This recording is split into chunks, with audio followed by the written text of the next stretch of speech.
Okay. Yeah, I'm not doing that. I just wanted. You just said you're observing. Hi, good morning, beautiful people. Can I ask you all to take a deep.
The UNEP Pavilion here at COP28.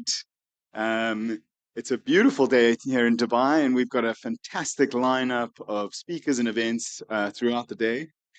I'm going to be introducing our opening speaker. His name is Samuel Okuri. He's from the Protect Our Planet Youth Mentor and Ambassador for Africa. He's a sociologist, researcher, and a community development specialist. Um, he's globally recognized as a climate crusader, advocating for climate justice and sustainable livelihoods, as well as the green economy. Welcome to the stage, Samuel. Thanks for coming.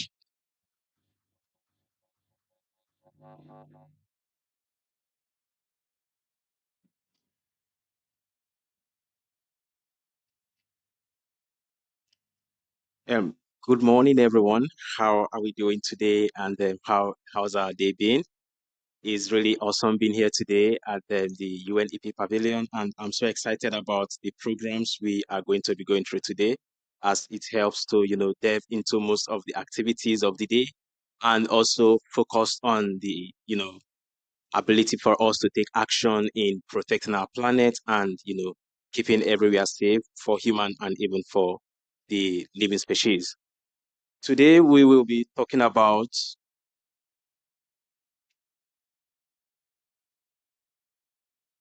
okay, today we'll be talking about a whole lot of things here in the pavilion.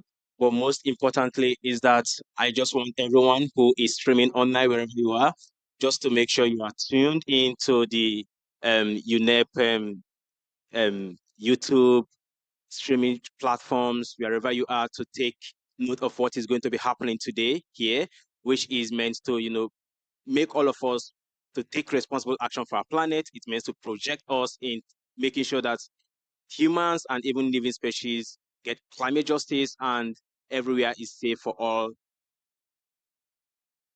And then part of our activities for today is the first one we'll be talking about the the first one we'll be talking about the um, shifting to electric buses in African cities, and this is meant to drive a whole lot of things, especially in the areas of reducing emission that is accumulated by transportation sector. And in this area, we are looking more into the climate and mobility, where we are addressing carbon emission. And we all know a lot of things that has taken place in this regards. And we are also looking at a place where, we try to delve into the e-bus financing from the World Bank and the Green Climate Fund, where we'll be talking about how possible it is for cities, and not just for cities, but even for the globe as well, to adjust to these whole issues when it comes to climate change and its effect.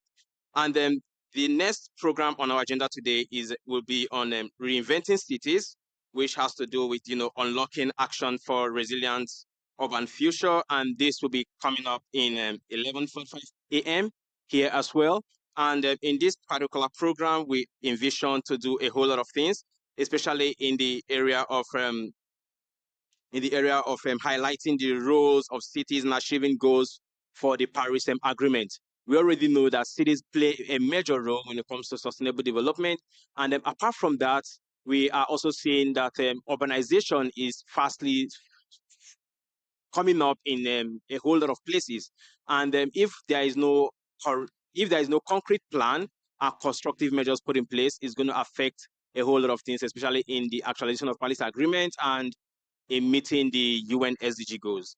And the third activity for today is on loss and damage, which has to do with addressing soft limits to adaptation, to advert and then minimize loss and damage.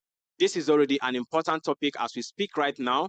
Yes, in few days ago we saw the resolutions made by the COP president, and as at early this week we saw as well the resolution made by the Santiago Network on Loss and Damage to be financed as well. And this is really important in addressing climate change issue. Now, the reason why this is important is that there are lots of communities that are going through severe climate issues, and those communities need a lot of finances, a lot of funding to make sure that these issues are being addressed. And beyond just focusing on this loss and damage, we will also be looking at the UNEP adaptation gap report, which also talks about how countries, can be able to address climate change issues, focusing more on what they have been doing, and also looking at those gaps and lapses and how those things can be filled to make sure that we have collaborative effort in addressing climate change. And the fourth activity for today will be the NDC commitment and emission gap towards net zero climate resilient development in Asia and the Pacific. In this area, we'll be looking at the reviews of NDCs. NDCs means nationally developed contributions, and in this nationally determined contributions. Sorry, and in these NDCs, we'll be looking at what countries have been doing, especially countries' trajectory in achieving net zero. We believe that countries have a lot of role to play in making sure that global emission is reduced to at least 1.5 degree, according to the IPCC report. And then we know that if countries don't work towards their NDCs, they cannot be able to achieve a comprehensive national adaptation plan.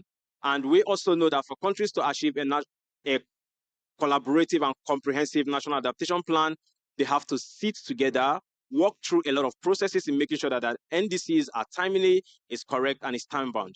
And with this, we will also encourage everyone, don't go anywhere. Make sure that you are always online. Make sure if you have any comment, you can leave comment online.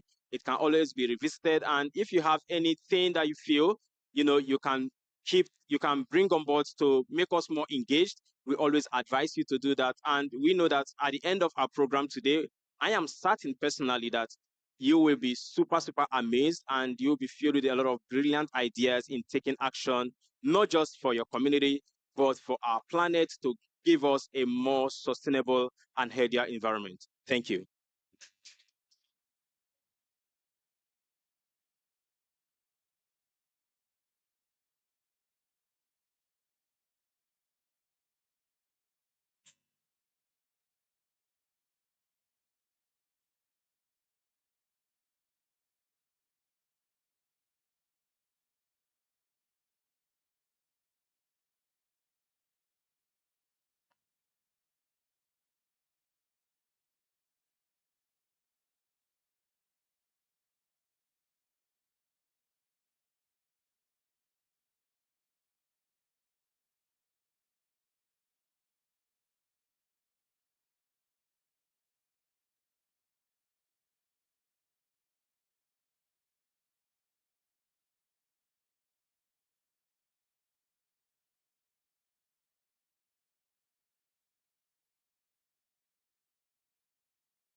Very good.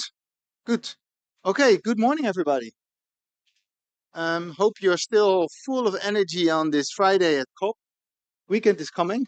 We had a rest day, so expect a lot of energy today. Thank you very much for joining. My name is Rob de Jong. I'm heading the Sustainable Mobility Unit at the United Nations Environment Programme. And we have this small meeting here together today to start discussing one of the things that we, living in Africa, myself, UNEP being headquartered in Africa, think is a really important issue, which is the electrification of the bus fleets in Africa. I've got some excellent panel here. I have to send apologies for Ms. Mawa Acharya. She was supposed to be in the panel, but she had a family emergency and had to leave urgently yesterday, regrettably. But still, I think we have a very good panel. It's not gender balanced now. My apologies for that. But let's listen what the men can say today. And I'm happy to have them here. So what we want to do is I will read a short statement on behalf of Inge Anderson. She was to be here. I don't see her because she was called to a press conference. So I have to read the speech. Try to do it as good as I can. And then we go into the panel. But I definitely want to make it an interactive session. And so please prepare yourselves because I will be opening the floor for some questions. Okay. Let me start with the statement of Ms. Anderson, who sends her apologies. That's as follows. The world has started its switch to global electric mobility. There is no stopping. Over the past years, every year, the number of electric vehicles sold have been doubled. This has massive climate benefits, but it also has massive air quality benefits and also economic benefits. I'm quite sure we're going to talk about it. But to be able to meet the Paris climate targets, we really need to make this a true global transition. We cannot have a two-tiered approach. I think Anderson actually talked about the two-tiered approach earlier this week, whereby the countries in the north will electrify, and the countries in the south will be left to finish the remaining oil. Not only can we not afford this from an ethical perspective, but we also cannot afford it from a climate perspective. So we have to make sure that everybody is part of that shift to electric mobility. Specifically in Africa, because Africa is urbanizing and motorizing faster than any other continent. And there's a golden opportunity now to still be ahead of the tsunami of vehicles that are coming towards Africa and to make sure they are no and low emissions before they grow. For example, Nigeria is set to have as many people living in Nigeria as there will be living in the United States of America in 2050. And all those Nigerians want mobility. And therefore, we have a golden opportunity to do it now before it gets out of hand. For a long time, cities in Africa, but cities around the world actually, thought they can fix congestion by building more roads. We now found out you can't build your way out of congestion. And we're therefore at a very interesting point in Africa because many African cities at this moment realize that widening the roads to 4 or 5 lanes is only a temporary solution. And that means that very many African cities, and we're not talking about 10, but we talk about hundreds, are thinking about introducing mass transit systems. The most affordable mass transit system for them is a bus rapid transit system. However, well, first to say that's excellent news. Well, we need effective mass transit in our African cities for those that live there. However, almost all of those, there's some exceptions and they're in the panel, but almost all of those are looking to use diesel buses in their new bus rapid transit systems. That would mean they would lock themselves in to fossil fuel diesel technology for the next 20 years to come, because when you buy a diesel bus, it has a life expectancy of more than 20 years. That's a tragedy. That's a tragedy we need to avoid now. We cannot afford the African continent to buy itself into fossil fuel technology for decades to come. Therefore, UNEP, with a group of partners, is now developing a partnership to support those African cities to see what opportunities are there to move to low carbon or even no carbon bus rapid transit systems. And there's many challenges. But three key challenges I want to highlight. The first is financing. Who can help those cities provide the additional cost difference between the diesel and the electric bus? We know the total cost of ownership is much better. We know they earn that money back in 6 months, but the upfront cost is still a big one for African cities. Who can help them with that? Second one is procurement. Not many suppliers are interested to provide 100 buses or 200 buses to a city in Africa. We really need to bring the numbers together, like they did in India, when they brought the numbers together of all the individual cities and did a big procurement. The prices went down by 30%. And all of a sudden, all the international suppliers were interested to supply. The third challenge is the design of these BRTs. We can design them in a way that women can take them. We can design them in a way that they contribute to resilience, that they drive when there's a heavy weather event still, that they can help agricultural products to reach the city, that they can connect to feed in walking, cycling. Or we can design them in a way where just focus on technology and we find that the ridership is not as much as it could have been. There are many more challenges, but those are three challenges that we in the World Bank think are key to be and need to be resolved in the coming years to be able to address this issue.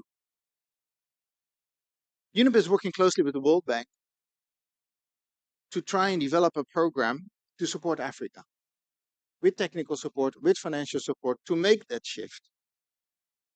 We are doing that also with keen support from the Global Environment Facility, the GEF, that have already supported our global electric mobility program. UNEP is working in 60 countries around the world to promote electric mobility.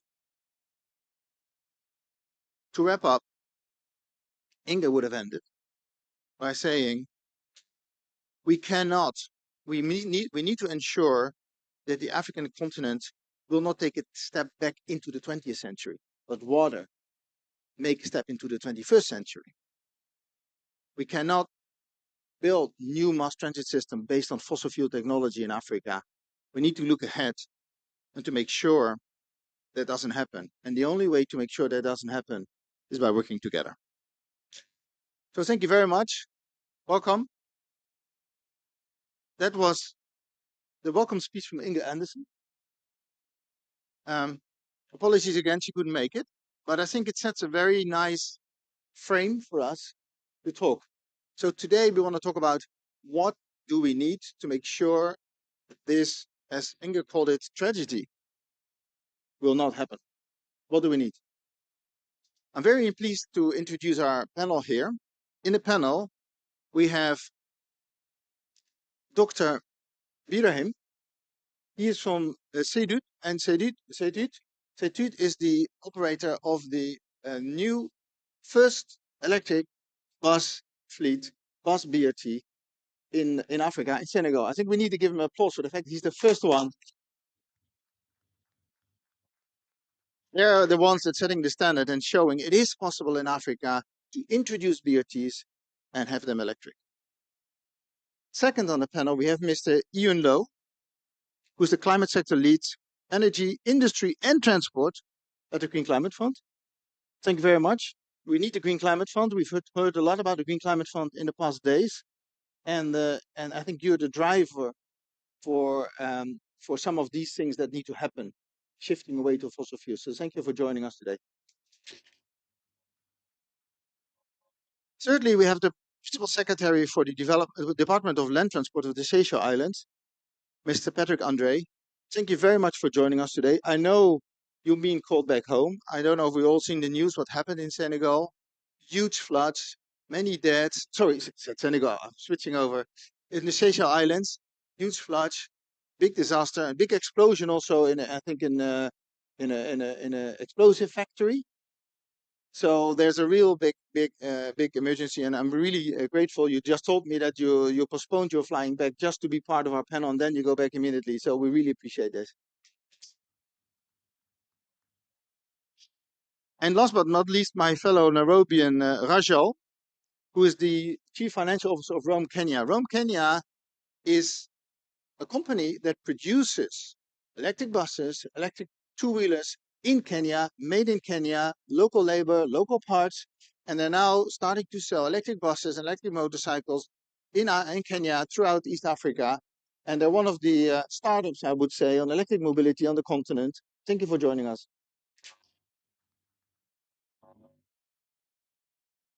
So what I'm going to do is ask you a quick question. I hope you can be brief so we can have some time for discussion also. I will start with Dr. Birahim. The Dakar electric bus rapid transit will soon start to operate. We're all looking forward to it. We want to see it. Can you tell us more why Dakar decided to leapfrog to electric buses and not use diesel buses?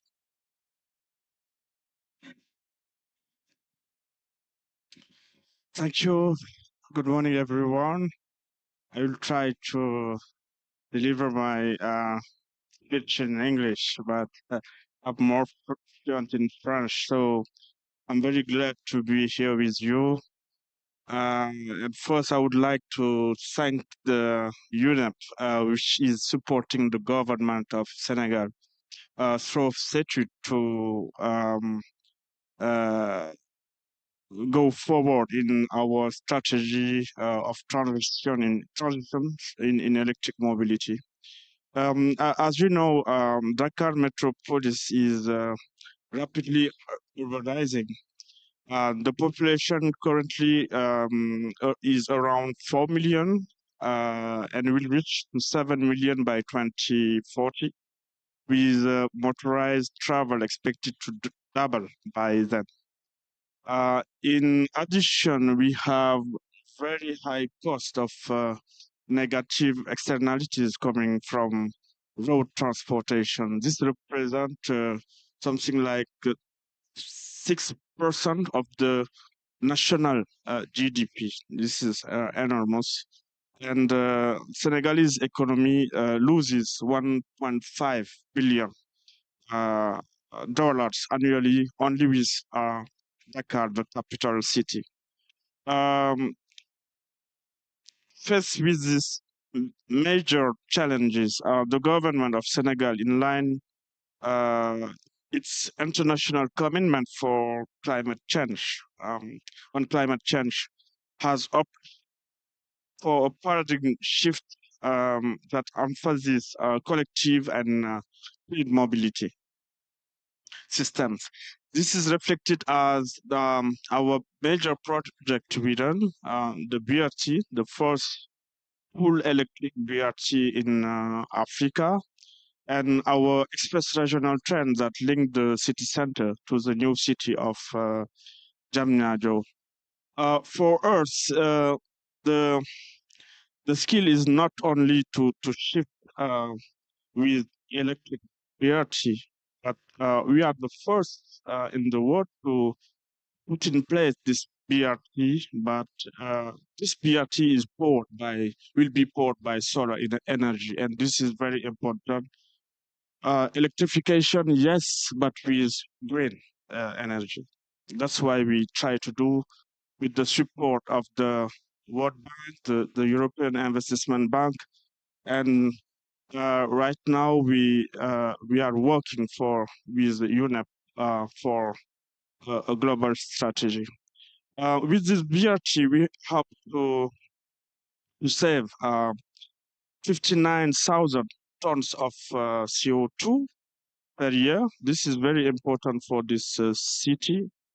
And this is the most illustrative example we have right now in the continent for eating, improving mobility and reducing the environmental impact. I would add before finish this first overview that with our sustainable urban plan, we work in the sustainable urban plan for 2035 with Mobilize Your City, support by donors. We will deploy 7 lines of mass rapid transit in Dakar. So our commitment is to shift with collective mobility and green mobility. And with this master plan, we'll hope to invest 2.5 billion of dollar, and this helps to cut off by 15 CO2 emissions. So um, we have to work with our partners for unlock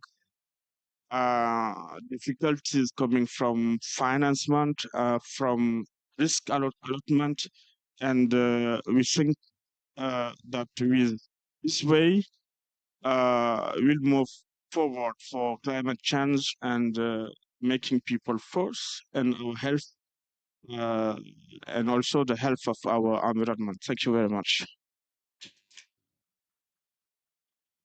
Thank you. And I'm quite sure there's a lot of people from Africa going to come and visit Dakar to see how you've done it, because we need good examples like yours. I would like to let me know when it's running. I'm coming to give it a try myself. Yes. I should also have mentioned earlier that also welcome to the people that are online. There's a lot of registrations online from financial partners, from technical partners, but also African countries that were not here that wrote to us and said, we'll join you online because this is a key issue to us. So also welcome to everybody online for joining us. I'm switching over to Rajal. Rome is now manufacturing electric buses in Kenya. How do you see the upscaling of electric buses in Kenya and East Africa in the coming years? Thanks, Rob. Thank you for having me over, and thank you all for attending. I think you articulated it well in your opening remarks. The need is urgent. We have 100,000 public transport vehicles in Kenya alone. Majority of those are what we call the matatus, the smaller minivans, the 14-seater buses, minivans. About 30,000 of those are larger format buses. Multiply that number 20-fold, and you've got the scale of the issue across, the scale of the issue across Africa.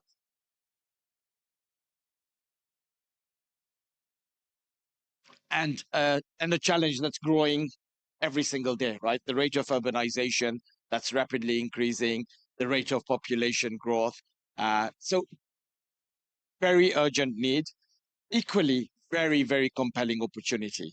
A large part of the African environment, public transportation, is serviced by the private sector, which means that there is a real need and a real opportunity to benefit from this rapid urbanization.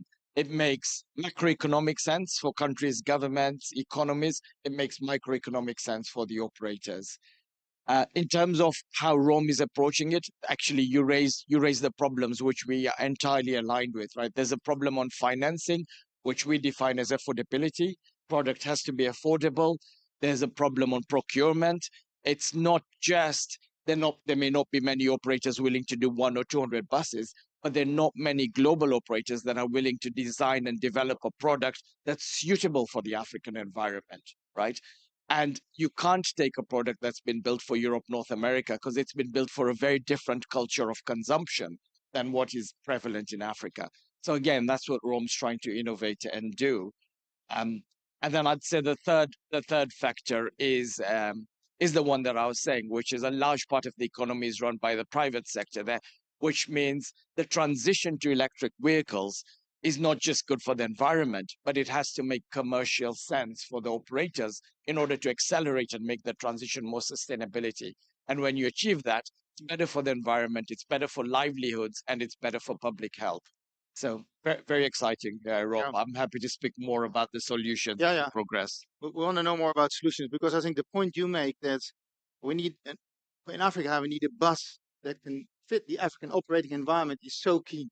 And we've seen so often that that is not taken into consideration, and it could be a high, it's a reason for high failure rate for some of these projects by not doing that. So very good point. I fully agree with you.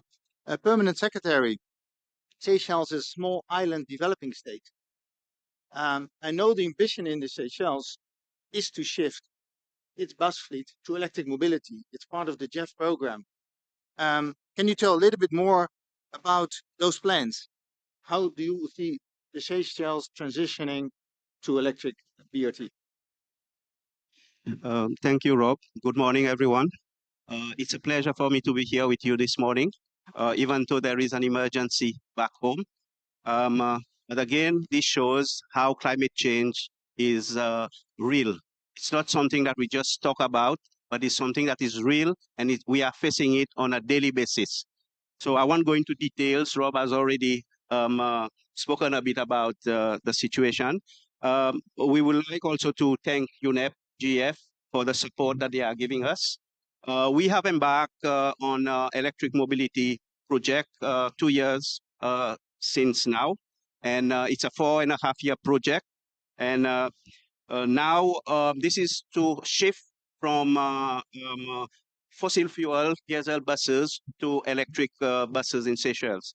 And presently, we've established all our system and put it in place. We are in the process now of finalizing consultants to undertake more in-depth studies.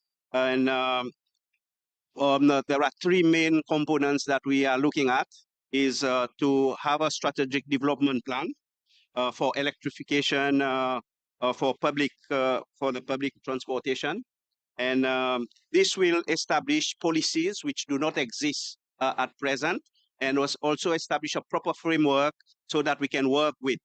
Um, Secondly, we will have consultancy to do a feasibility study and demonstration trial for electric buses. One of maybe a lot of you say, why don't we adopt any technology that already exists? But Seychelles, being a small island state and very mountainous, it has its own challenges. It's a very steep island, and we need to do these trials to establish a proper, appropriate technology in the electric buses that will be that we can adopt for Seychelles itself. Third, we will do an assessment of renewable energy from vehicle electric charging, and also an extended producer responsibility scheme for vehicle battery management. We know that there are certain dangers with electric batteries, and we need to ensure that we get the right type also that do not create any further problems in the future. Also, we need to establish a proper charging system that will suit the type of buses that we will be using. But at the same time, having said that, electric vehicles in Seychelles is on the rise, but these are in more private vehicles.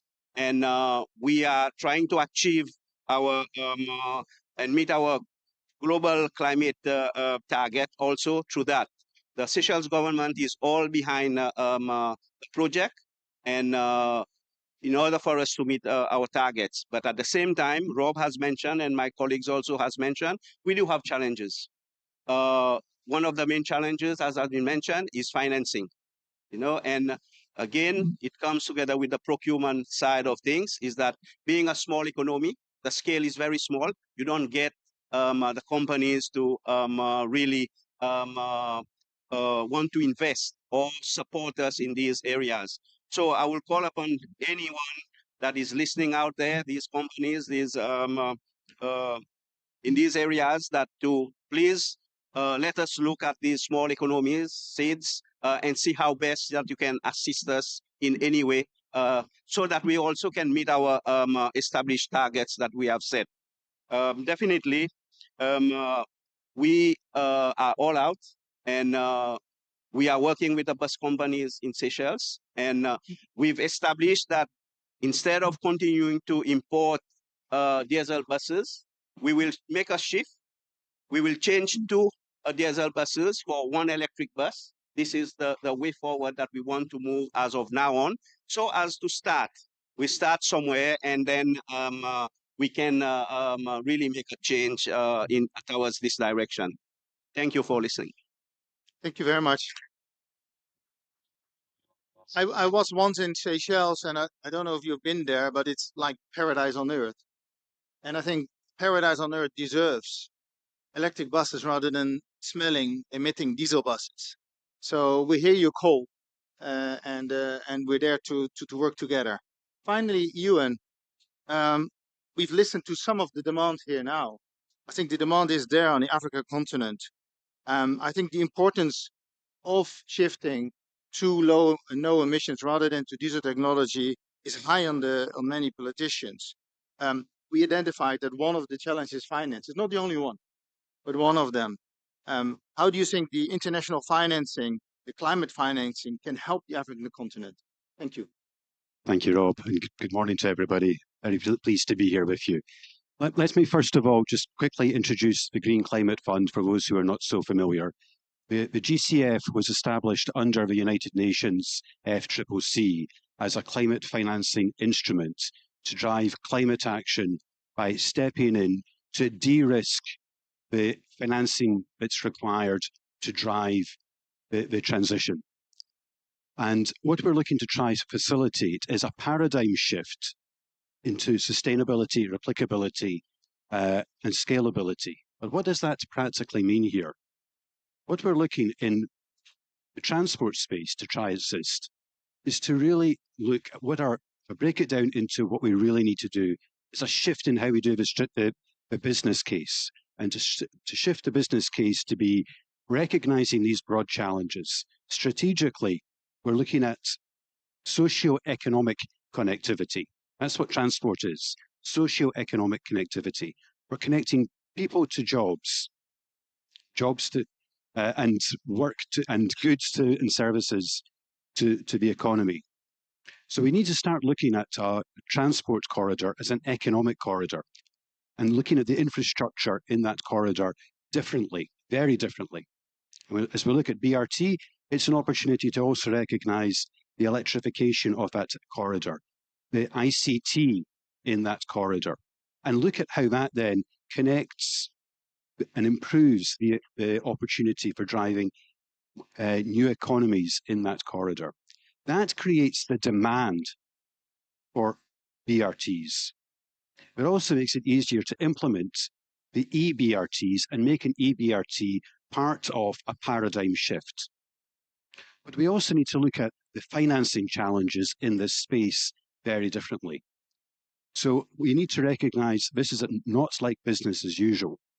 High upfront capital costs, technologies that are new to the market, insurance challenges.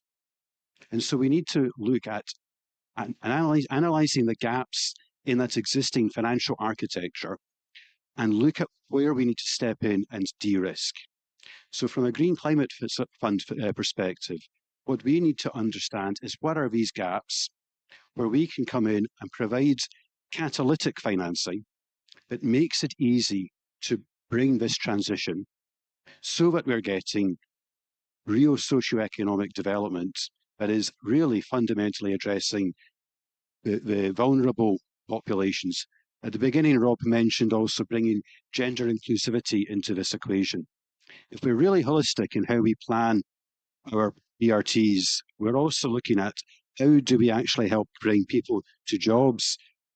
A large proportion of people who would be using BRTs are women. If we really look at first to last mile connectivity, we're really creating resiliency and economic growth. Thank you. Thank you, Ewan, and I think it's a very good point. BRTs are development corridors. And so what does that mean for the design and optimization? I think we fully agree with you. As you know, we have a big program in UNEP on walking cycling promotion, and we see BRTs also as an opportunity to have much more walking and cycling if well designed. So we fully aligned. Okay, we have 15 minutes left, and we've listened to the panel, and I will come back to them. But I want to see if there's some questions or comments from the audience here. Yes, I'll take a couple, and then I'll give everybody a minute to respond. There's the roving mic, I think. Please briefly introduce yourself, and if you can keep it to a minute, then we can have many more. Sure. So firstly, thank you for the panelists. I'm Widar from Systemic Indonesia office.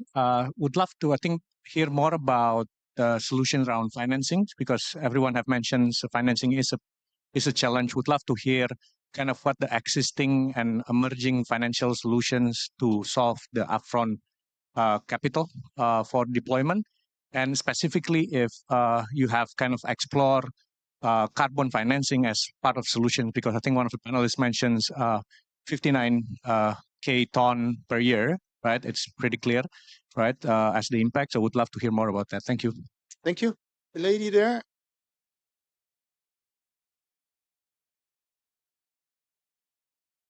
Thank you. My name is Caroline Mimano. I'm from ITDP, Institute for Transportation and Development Policy.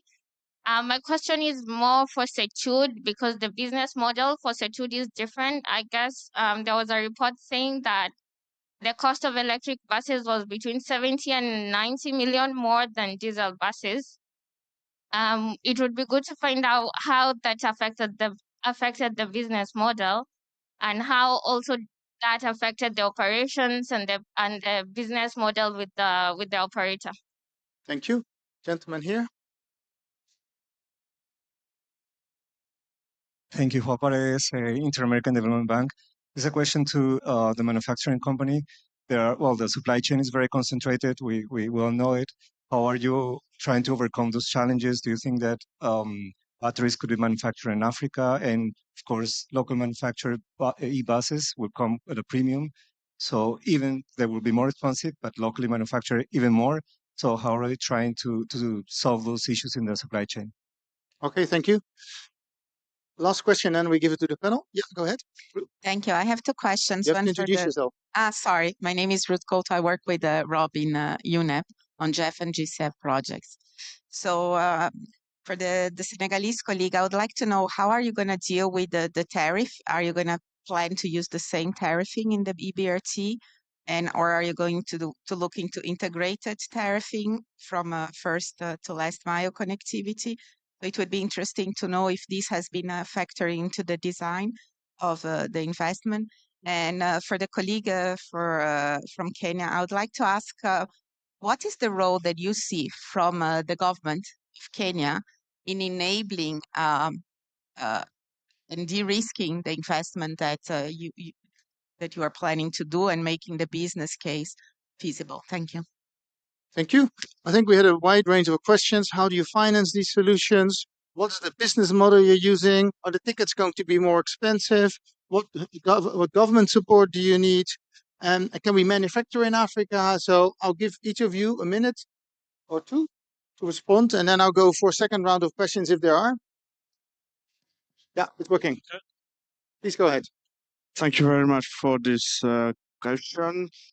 From our point of view, to quickly scaling up the transition for in electric buses, we need 4 things. The first one is to have a clear allotment between the infrastructure and operation. In Dakar, this allotment is built with the infrastructure financement and system coming from the state of Senegal and our partners, World Bank and European Investment Bank. And this is a showcase because 31% of the total investment, representing more than $600 million. We have 31% of this financement coming from the private sector. So we need a good allotment, but we need also to have a clear risk sharing between the public sector and the private one.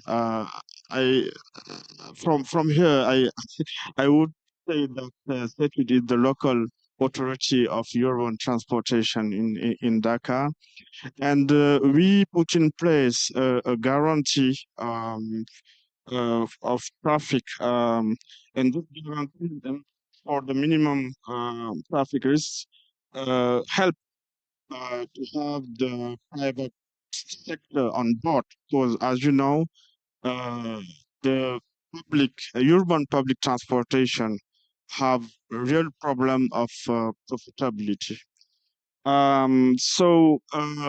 With this second point, we also add guarantee coming from MEGA, the World Bank. And the third lesson learned is we need a tax system adapted to green technology with our private operator for the 50 years, 15 years of operation. We put in place a regime tax that make exemption for the fleet and for maintenance and for operation. We also need, I think so, a strong local content. So 30% of the capital is affected to our sovereign fund, sorry, and the sovereign fund represents the local operators. As you know, in Africa, most of the public transportation is operated by the private sector. So for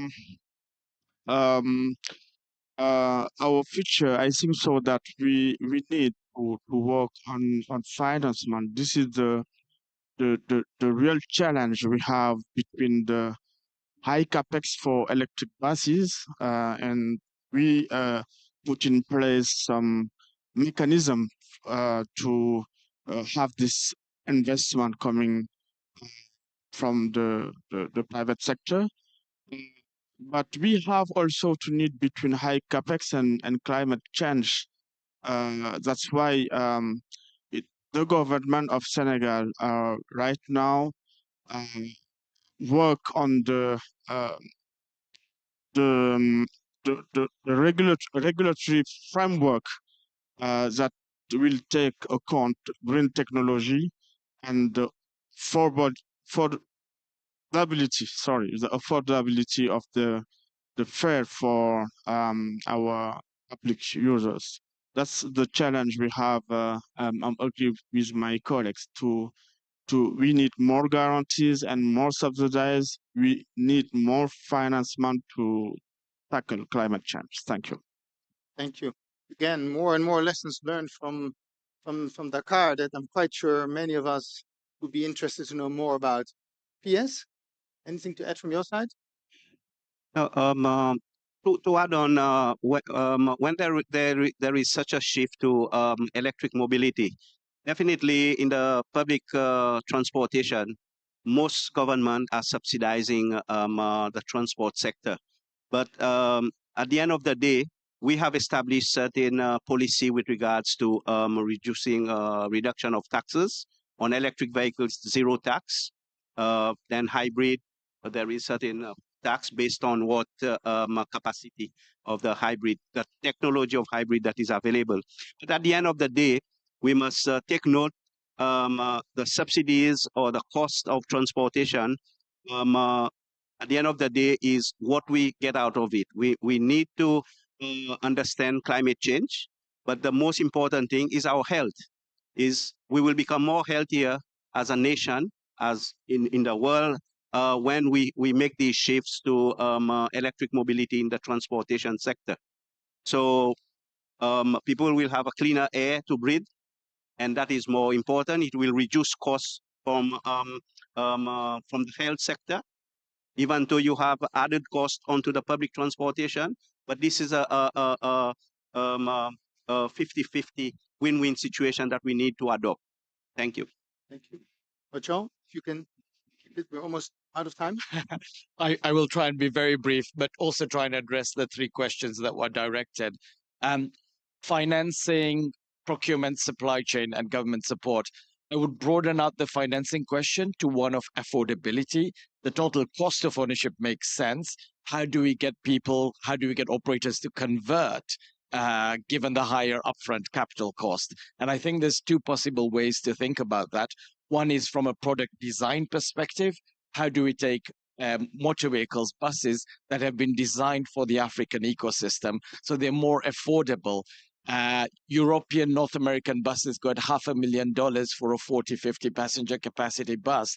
Our equivalent product, taking into account the culture of consumption, is a third of that price, right? So the delta between a diesel bus and a bus that's been designed for this environment is significantly less.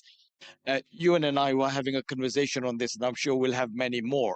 In terms of financing, it's not just accessibility to financing, it's not just making it available, but it's making it available in the right structure and the right incentives for it to be deployed to where it needs to go to, which is, companies or issues that are trying to be innovative, that are trying to develop new technology, that almost by definition are younger and not commercially viable, taken at a very traditional commercial lens. In terms of procurement supply chain, I think there is a journey to be made to bring more and more local manufacturing into Africa. I think there's a lot of talk about the underlying resources being in Africa and why can't Africa do more with those resource bases. But it is a journey. I think the first step towards that journey is designing for the African market, right? If you design a product that's been built for that, you can move more manufacturing there. Happy to talk more about that offline as well. We've got a lot of government support, thankfully enough. Governments are resource constrained in terms of direct subsidies. They're not able to provide that. But like Seychelles, Senegal, the Kenyan government is very serious about the transition to electricity. Our president announced the phasing out of all fossil fuel vehicles during this summit. We import currently $500 million worth of fossil fuels into the country every month, and we have a negative balance of payments. So the government in Kenya has removed all subsidies to fossil fuels. They don't need subsidies because if you actually look at the true price of fossil fuels and the health costs, they're significantly higher than the pump prices. We generate more than 90% of our electricity is renewable. We generate excess electricity with no offtake during off-peak periods. That's what e-mobility provides, overnight charging, overnight energy storage, which brings the cost of electricity down across the country. So again, the government in Kenya has introduced a special e-mobility tariff with both peak and off-peak uses. So a whole host of initiatives that we're very grateful for. Thank you. Ewan, last word to you. Thank you very much. So just to complement what's been said, the business case for EBRT gets much stronger when there is high utilization of the vehicles. So there's a real onus on the public sector side to really create an enabling environment. And that really means things like bus lanes, integrated transport hubs, but also that first to last mile connectivity. And all of that then really comes back to the whole development corridor conversation of creating connectivity for people to get access to employment. So I really think there's a big onus on the governments to be recognizing that responsibility, but seeing it as an opportunity. Because what we're really doing here is improving the economic outlook and improving the real estate opportunities. And then there's other opportunity for fiscal revenues through property taxes, land taxes, which actually help cross-subsidize, but also then alleviating some of the externalities that we talked about at the beginning, such as the poor air quality impacting health. So we need to be holistic in how we look at this, but the outlook for us going forward in promoting EBRT collectively is very, very good for all of us. We really need to carry on working together like this. Thank you. Thank you. Regret we have come to the end of the time slot we had. We could continue for a full day if we wanted to, but we don't have the time. But I have to say, after this 45 minutes, I'm much more positive than I was when we started.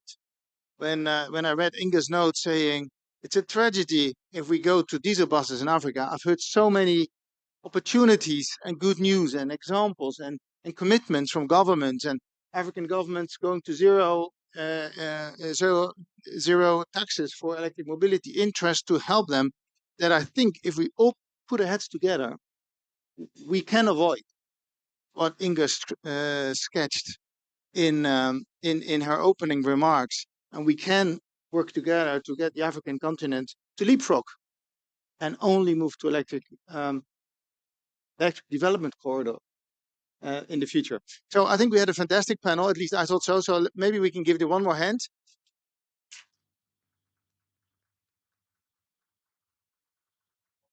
We're working very closely with the World Bank, and Ben was delayed. I'm very sorry, but you've joined us now. You want to say 1 minute some things also? Whichever.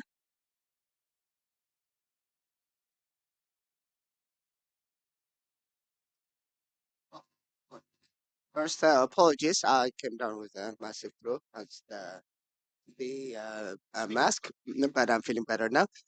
So I just in 1 minute, I just want to say that we're really excited about the initiative for electrification of buses and two-wheelers and three-wheelers and the public transportation mode in Africa. We're working with UNEP and other partners to make sure that electrification of buses happens at scale, and creating the ecosystem that actually is going to get it taken off. I'm sure you heard quite a lot of insights from our panelists. We're working, of course, with the Dakar BRT, which is going to be the first fully electrified BRT that's going to happen. The model there is already, I'm sure, explained to you, but the buses are going to be run by a private operator who will bring in electric buses. While the economic case for electrification in Africa is there, including according to our flagship study we just did last year. But the funding and financing still remains to be challenging.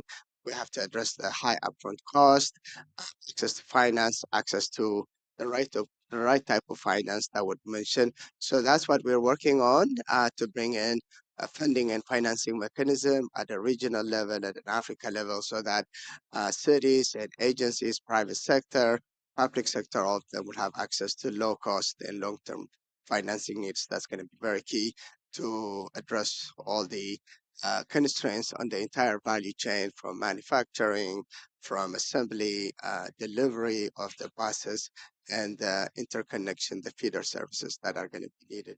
Thank you, and I hope you join us in this exciting journey to electrify electric buses in Africa. Thank you. Okay, thank you.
Hello, good morning, everybody. It's a pleasure for me to be here with you. And I would also like to give a warm welcome to the colleagues that are online and joining on the streaming. So let's recognize them as well. So my name is Ruth Couto. I work for the United Nations Environment Program. I'm currently the head of the Energy and Climate branch, but I'm also the head of the GEF and the Global Environment Facility and the GCF, the Green Climate Fund Mitigation Program in UNEP. And it's my pleasure to be here because we're going to discuss a program that was spearheaded together with all the partners that we have here with the support from the Global Environment Facility. And I had the pleasure to co-design this with the colleagues who are here, and it's been a very nice journey. So this event is organized together with the partners that we have from WRI, and Roger is here. We're going to introduce him and talk to him a little bit later. ICLEI, C40 cities, and also the regional office for West Asia and other regional offices that we have as well. We're also glad to have in the room Alok Bernal from the GEF. We're going to introduce later as well. And the name of the program that UNDP is working with us, it's called Urban Shift. And if you would like to have an opportunity to go to the website, it's shiftcities.org. And it's a wonderful resource for you who are here and for you online as well. If you haven't had the opportunity, please go ahead. So today we're going to talk about resilience in cities and how we can unlock that potential. Cities are a very important place. We live in cities, and cities contribute to greenhouse gas emissions, and cities are in the heart of the climate debate. And we see in this COP for the first time the cities coming to the blue zone, and that's wonderful. And that's extremely important, and this has to continue. And the Local Action Summit has to continue to be a core part mandated through the COP. But let's go back to our event today. As many of you are aware, cities are home to 4.2 billion people in the planet, and it's 56% of the world's population. And there is a big projection that by 2050, we're going to have 2.5 billion people living in cities additional. So it's enormous. And so there are a lot of new buildings that will have to be constructed, new infrastructure that will have to be developed. And the planet is only one. And therefore, we need to look into resilience and resources. Otherwise, we won't be able to make it. So without further ado, we want to make this session a little bit more interactive. And I would like to ask you if this works. Let's see.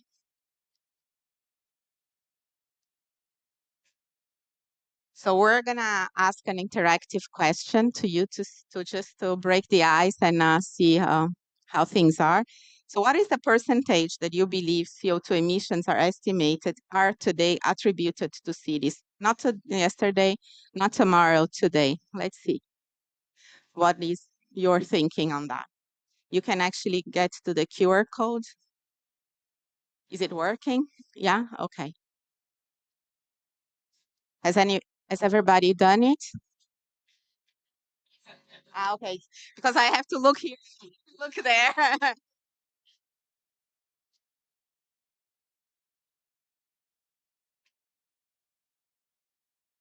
We're done. So you are all CT's fellows, right? So you know the answer. So we were talking to the converters, so you know it. It's absolutely right. 75% of emissions are originated from cities, and they come from three major sources of emissions: transport, buildings, and food waste. Major contributor of emissions is food waste in cities as well.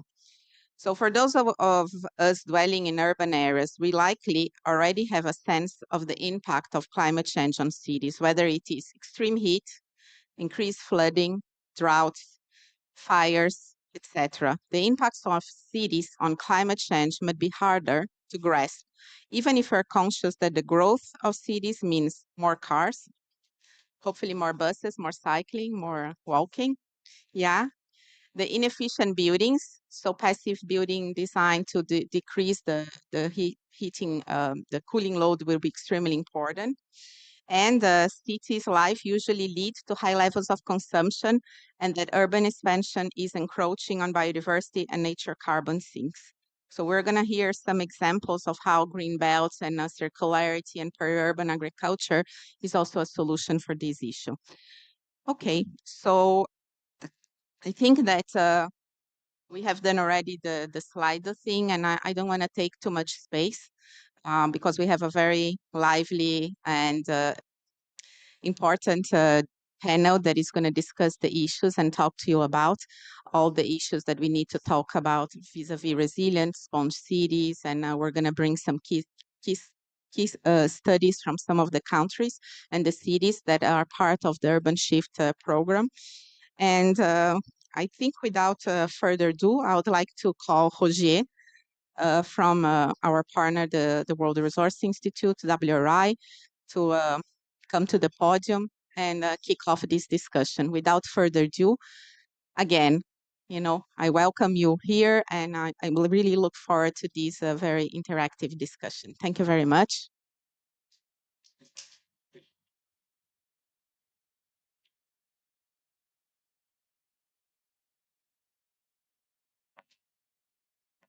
And we have the slides up.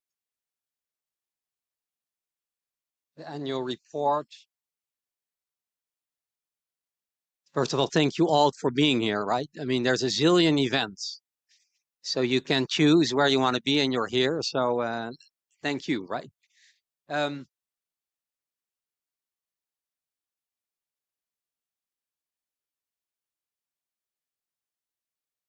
Good. So I'm Roger van den Berg. I'm from World Resources Institute. I'm leading the Ross Center for Sustainable Cities. And I'm going to very briefly, I'm going to talk about what we've done with Urban Shift, and I'm going to launch the annual report.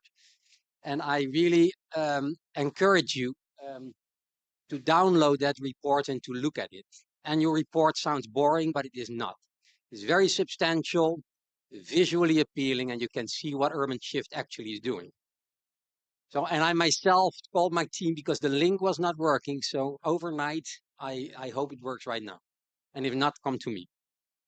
So the annual report, the second annual report for the Urban Shift program. The Urban Shift platform is a major continuous city engagement generously supported by the GEF. It's the biggest cities program globally that brings together national authorities and cities unlocking action, unlocking climate action. And I think that link between national and local is something that really came to the forefront here at the Local Climate Action Summit, where 64 countries signed CHAMP, the Coalition for High Ambition Multi-Level Partnerships. And that means putting city central to your national climate plans is essential, because we all know, and that's what we've seen on Slido, that 75% can be attributed to cities in terms of greenhouse gas emissions. Before I go to what we've done and what kind of Urban Shift entails, I want to show you the impact, because in these conferences, sometimes the world becomes very abstract, but we are talking about real impact. This park is La Gualapil in Alajuelita in Costa Rica. Are there people from Costa Rica here? Oh, the GEF president. And you see, exactly, the CEO of the GEF from Costa Rica. But this park, you see, is now filled with trees, with places to play. But that was never the case, right? A few years ago, this was barren land filled with waste, and people were not very comfortable going there. So what changed? So people like Maribel Gomez, that you see on the right side of the picture, she organized under the La Guapil Community Development Association a community to revitalize the park. And then together with our partner in Urban Shift, the Urban Green Economy Project, they really drove a transformation on the ground. And what Urban Shift then did, bringing in leaders and representatives of 30 cities across Latin America to learn from it. And I think this is the crux of Urban Shift. real action with partners on the ground and sharing it with leaders and representatives in other cities. So local action, global dissemination of the learning. So I'm very proud. We don't have a drum set over here or drum kit. So I'm very proud to launch the annual report, which shows, thank you very much. All right, thank you. Download it. And I'm going to take a few minutes. It's not going to last too long. I'm going to take a few minutes to showcase what we have been doing. And it's really impressive. And that's because it's a real partnership, right? We're with so many partners together, achieving this with partners that are represented in the countries to unlock that real thing that I just gave you one example about. So this is what we did, which is around 30 events, reaching 2,300 participants. And what's interesting, the deep dive work, this capacity building like the urban labs and the city academies, included 50% of the participants were women. So that's good. That balance is very, very powerful here. What else did we do? What else did we do? We hosted our first forum, the Urban Shift Asia Forum in New Delhi in September. And we gathered around 250 participants from the countries that you see projected over there. And we had really trainings on climate finance and urban growth, really tailored to the Asian context. So both high level, discussions as well as trainings, with the practitioners. Because in the end, operations is what matters. How do you get it done? I learned in this business that cities don't learn anything from me or from Alok. We think so. Cities learn from each other, right? And this is why Urban Shift is such a powerful proposition. So we hosted 4 peer-to-peer exchanges where cities learn from other cities. And in these examples, 20 participants from Freetown and Lima, they actually went to Medellin to look at the cable car over there. Who's been in Medellin? Yeah, you've seen the cable cars, right? Very powerful how cable cars go up the hill and connect to a central spine, the central metro system. Very powerful regeneration opportunity with social infrastructure around the stops. So we brought them together. We discussed because Freetown as Lima are pursuing similar successes. So besides this in person, which is extremely important, data, you can't take decisions. You can't convince your city leaders or national authorities without data. So we launched together with Cities for Forest, the geospatial data dashboard, which really looks at 7 indicators around climate risk and opportunities. And it's what I found very encouraging. There was an article by the BBC and Freetown's chief heat officer, Eugenia Carbo.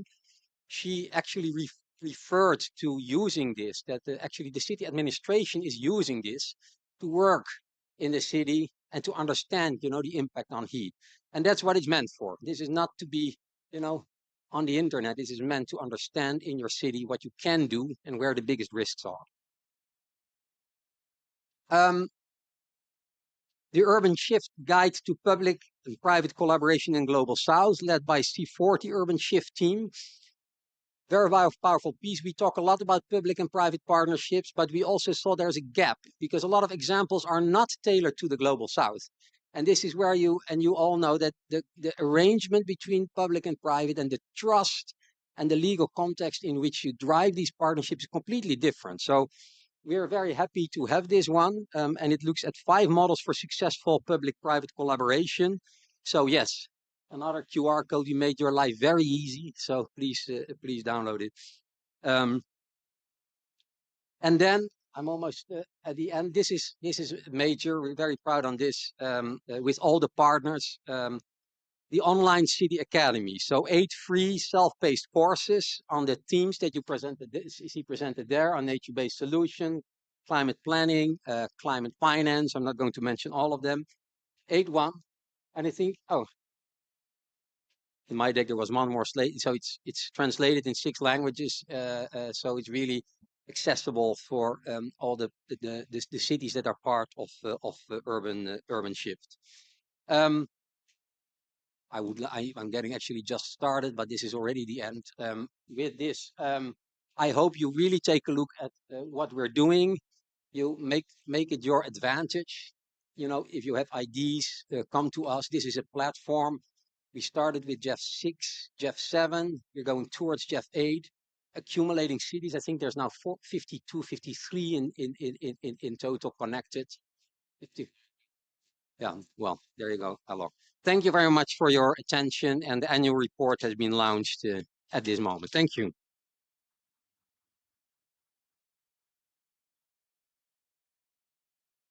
Thank you very much, Roger.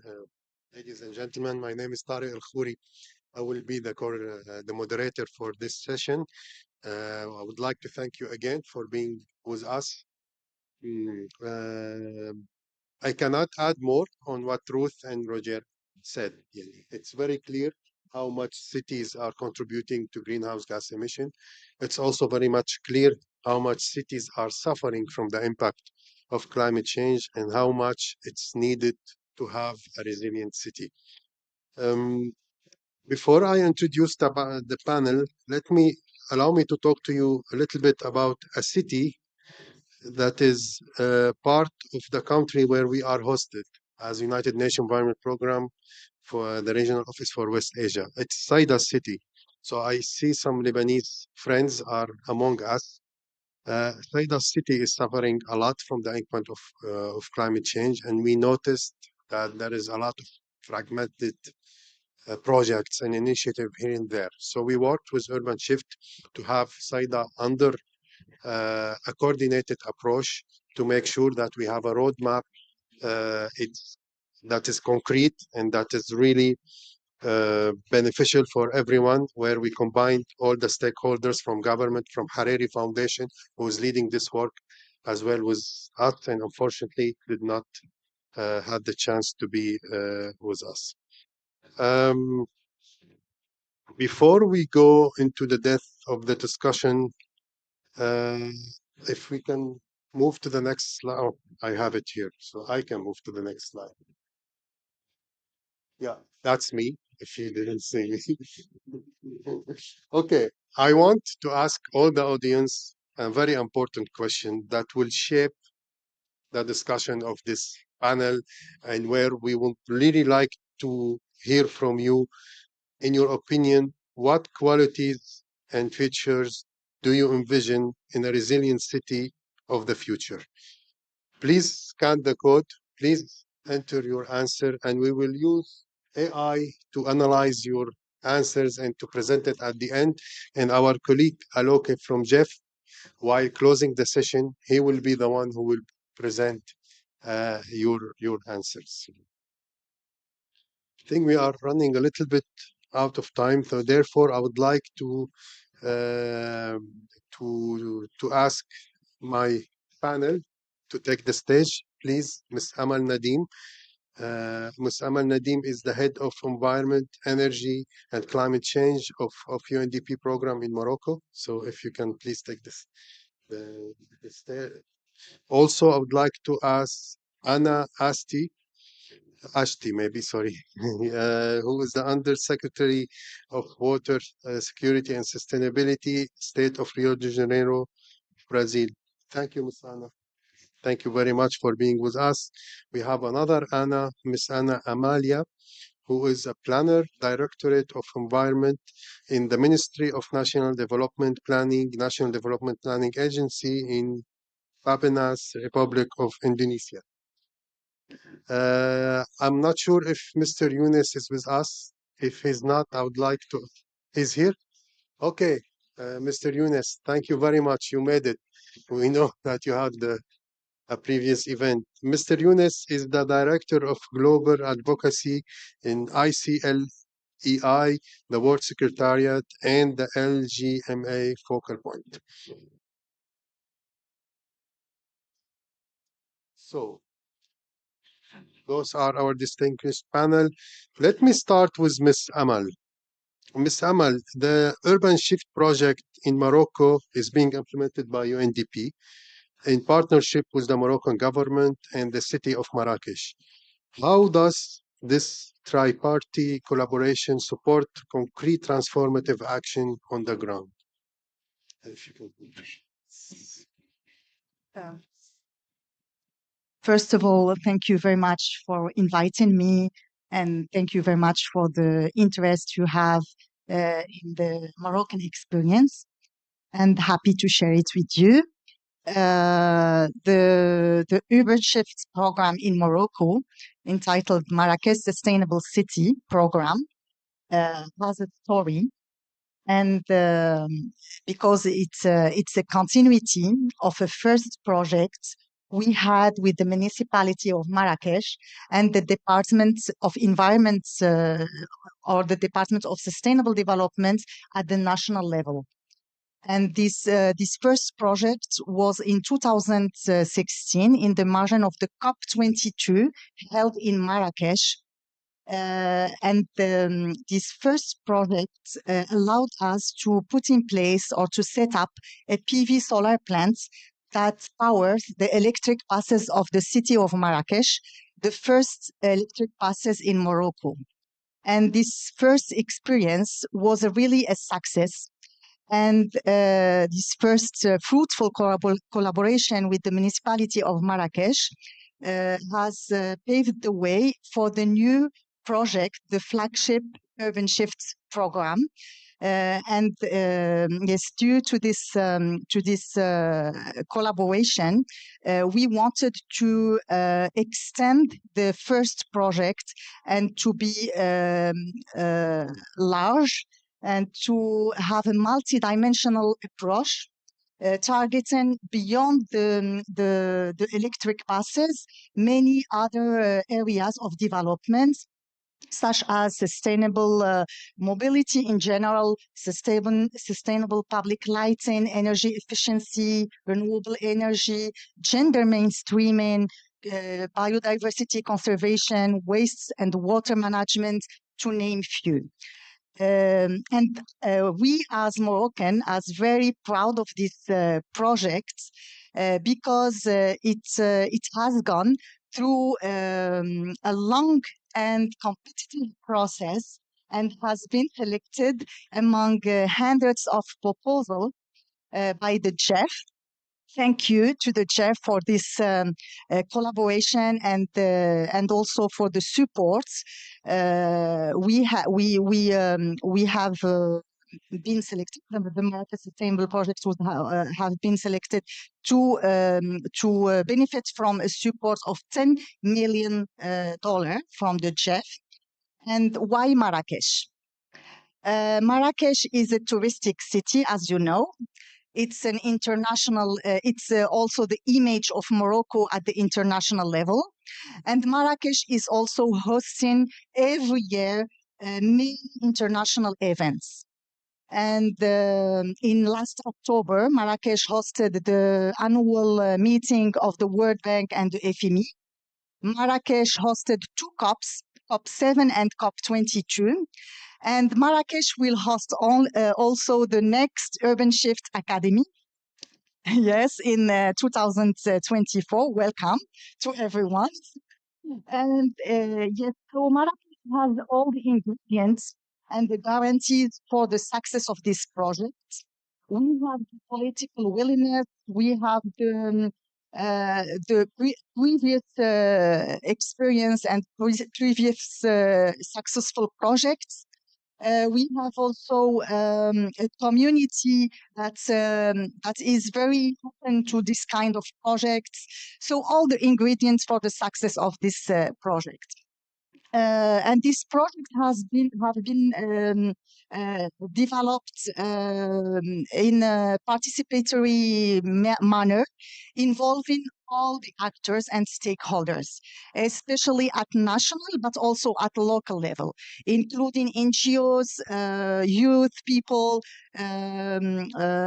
private sector, also local authorities, and it is fully aligned with the municipality action plan for the 5 next years. In terms of content, the project has 4 components that are complementary. The first component is about the governance aspects, which is really key to the success and to achieving the project objectives. This includes the coordination between the stakeholders. This includes also the data collection, which is very important, data collection and analysis to be sure to have reliable data and information to inform decision making. And the second component is about the implementation of innovative and sustainable projects and activities, such as solutions for sustainable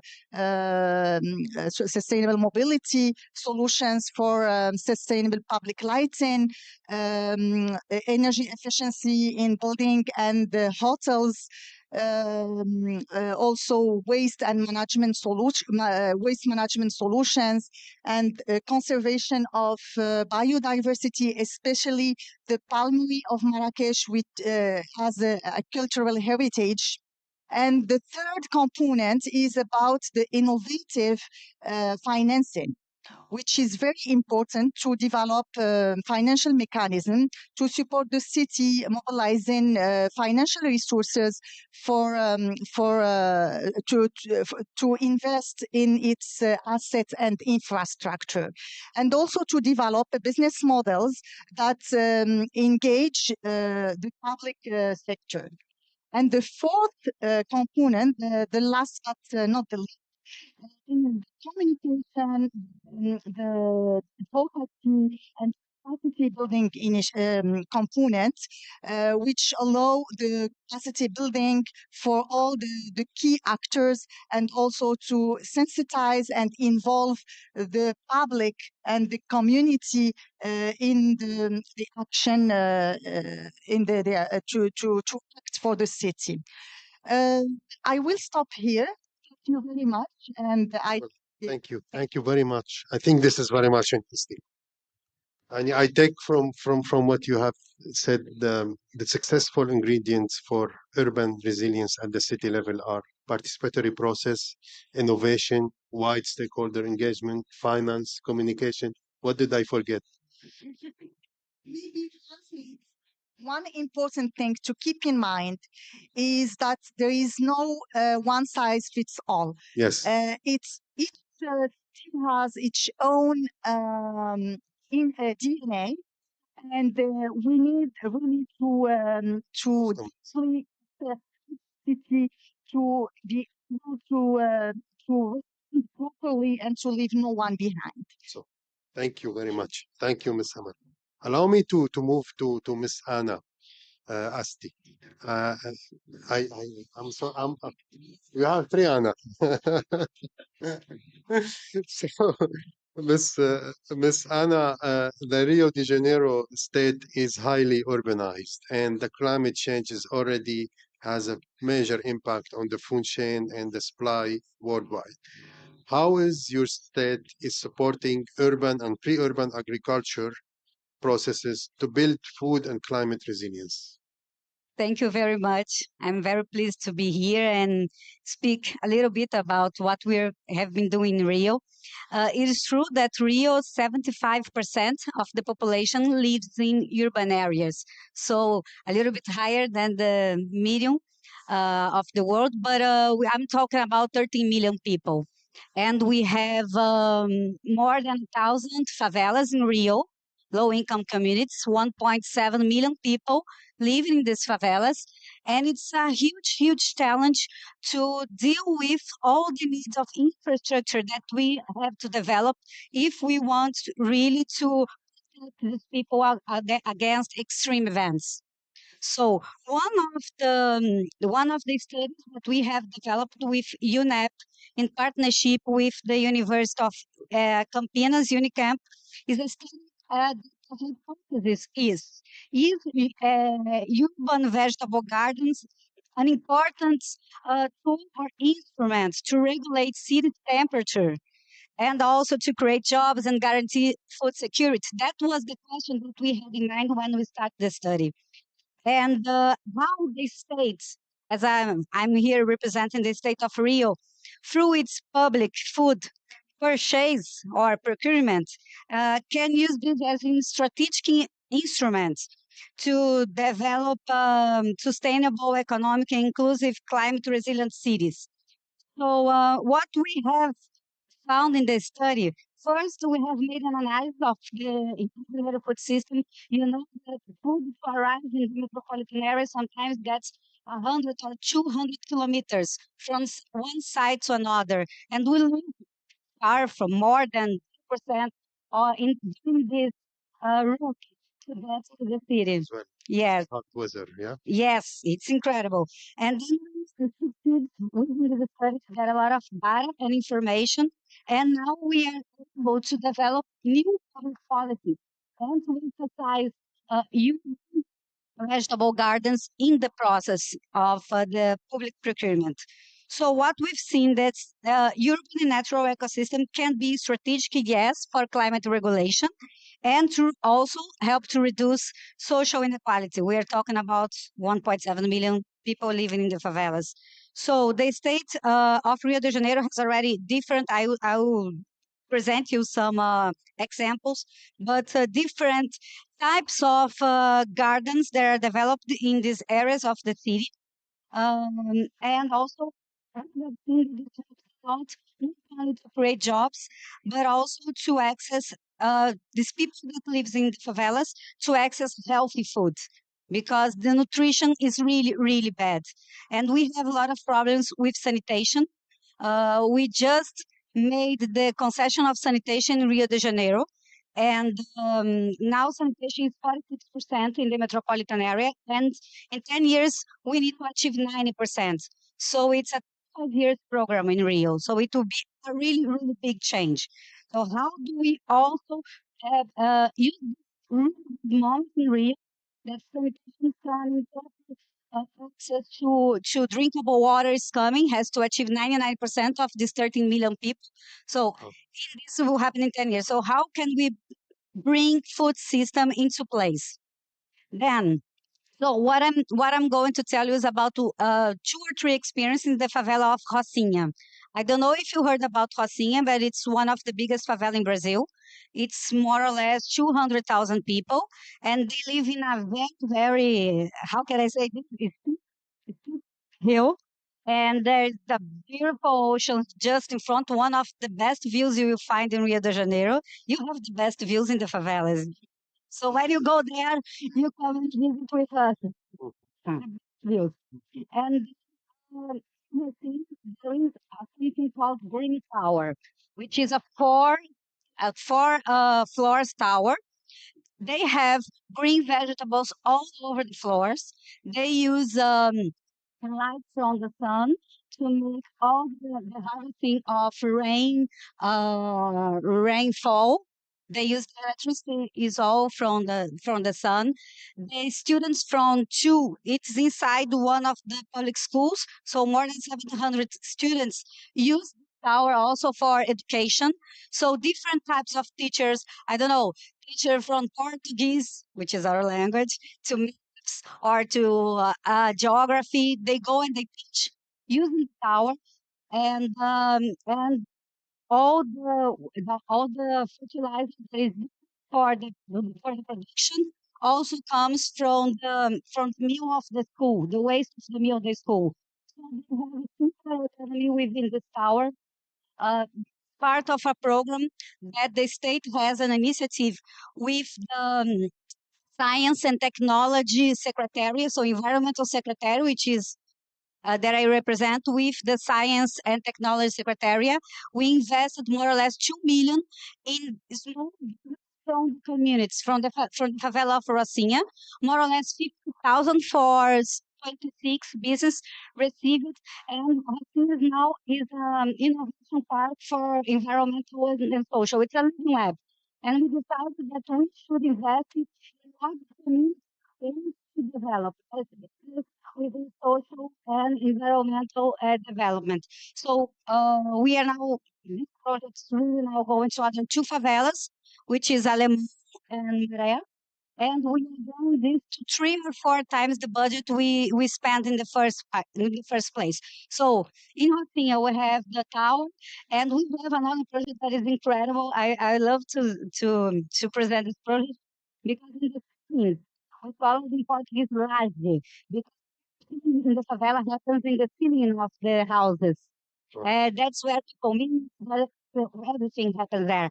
And then in the city, they started to build gardens for food production and sell the food. They sell the food in the favela. And it's this project that we financed also with $50,000, something like this. It's 50 ceilings from the favela. So we have also uh, areas where you have a lot of waste. We have invested to create urban gardens, urban vegetable gardens, and there is no more waste now. And they are not just, you have the culture to leave your waste there. When you change for something that people want, and they say that they have a contribution from this, they can have their lettuce, their carrot from there. They really respect the place. So you have one of the most beautiful gardens in the world in a hill that is, you have the ocean just there in front of you, and you have this incredible view in this incredible garden, and it fits a lot of people from the favela. So this is a study that shows how the state can really deliver this change. And what I would like to say to you is that we have mapped, within the study, we have mapped the best way to create the best. I will not read everything, but what yes, we don't have much time. But we have mapped the best way to create the route, the logistics for these gardens, and how we can really implement a food system that is that is climate change resilient, and we can also lower a lot our emissions to transportation. So it's a very, I highly recommend the study for everyone, although for our other cities that can do the same. And we have also a QR code that I think will be presented afterwards, but it's in the website of UNEP. Well, thank you. Cool. Sana, thank you very much. Amazing. I think my next personal travel destination will be to Rio de Janeiro after I heard that. And you described the urban agriculture practices. They say win-win situation, but after I hear you, it's a 10-win situation. It's unbelievable. Thank you very much. Allow me to move to the other Miss Anna and Miss Anna Amalia. Miss Anna, I want Bapenas is leading the implementation of the GEF Indonesia Sustainable City Impact Project. So if you can please tell us about the tools and the support Bapenas is providing to the Indonesian cities to support the adaptation of the sustainable practices at the local level, please. Okay, thank you so much, Tarif. For those who hasn't know that about Bapenas. Bapenas is Ministry of Development Planning in Indonesia. So we touch upon how we can elaborate all of the planning issues. That is why in our GEF project, we try to touch upon the very fundamental things. We want to implement the holistic planning. That is how the cities can address all of the complex system, because we all know that cities is a very complex system with a maybe in the future the climate change and then pollution and also biodiversity loss, we call it triple planetary crisis, will also hamper cities, because most of Indonesia's citizens will live in also in cities, about 73%. But I think it's a very similar percentage. But if we say about the number, it will be 220 million people. It's very huge people, a lot of numbers. That is why we want to touch upon the fundamental things that cities have to know about their complex system. That is why the holistic planning is very important. And the GEF SJIP project in Indonesia, we will focus on the planning process. We want to implement the system analytic in a strategy environmental assessment. This is a very mandatory in Indonesia before we can produce or formulate the planning policy scenario for the future, for the medium and long term. We need to implement analysis in a form of strategic environmental assessment. In there, we want to implement systematic thinking or using a modeling, a system dynamic model that is used for understanding the interconnectedness about the issue in environment, in social, and also in the economy. That is why it's very important to see this. There is no more silo planning, only one sector for that is like in economic only focus on economic growth, not like that, because we see one sector and one intervention that is will affect to the another sectors. That is why the second thing, we also want to implement the urban shift concept in our 5 cities. We have 5 cities in our project. That is big and metropolitan city, Jakarta, Palembang, Balikpapan, and Bitung, and also Palembang. This is very big cities, and also representing of various typology of the cities in Indonesia. We want to implement at least four concepts. That is urban biodiversity, circular cities, resilience, and also decarbonized cities. From there, we want also implement what is the priority in intervention and investment needed, and how we can also build the management, or how to make a alternative funding from that. It is I keep saying we want to, because this project just started this year. So this is very important how we can formulate the best thing that we can implement for the next 5 years. And of course, we understand that we in Indonesia face some challenges, like our colleagues also mentioned. There is a data reliability, and then also scarcity, and also about how the capacity of the planner and also the one who do the analysis is very lag behind how they understand to implement the system thinking and so on. That is why Bapenas, because in national level we also implement those and system thinking, we want to also introduce in a city level, because it is very important.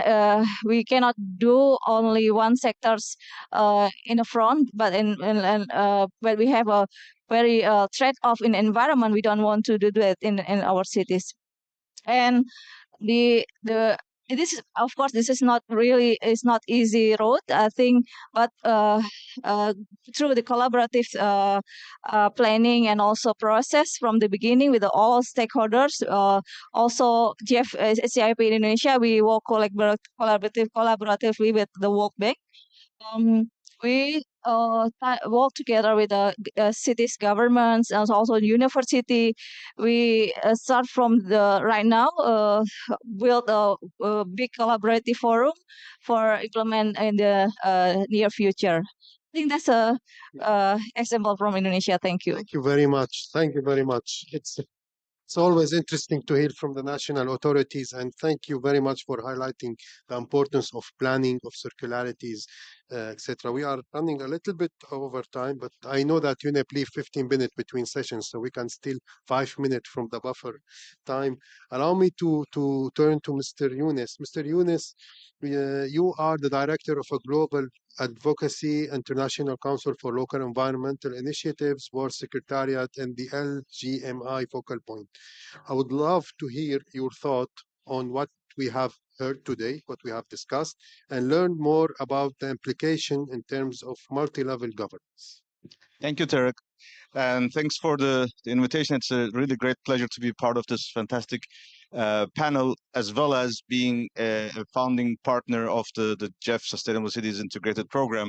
I think for me, it's particularly very exciting because Jeff is one of the first example of the response to the Paris Agreement. I remember in 2013 with the former CEO Naoko Ishii, she was saying that how can we better address urbanization, because Jeff traditionally serves MEAs. There's no MEA for cities, but she really said that the root causes we have to discuss, and this is one of the first example of the legacy, and it's expanded to so many countries over these years. I want to touch upon what we are doing in the space in the LGMA or the negotiations, what we have contributed to this Jeff project, especially on nature, plastics, and other processes, and conclude with this last initiative that was announced, CHAMP, in 2 minutes, probably. I know it's a challenge, but I will do my best. So this COP is the most effective COP that cities and regions are there. But cities and regions were in this space since 95, COP1. We were one of the first 3 constituencies, together with business, environmental groups, and local governments. The difference is that we were always around the periphery. And we have been elevating our voice since the Paris Agreement. We had made Paris Agreement recognition of all levels of government. In Glasgow, we have inserted the notion of multi-level action. And this is the COP to really kick off the new era.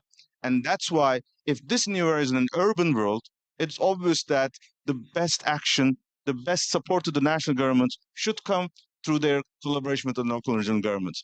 So on that front, the other point why it is important is this COP is that you have seen this week we will talk about youth, food, nature. This was never on the table of the negotiations. I've been in this process since 2013. This COP is the first time that these are so much integrated. And again, the reason is that we have to address the root causes. This is climate emergency action. We're not talking about the results, which is the emissions. We're talking about energy, the transformation. And again, why this COP is again important, this kicked off for the first time ever a decision, loss and damage. We have direct access in the loss and damage fund, supported by the advocacy of LGMA. And in fact, it will help us better in JEF and GCF and other processes, which means now is the nations to commit to do more.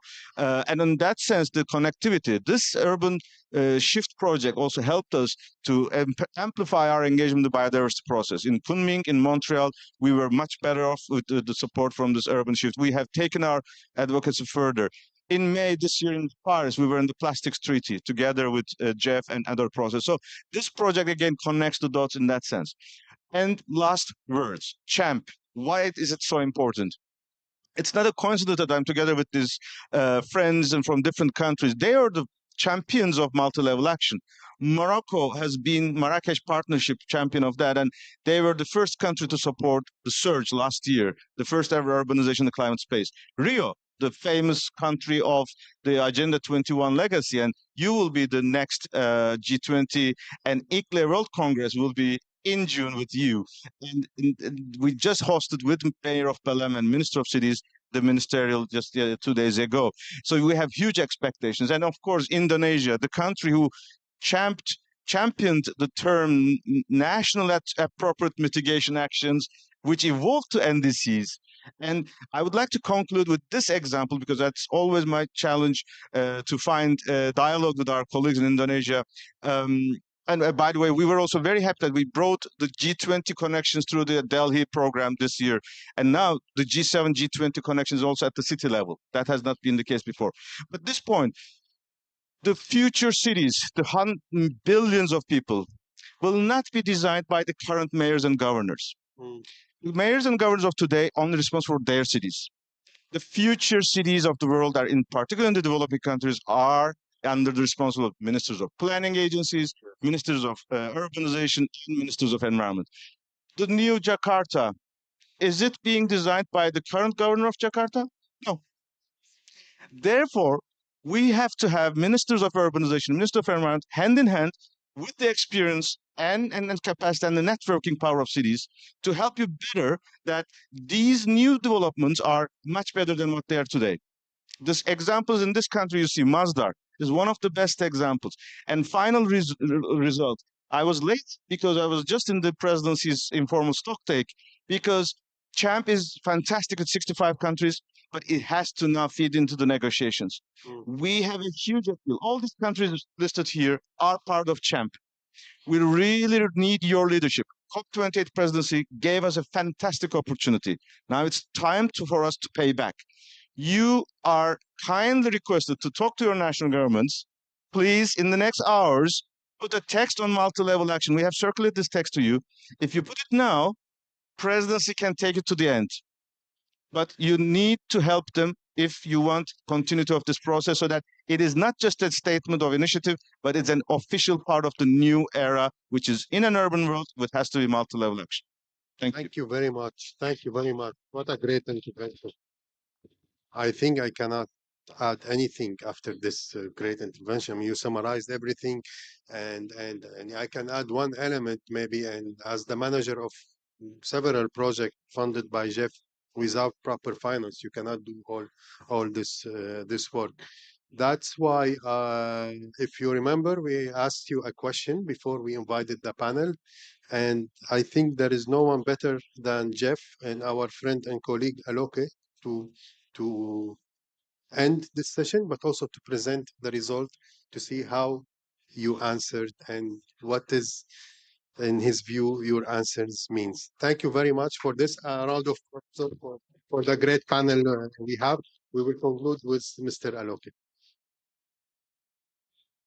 Can we put the result, please?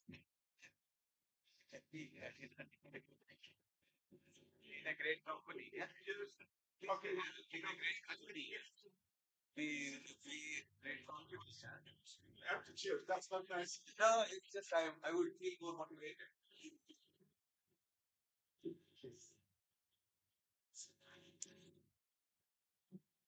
Thank you so much. My name is Alok Barnwal. I am the coordinator of the Sustainable Cities program of the GEF and the Urban Shift program, which we have branded. And you know, the best part of my job is to be in a great company of the panelists of Rogier and Ruth and you know, many other colleagues who keeps inspiring me and inspiring Jeff in terms of the role of cities in contributing to the global goals, which are agreed, negotiated in the multilateral environmental agreements. You know, so you very well articulated the evolution. I was planning to say, but I think you said so well. I don't need to say that again. And we are really proud of working with the city-based organizations, ICLE, C40, WRI, in making this happen. That, you know, going beyond our sectoral mandate of responding to focal areas and convention priorities of climate, biodiversity, land degradation, chemicals, all separately, we are bringing all of them together in the cities program. And the cities program is the only integrated program at the GEF, which started in GEF 6, continued in GEF 7, and now in GEF 8. No other program has evolved in a consistent way like this. Yes, it was not easy, but it was it definitely got great help from champions like you. With the approval of Council for GEF 8, we will be now allocating close to $500 million in grants, and we'll be supporting more than 34 cities and nearly 100 cities. But you know, this financing is not the most important part of this program. Of course, it is important, as Tarek said, but the most important aspect of this program that we believe is the partnership that we have developed. We have brought in the best thought leaders, minds from city champions. We have brought in the best of the multilateral development banks, because we really want them to invest and look into you know, mechanisms to support cities. And we have got you know, great partnership with UN organizations who are really shaping the global goals for 2030, 2050, and beyond. So we are bringing all these actors together with mayors, with national governments, with state governments, to really make this transformation happen, and to ensure that, you know, what we agree in COPs, we make that happen on the ground. And indeed, this is a watershed COP. I agree with you. This is the COP where probably cities have the strongest voice in all the proceedings. And I have been, as a financing mechanisms, we keep updating our leadership on how we are progressing, and I have been highlighting how cities have been at the forefront of this COP. So this is a watershed COP, but we are committed to support this. And this is just a beginning, as Roger said earlier. We remain committed. We will keep supporting. The financing is one part. I think the key aspect of our program is integrated approach, which looks beyond just climate. We bring climate, biodiversity, chemicals and waste pollution, everything together. We understand that financing is one of the biggest challenges, and one of the further sub challenge is access to direct finance for cities. How can we address that as that concern? As a multilateral fund, we have to work through national governments because of the mechanisms, the instruments. But are there mechanisms or solutions or ways where we can have direct interface with cities? This is something that we have been thinking, and we will continue engaging with people like you, Yunus, and Rogier, and others, to get ideas on how this can work. Can we think of some disruptive ideas, creating probably a subnational financing window or something like that, that can really make this happen within our financing instrument, with a better interface of cities. So I can go on and on, but I think you have already heard the key messages. Please look at the Urban Shift report. It highlights the integrated approach that we are supporting. It highlights the important role of all the actors, particularly cities and their mayors and their leaders. We remain committed, and it is a partnership. Please come, join us. Share your ideas, share your thinkings, and we will try to make this work, because we not only, we have a dual approach. We support implementation, but we also have a global partnership, a global forum or platform which enables sharing of lessons that emerge from the support or from the innovative projects, ideas that were shared today in the panel. So glad to, privileged to be coordinating such a wonderful program, and please continue engaging with us. I understand we have a map or something that I have to show, or is it this? Okay. Yeah, 1 minute. Thanks for responding to the question that was shared with you. In terms of what qualities and features you envision in a resilient cities of the future. Great to see social justice and nature quite strongly highlighted. And I'm glad to say that this is something that at the JEF also we evolved. And if you look at our JEF 8 strategy, inclusion and nature is one of the top priorities. In fact, all the proposals that we have selected have nature in their project, which was very different in the JEF 6 phase. So all projects have nature. Just transition, fully agree. There are many other aspects which are not really intuitive when you think of low carbon or climate resilience, but things like accessibility, things like governance, things like bookstores, for example, or communities. These are very important elements if we really want to see a systemic transformation. We cannot just go with a solutions or technology based approach. We need to bring all these aspects together to ensure that whatever solutions we apply is accepted, or is delivering benefits for everyone in a way that is that contributes to overall well-being. So I think, as Roger said that, or Ruth said earlier, that we are all the experts are here. I don't need to convince you or explain what are these important aspects of resilience in cities. So please have a look, take photos if needed, and interpret how you think sustainable urban transformation can work, and how Jeff, as a financing mechanism of UNFCCC, Convention on Biodiversity, UNCCD, and other mechanisms, can contribute to it. We are all there listening and trying to implement as much as possible. Thank you so much for inviting me.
not starting yet.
Check. Hey, hey, hey. No, no, no, no, no. Check. Hey, hey, hey, hey, hey. Okay. For streaming, you're getting. Okay. Put.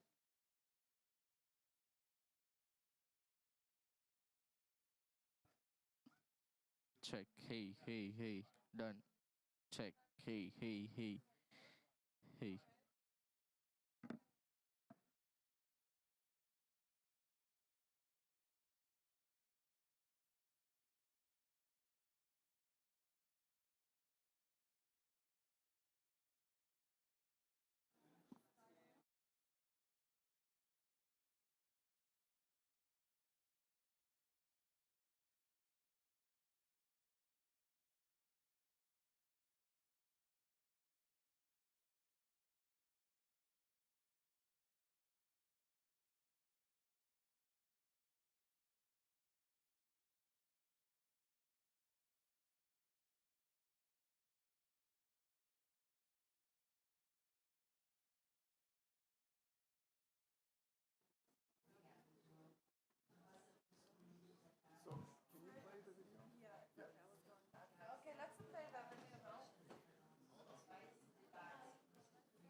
Good afternoon. Welcome. My name is Henry Neufeld. I'm Head of Impact Assessment and Adaptation at the UNEP Copenhagen Climate Center, and I will be moderating this session today. I would really appreciate if you came closer. It makes it much easier for you to see the presentation that we will be having as the first speaker, from the first speaker. But first, let me just say a few words before I introduce our panelists. So you've just seen the video. Climate impacts are increasing, and everybody's experiencing these impacts all over the world. Of course, some are experiencing these impacts more than others, and those are the most vulnerable, those in developing countries with limited resources, who are exposed, who don't have the capacity, and despite the fact maybe that in absolute numbers their impacts are lower, in terms of their GDP, the impacts for the least developing countries and small island states and developing countries are much higher than those of developed countries. And it's great to see that at COP28 at the beginning, the decision on implementing and operationalizing the Loss and Damage Fund has been taken. It's great to see the pledges coming in. 700+ million have already been pledged, but as we also know, this is still just a drop in the bucket. It's a very small part of what we need in order to address the magnitude of losses and damages that we are facing. So this session will talk about loss and damage and limits to adaptation, the interface between soft and hard limits, and what we can do to reduce the losses and damages that we are facing. So we have 4 speakers, and we will be sitting here for now because Emily Boyd, who's a professor in sustainability studies at Lund University, will give a presentation. She has slides, and since there's no monitor here, the other panelists will be sitting in the audience, and then we will come up forward. So without further ado, Emily, you have the floor.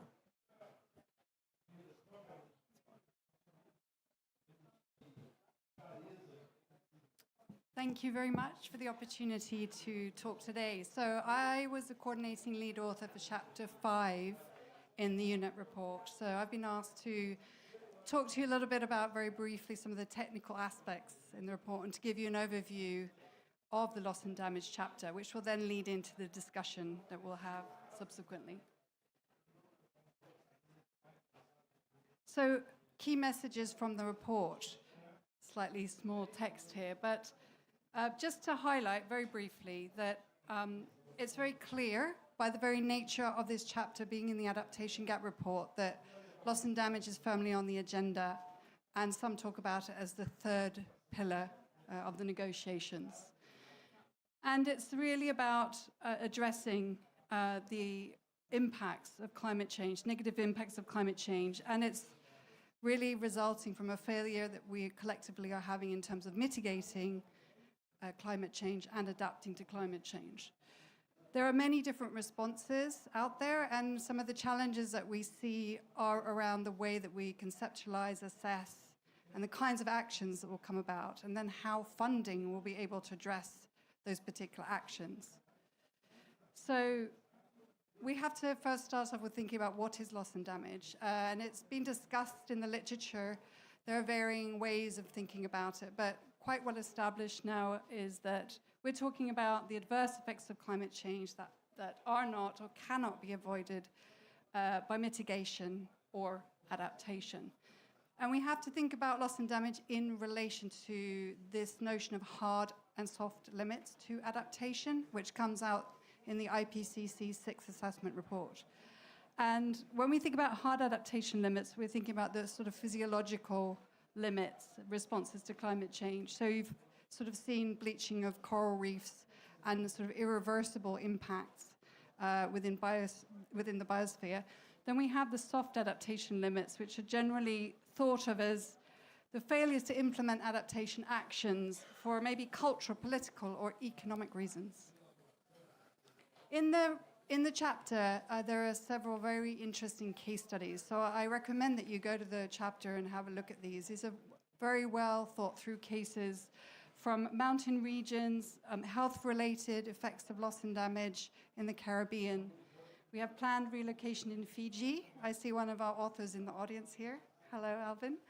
And also a case study on the Pacific heat dome, which is about USA and heat waves occurring there. So these are very interesting and very useful cases if you're trying to understand what is loss and damage in practice. How did we get here? Well, there's a long history of establishment of loss and damage preceding this timeline here, COP28. Really, it started about 30 years ago with an idea from Tuvalu, small island states, and ideas that there was need for some kind of insurance mechanism or a way to address the effects of climate change already. So 30 years later, here we are with an agreed fund, but it's taken a long period of time, and there have been many interventions, many actors, and many processes that have led us up to where we are here today. So some of the challenges that we have that we talk about in the chapter is how do we define the difference between economic and non-economic loss and damage. We talk about the importance of bringing in issues of compounding or cascading risks. So you might have a drought and then followed on by a flood, followed on by a drought, and so on. So we're not just talking about individual events here, and what happens during those subsequent events to people's non-economic losses, for example. So non-economic losses are things that we lose, perhaps in culture, territory, identity, social networks, many of these intangible aspects that are really, really critical and that somehow we need to capture in addition to the economic, the sort of dollar value lost from any extreme or slow onset event. So this is really critical to loss and damage discussions. So there are a selection of actions that are associated. So loss and damage is not meant to undermine adaptation in any way. It's complementing adaptation in a sense. And we can see in the chapter that looking through the different kinds of actions that are out there, there are specific actions related to loss and damage. And some of those, for example, if you look at non-economic loss and damage again, relate to things like reparation, recognition, things like enabling access, restoring ecosystems, or things like counseling post-disasters or post-climate related events. So it does bring up new, challenging, and really, really important aspects, none the least mental health, social and economic and political dimensions that perhaps aren't well understood.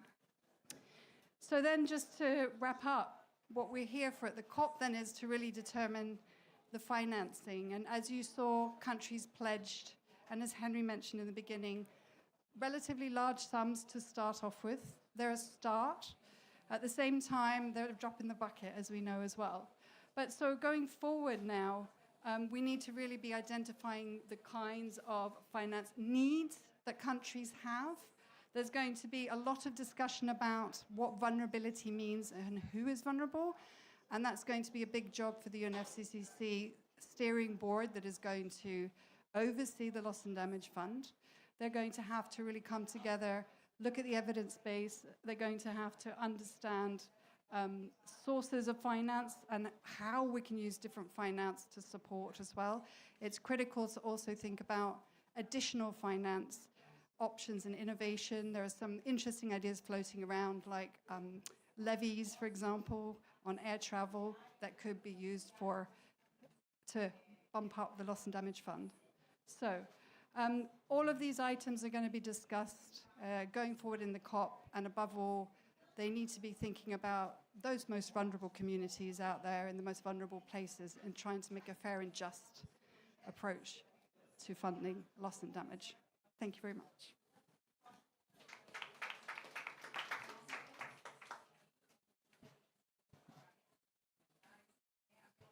Thank you so much, Emily. Let me first present you with one of the very few hard copies of the report.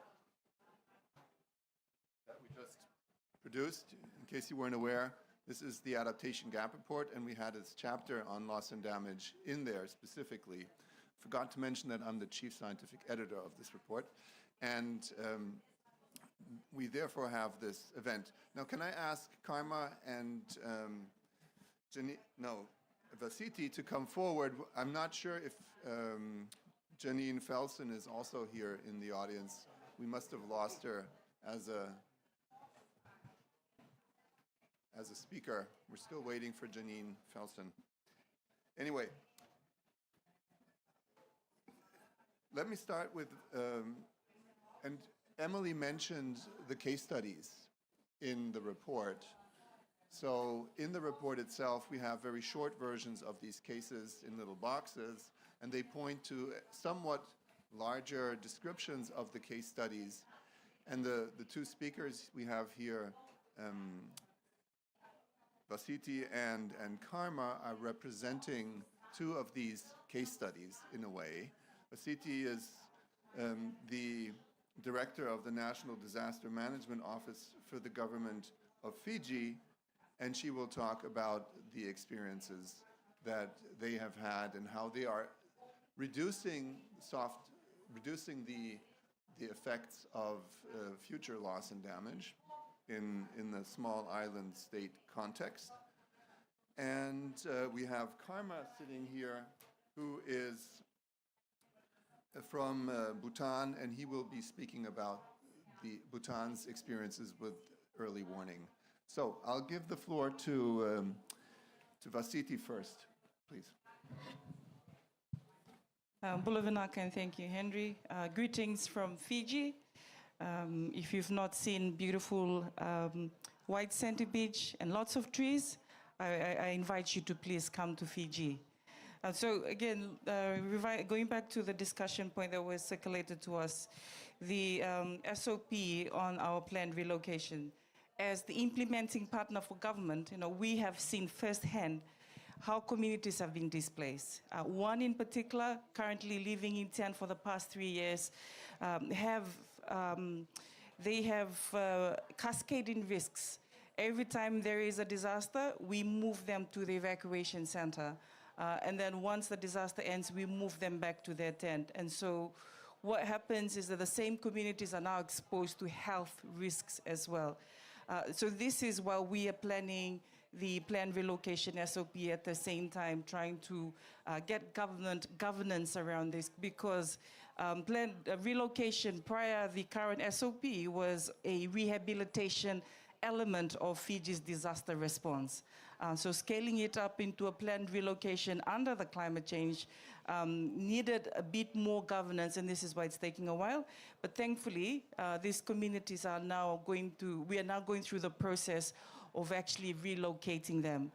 So on the first point of planned relocation for Fiji, it's an end-to-end solution. When I say end-to-end, these are communities who themselves have identified that they're no longer safe in their current location. And so moving them to higher ground is not an option. It's a must. They need to move. This particular community, Nambavatu in Honolevu, even their inherited land is also deemed not safe.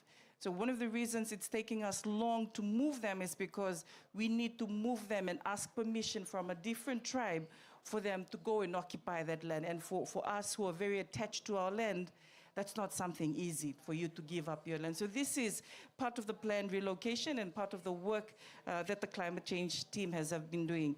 So under the planned relocation comes the climate vulnerability assessment tool.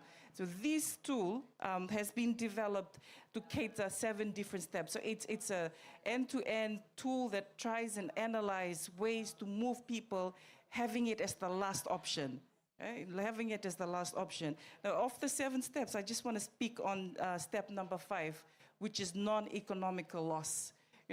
For a department that goes out during disasters and listen to stories of communities of women that are already struggling already as it is, losing their homes, losing their graveyard due to sea level rise, and then excavated by multiple disasters, flooding, drought. it's an endless cycle for them. So non-economical loss in terms of traditional knowledge is also jeopardized because places that they know that they could go and fish, the fishes are no longer there. They're no longer coming in abundance. They're struggling now to go to the same place. The signs of an imminent threat, for us in Fiji, if the breadfruit is fruiting only on one particular plant, there's 3 or 4 or 5 breadfruits, for us that's a traditional knowledge sign that there's a cyclone grooming over the horizon. That's no longer happening in Fiji. Fruits that used to fruit at a particular season, that's no longer happening in Fiji. So traditional knowledge is also factored. And with that, through the climate change team, one of the documents they've just recently launched is the Culture, Gender, Relocation Nexus. Coming to talk to our community about relocation, and again, touching base on the different exposures that already have. Different communities in Fiji have their different ways of doing things. You can't come and talk to a community who lives in the coastline to think that the one up in Highland has the same traditional method. They have 2 different things. So this culture, gender, relocation nexus allows people, allows donors, allows partners to actually read through the document and understand culture sensitivity before actually engaging with community, which is very critical. And I guess the last point that I just wanted to raise is public-private partnership. So on the 2nd of November this year, Fiji launched the first ever foreign blue bond. So this bond focuses on Fiji's escalating our adaptation plan through the National Adaptation Plan, focusing on 4 key areas. One is to promote nature-based solution. 2 is to scale up Fiji aquaculture. 3 is to develop sustainable towns and cities. And of course, 4 is enhancing solid waste management. So again, this public-private partnership is done through UNDP as well as the UK government, just to scale up our level of adaptation and to meet the targets that we've set up in our National Adaptation Plan, which was launched in 2018. Thank you. Asiti, thank you so much. And we will have time for questions after the 4 presentations, basically. So keep your questions, and we look forward to a discussion afterwards. So great to see, how Fiji is already addressing the aware and being aware of having to do so many things connected to future climate change-related losses and damages, and how they're preparing for this in all the sorts of ways, through cultural engagement, through financial support, public-private partnerships, and really great to see that happening. So we have our last panelist also. She's made it here, and I will introduce her after giving Karma the floor, who will speak about the experience in Bhutan. Please, go ahead, Karma. Thank you, UNEP, for providing me the opportunity to share our experience in addressing the natural disasters to minimize loss and damage for the communities in Bhutan. Well, first, I hope you all know where Bhutan is. I always find difficulty in referencing my country because we are so small that it becomes quite insignificant when you talk about climate change, when you discuss about climate change in this kind of forums. But anyway, we are located in the eastern part of the Himalayas. It's a very small country. It's just a little less than 40,000 square kilometers with only 700,000 people. But being in the eastern part of the Himalayas, we have our own set of problems. So Bhutan is home to around, say, 567 glacial lakes.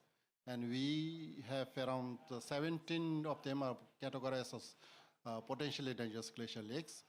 And by the geographical location, we are under the influence of the Indian monsoon, which has become very unpredictable in terms of its frequency and intensity. So that is why almost all the natural disasters, except for the earthquake, I think in Bhutan are related to the hydrometeorological disasters. So for addressing that one, first, what we are doing is we are foreseeing as early warning system as a most compatible system that is to be adopted to warn the vulnerable communities in the downstream region of the river basins. Because our country is around 98% occupied by mountains, so very less area to be used for other activities like economic zone, agriculture activities, and all those developmental activities. And by, again, geographical, physiographical conditions, our settlement pattern is almost all concentrated along the river, major river system valleys, which is about 70% of the settlements are concentrated along the river valleys. So that is why we are, our communities are very vulnerable to all these hydrometeorological natural hazards. So to address this one, we have installed many early warning systems actually so far in the country, for especially to avoid all the disaster caused by the flooding issues in the country. But the problem that now we are facing is the objective of during a natural disaster, for example, for a flooding, is to save lives and properties of the vulnerable communities. But to do that one, and we need to have a very effective early warning system. And the effectiveness of the early warning system depends on the accuracy of the data that we have in the country. And the issue is now with the data gap. So when you talk about the Himalayan countries, I think it's not only in the case of Bhutan, but even for other countries in the Himalayas, data gap is a very big issue. So unless we have something that we in place to address the data gap issues, we won't be in a position to have an effective early warning system for all kinds of disasters. So in that way, I think WMO realizing this one through the UNFCCC's initiative and WMO taking the lead, the SOF, Systematic Observation Financing Facility, is one scheme, I think, where we can take advantage. And that's, I think, is what we are looking forward to also. And Bhutan is identified as one of the first countries to be implemented the soft component. And so far, I think it is going quite okay. But one other thing that we realize about the soft also is it has some its own set of regulations. For example, the establishment of a early warning, the observation system is bounded by the condition of 200-kilometer radius. And in that context, Bhutan fits very well within that 200-kilometer radius, so which dictates us to have only just one of the observation point in Bhutan. So that is one of the other drawback that we have noticed in the SOF also. But when you talk about this, the loss and damage in terms of early warning system installation and in terms of adaptation as a whole, I think we need to have this interlink between the upstream and downstream. Whatever is happening in the upstream has a lot of consequences in the downstream. It is a transboundary in nature. So that is why I think it is quite important to not to treat this kind of issues in silos, but in a holistic and pragmatic way. So this is what I just want to highlight now. Thank you so much, Karma, and it's really interesting to see the SOF, of course, the Systematic Observation Finance Facility helping on the one hand, but also showing its limitations and the challenges that we're facing because of data constraints and challenging relief of the country. And nevertheless, the SOF is supporting the initiative for early warning and climate information for all, which is so important to reduce exposure to climate hazards and will be very, very effective at reducing lives and loss and removing people and systems from harm's way. So our last speaker has arrived, Janine Felsen. She's currently a research fellow at the Melbourne Sustainable Society Institute, but she's also a negotiator for Belize, and she will speak about the health implications of climate impacts. Please go ahead. Yes, thank you very much. It's a pleasure to be with you, and my apologies for being very late. I'm very happy to have heard my colleague from Fiji and my colleague from Bhutan's presentation, because it resonates a lot with what Belize and the Caribbean experience in terms of climate impacts from global warming and climate change. In the Caribbean, there has been a progressive increase in vector-borne diseases as a result of warming climate. And that the breadth of those vector-borne diseases continues to increase. We have begun to notice the implications for non-communicable diseases for the Caribbean people. And in fact, I should highlight, even before we were making that connection to climate change, non-communicable diseases was already an issue for the Caribbean, and I believe also for the Pacific. And in fact, the Caribbean led a big initiative at the United Nations to have a non-communicable diseases declaration so that we could address these issues that are impacting upon our people and upon our potential for growth. But I think just to pick up on the point of the issue of data, we can certainly begin to appreciate, and I think it's more recent than really it should be, the connections between health and climate. And now we see these moves towards health national adaptation plans, and of course we in the Caribbean like to think of it more in terms of an integrated approach, because there are many different impacts outside of the health sector that this will have. But for adaptation, we can certainly use some of the tools that we have and start to limit the impacts of climate change on health systems and on people's health. But we have challenges now because we have to look at the wider impacts. What is climate change doing to mental health in particular? What is climate change doing for people's just day-to-day living? And those aspects I would like to connect to the issue of non-economic loss and damage. To what extent can we say that we have adapted or can adapt or have the capacity to adapt? People have the capacity to adapt to avoid the impacts, those types of impacts on their health and well-being. Those impacts that we can't count in terms of monetary figures. We don't really have the information to help us understand where those boundaries are. Where do the boundaries for adaptation in relation to these health impacts end, and where does loss and damage begin?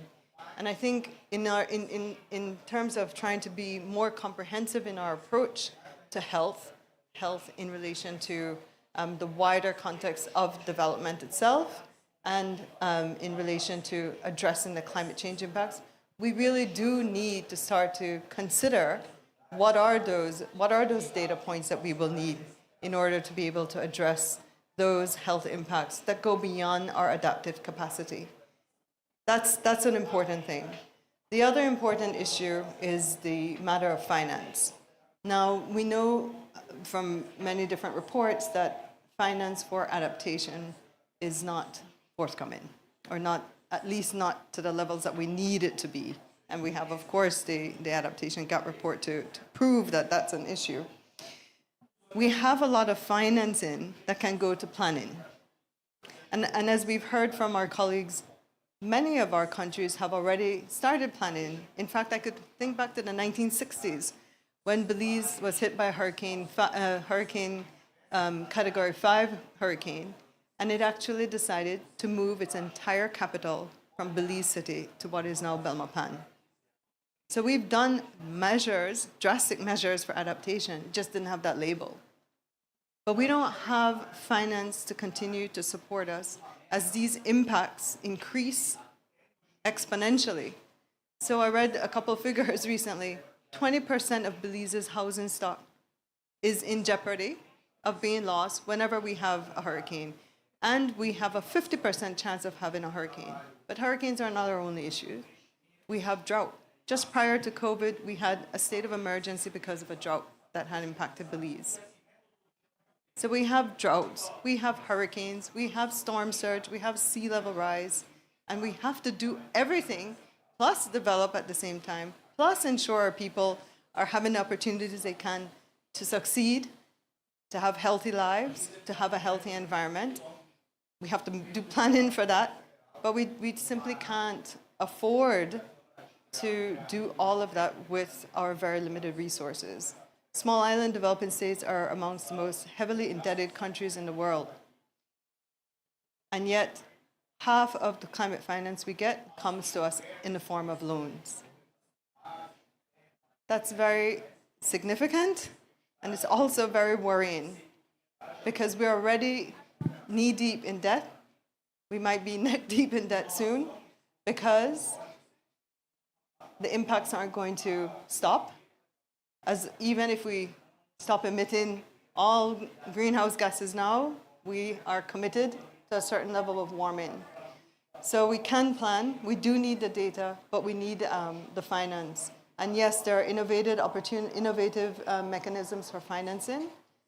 Governments can pay, but there is also the importance of public-private partnerships. Belize too was involved in a bond called the Marine Conservation Debt Swap. We raised $360 million, and we have a revolving fund that captures some of the monies that we would otherwise have paid for debt that can then be used to protect our environment, which underpins our economic sector. And that in and of itself is an adaptation measure. So we're doing what we can. We lack the data, and we lack the finance, and we need to find a way around all of these in order for us to make big progress on our adaptation goals. Thank you very much. Thank you so much, Janine, and for pointing out the different connections between health and adaptation, the limits to adaptation, but also then finance, indebtedness, and not last but not least, the fact that poor countries are still having to take loans in order to address impacts that are ultimately not any of their fault. So we still have some time for questions, and I hope that you have questions. If you do, we have a roving mic, and then when you, just introduce yourself and then ask your question. Please raise your hand. Yes, gentleman here in front. Hello, thank you so much for those presentations. My name is Ronako. I am an MIT student studying environmental engineering. I'm from Jamaica, and I am very interested in helping the Caribbean and other developing nations, like small island developing nations, states adapt to climate change, especially the hydrological changes. But I'm wondering, let's say, how would I have the highest leverage to start bringing engineering solutions to these regions? I'm wondering, in my mind, I think, maybe working with the UNEP would be a great way to start impacting policy immediately and bringing out solutions that can help adapt right now, because it's very urgent. But I'm just wondering if there are other ways I can have the highest leverage to start helping. Okay, that's a question to Janine. Do we have other questions? We'll take a couple. Anybody else? No? Okay, well, Janine, go ahead, please. I'll start off. So I am glad you asked that question, because we often look beyond our region for support, when in fact we should be building our institutional and human capacity within the region. And as you know, in the Caribbean, we have the University of West Indies. We also have the Caribbean Community Climate Change Center, which is the regional coordinating mechanism for climate change responses for the entire Anglophone and, of course, Haiti. That center actually now has interlinkages with Central America, because they've seen the advantage of how we can use a coordinated response to climate change, because the challenges are not unique just to us. It's affecting everyone. And we actually have really good relationship. The Caribbean Community Climate Change Center has really good relationship in the Pacific. And in fact, we have exchanges. And it brings me, so the center does risk assessment, it has a specific modality for doing that. We could use the brain power of our young people outside to come to the region to do adaptation and actually pilot initiatives, innovative solutions, which can then be used in other places with similar challenges and share those experiences like with the Pacific. So I think, we think about partnerships only with external or, I hate to use it, but Global North institutes, but we have a really strong partnership already interregionally across with the Pacific. And I think that's also a solid way of utilizing the human capacity and optimizing that for adaptation solutions much more broadly to small island developing states. Thank you. Vasiti, would you want to comment on that question as well? In addition to what my colleague just mentioned, she's right. There's a lot of these streams that are available for assistance. I think we also need to strengthen our peer-to-peer support. Yes, we do have it at the national level. That needs to scale up to the regional level. So we need, another dialogue with our regional partners within the Pacific to mobilize lessons learned. And just 2 days ago, I was in a meeting, and one of the things that is very prominent when you're having a discussions around climate change is there's a silo between climate change and disaster practitioners in a country. You sit in a room, you have the economists, you have the climate change people, but you miss, at least for us, the disaster practitioners are missing in the room. So this is, for me, a big lesson learned. When I do go back, we'll try and have this conversation. It was initiated with climate change, but I think we really need to strengthen that because the implementing partner for climate change are the practitioners, right? So they need to be in the room to have that level of conversation. But quickly going back to the question, there's also technical advisors that are available to come in and provide leverage support to government, direct bilaterals. So that's something that we could, we could explore.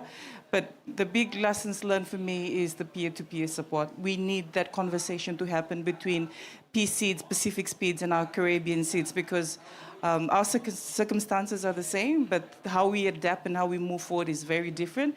So there is very much a need for that level of discussions between the small island states. Fantastic. And yes, Emily also wanted to say something. Thank you. I just wanted to say some encouraging words to follow on from these great words. I think you were saying you're a student of engineering, and I guess I was going to encourage you just to go out and find in your university or wherever you're studying people from different disciplines. And it's really important to practice and learn how to speak with people from different disciplines. Because when you go out into the workspace, this is such a critical skill to have. As an engineer, to be able to talk to a health practitioner or an economist or someone with very, very different perspectives and insights. And sometimes it can be quite challenging to come up with a kind of agreed perspective, but that's part of the whole process of trying to solve these very interdisciplinary challenges that we face and in collaboration. Can I just ask you a follow-up question, which is, what is Lund University, what are you doing in terms of capacity building for the young people who are facing future climate risks and are going to have to live with the mess we're making? Thanks. Yeah, very good question. So we have various interdisciplinary centers at the University of Lund, which is in Sweden. We try to work across faculties and departments. So we try to facilitate engineers to work with biologists and physicists and social scientists and so on. And it's a struggle. I think we all probably find that. But we really try and encourage young people to get involved and to push upwards. And for example, there's student bodies that get together and they try and push the university leadership to actually take action on mitigating carbon emissions, because that's what we need to do. It's very slow, but the students provide a really strong pressure upwards. So I think it's up to us also in the universities to support the students to be able to have a platform to do that. Great. So, Alvin, you had a question, please. We need the roving microphone again. Bullet City, pleasure to meet you.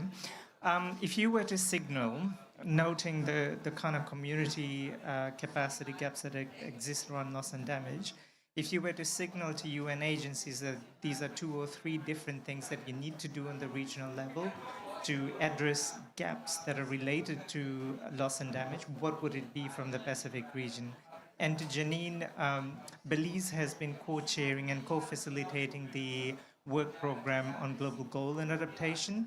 How would you build synergies between the framework that is to come and the new loss and damage fund and funding arrangements to actually address the soft limits to adaptation? Thanks. Fantastic. And I'm going to ask Karma to answer that question as well, the first one. But first, please, go ahead, Vasiti. There is, I mean, if I mention all the signal, I think we'll be here till tomorrow. But maybe if I could just prioritize the one of the many that I have on my list, and that's climate financing for sure. Rightfully said, these fundings are made available with conditions, and those are the conditions that we struggle as implementers of that particular project to achieve. We've just finished, and I've just submitted a proposal for funding. I almost lost my CSO and NGO because of the requirement that they have to follow just to be part of government as a partner to this particular project. So this, what's the polite word of saying stupid? This thingy, this whole, red tape, if I put it that way, that needs to ease. And also, as you rightfully said, it's so good to see a lot of pledges, but they're given to us as a loan. We are struggling already. Cyclones are happening every year. Droughts happening every year. It's not like 1 year you're given a break. No, it's happening. Our land is depleted every year. It's moving, the sea level, right? Everything is rapidly increasing. And yet the very core funding that needs to escalate our level of resilience has so many red tapes that sometimes you just give up. Maybe just take all the land because the finance is so difficult to achieve. So for me, for sure, it's the red tape that's with climate financing that needs to come in the form of a grant so that our CSOs and our NGOs, who are also our partners, can implement and have a bigger reach with regards to adaptation measures. Karma, please. What are your recommendations, the 1, 2, 3 things that we should be doing? Well, I will not touch on the finance because my colleagues has elaborated on that one. So, but when it comes to the UN agencies, I think other than the finance, one important aspect of intervention could be in terms of technologies, scientific tools. If you look at the current scenario, the tools and technologies are available, but again, they are not free. So simple tools, when it comes as a commercial packages, is near to unimaginable cost package associated with that one. So like what I'm trying to say is now, if UN agencies could come in as a consortium of institutes through which all those required tools can be developed and provided as a free package through a common platform, I think that will be good. I'm setting an example, something like I work a lot with satellite images. So, for example, if you need a high resolution satellite data, it's very expensive. The higher resolution you need, that much expensive it goes. So, like, for example, Sentinel Hub. Sentinel Hub is a public accessible platform through which we can use Sentinel along with the tools integrated to the system. So that kind of, I think, things, platforms, the UN agencies can look into to providing to the LDCs and the developing countries. I think in that way it will be quite helpful to the communities, also to the government agencies, and all people from all walks of life in that region. And on the financing part, yes, the climate finance are available in plenty, but getting them is so bureaucratic. That is the fact. But we also know that now the loss and damage fund is adopted, and it will be rolled out soon. But we don't really know how the modality will be in accessing the fund, and we hope that it won't be that kind of bureaucratic system that present climate funds are having. So by the time the proposal gets through, our priority is has already changed. So there is no, there is no good in approving the proposal after the priority has already changed. Janine, last. Yeah, so very good question. So the global goal on adaptation is intended to drive the implementation of Article 7 of the Paris Agreement, and it will remain a nationally driven approach to implementation. And because some of the possible features, because it's not agreed, possible features would aim towards assisting countries in developing their risk assessment and vulnerability assessments, basically enhancing their understanding of what their adaptation needs are, that can perhaps better help them understand then where will be those bounds. But I need to say that, loss and damage is an experience that's felt by a people or potentially a group of people within a country and the country itself. So to say that there's a really definitive line between one stage to the next is perhaps not fair. So we'll have to recognize that there are probably going to be nuances, and the lines might not be as clear as we would think they are. But definitely, to the extent that what we adopt in the Global Goal on Adaptation framework helps with improving understanding, helps with, in some cases, there are discussions about indicators being developed, then a country will be in a better place, for sure, to be able to assess, okay, we're going to have to think about these issues being completely unavoidable, or we just simply don't have the capacity to deal with it. I do recall a report, I think yesterday or the day before, where the Republic of Marshall Islands have actually put out their Marshall Plan, and I was reading through it, and it's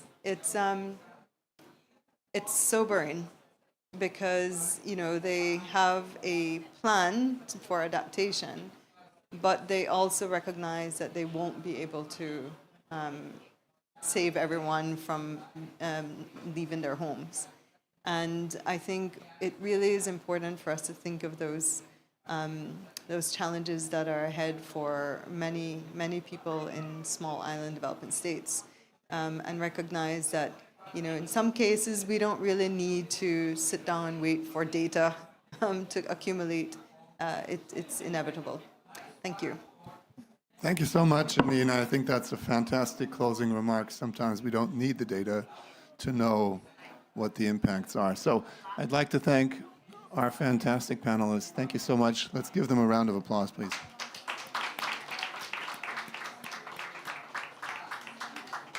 Thank you very much for attending, and unfortunately we don't have time now. We've already run over, but appreciate you being here, and I'm sure that you can answer any questions. You can ask questions to the panelists if you want to. Thank you.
So welcome everybody.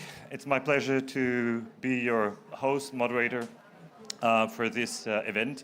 Essentially, what we'll be doing is an update, a briefing for policymakers on the work of the Integrity Council for the voluntary carbon market. My name is Pedro Martins Barata. I'm one of the co-chairs of the expert panel of the Integrity Council. I will be also presenting you in a minute our speakers, which include two of my esteemed colleagues in the Integrity Council's expert panel, also my co-chairs. The objective of this briefing is essentially to share an update on the progress and the impact of the work of the ICVCM since COP27 and the work that we've been doing in engaging with policy makers. I'll start with a presentation of the work that we have done so far, and then we'll have a stellar panel, including, let me see, Gabriel Labat at the end. He is, what do I have here? He's my co-chair in the expert panel, and he's also with UNEP. I have also Daniel Ortega Pacheco, again, co-chair of the expert panel of the ICVCM, and currently also a distinguished member of the faculty at University of Michigan, exactly. Then, here's where I need to get Beth Parker from the United Kingdom, Senior Policy Advisor within the team leading global carbon markets policy for the UK government. And that, within that, her focus includes the maintenance of the CORSIA compliance market rules and the delivery of the UK's voluntary carbon market and nature consultation. She has previously worked on a range of UK government roles and as a financial service consultant. And last but not least, we have a country representative from Ghana, Thomas Giambra. Thomas coordinates the national and landscape level planning and implementation of forest sector actions and activities for the successful rollout of all REDD+ programs and projects in Ghana. And we're quite interested because Ghana, as we all know, was one of the first countries to actually actively set up a framework for the working of carbon markets within its borders.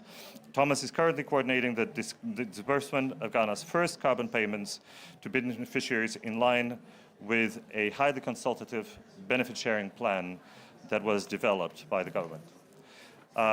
With this introduction, I'll just go quickly through the work that we have been doing in the Integrity Council and giving you a little bit of an introduction to the Integrity Council for the voluntary carbon market. So hopefully this is working. Major point here is we believe that the voluntary carbon market will be critical in accelerating a just transition to 1.5 degrees Celsius. But it can only do that if that voluntary carbon market is rooted in high integrity. And we've been having several discussions over many years in many different fora, a lot of us, on what does high integrity mean, what does good quality mean when we talk about carbon credits. So the role of the Integrity Council is to essentially ask that fundamental question. We're not alone in this ecosystem. So we have been engaging, especially in the last few months and quite visibly here at the COP, in what we call an end-to-end integrity framework with other initiatives that are also operating in this space regarding corporate climate ambition. So just to mention the other ones, our colleagues, starting from the greenhouse gas protocol, which essentially is for many years now the standard for how you do corporate climate accounting. On top of that greenhouse gas protocol, we then have the Science-Based Targets Initiative, which takes the greenhouse gas protocol and developed an entire framework for how companies should go about setting internal mitigation targets. The third leg, if you want, of this integrity framework is our sister organization, the Voluntary Carbon Market Integrity Initiative. And we always joke a little bit how unimaginative some of these acronyms may be. But the VCMI is looking at answering the question, what makes a claim a credible one if it's done by corporates on the back of corporate purchases? So when can a company, or what can a company say if it is buying carbon credits, and what can it legitimately say? As we know, we've had several discussions, including decisions, both from courts and government frameworks around exactly this issue. Can a product be claiming itself to be carbon neutral, for example? So finally, in all of this net zero framework, the last leg, if you want, of this four-leg stool is the work of the Integrity Council for the Voluntary Carbon Market.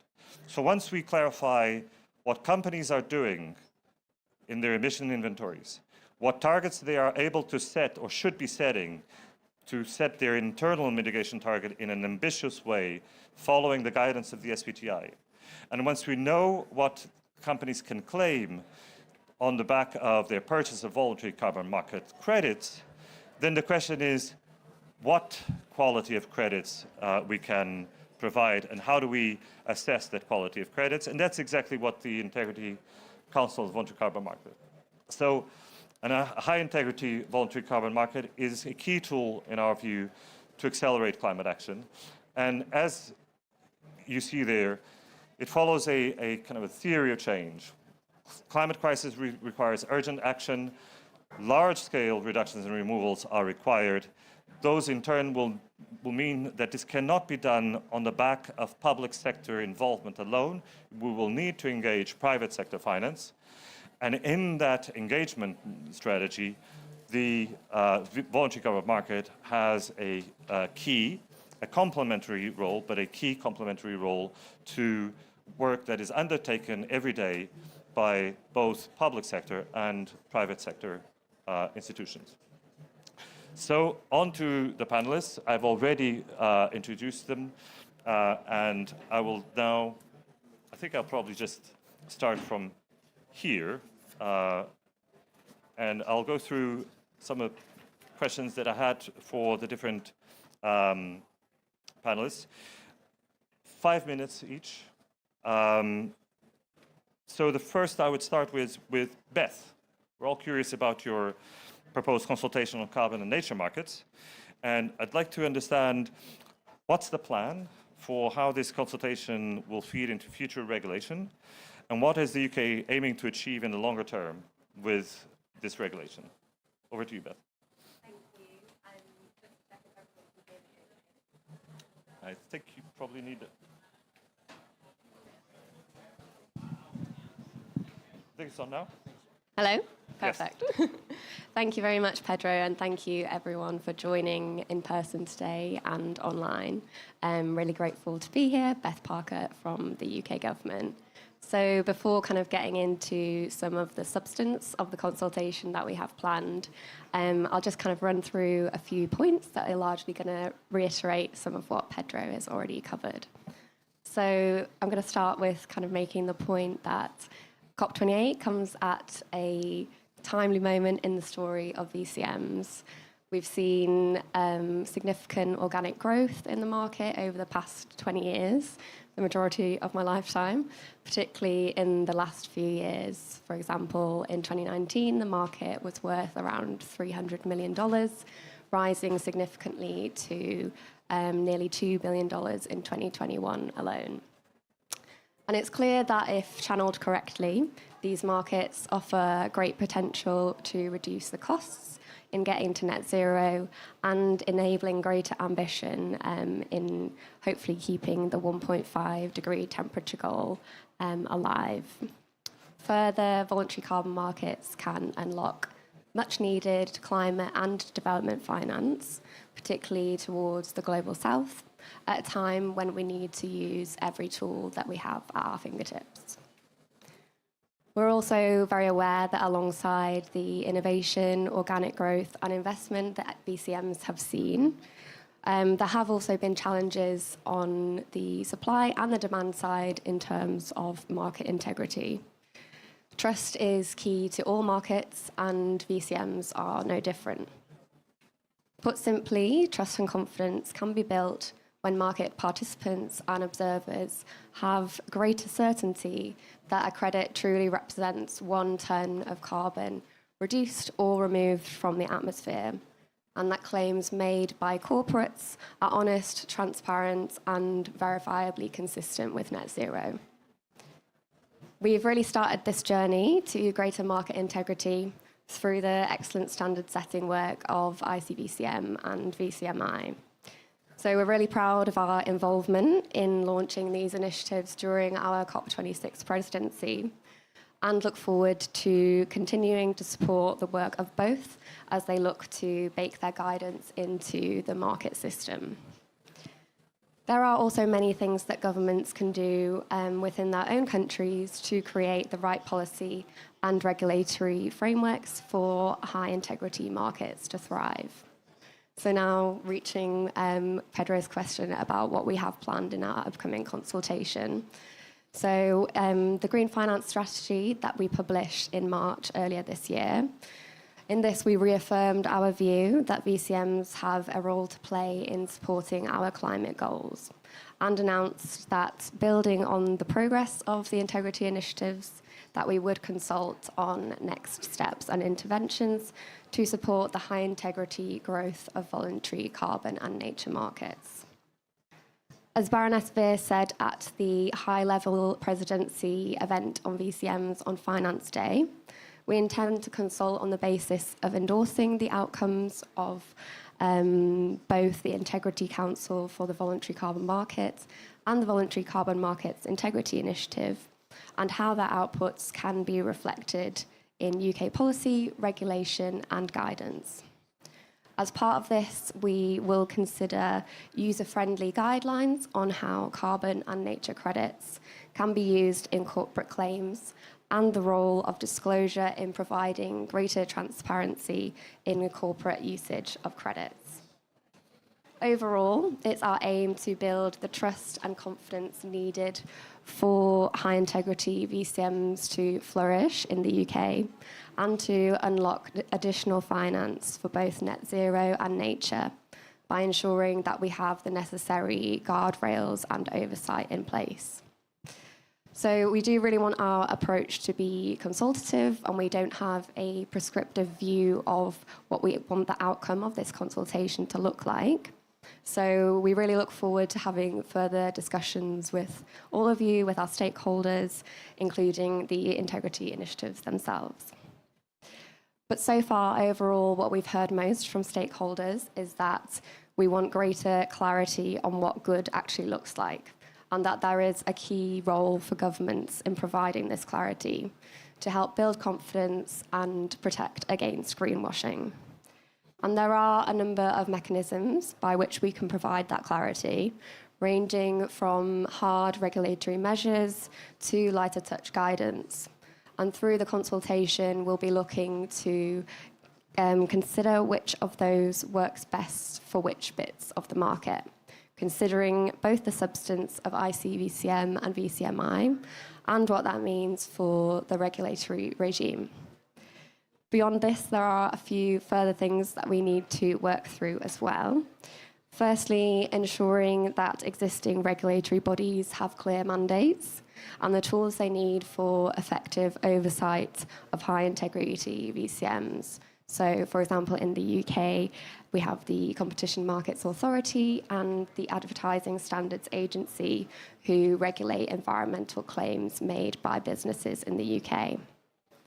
Secondly, in ensuring the appropriate levels of disclosure and transparency on carbon credits is captured within the implementation of wider corporate reporting and disclosure frameworks, including considering, alongside our parallel assessment process for the International Sustainability Standards Board, and consultation on transition planning requirements and the degree to which these align with what is needed through ICVCM and VCMI. And finally, on ensuring that we are considering core carbon principles alignment in the development of our domestic schemes in the UK, including firstly on emerging standards for UK business models for greenhouse gas removals, where high integrity VCMs will play a key role alongside potential integration within the UK emissions trading scheme market. And secondly, the British Standards Institution's forthcoming standard for nature carbon.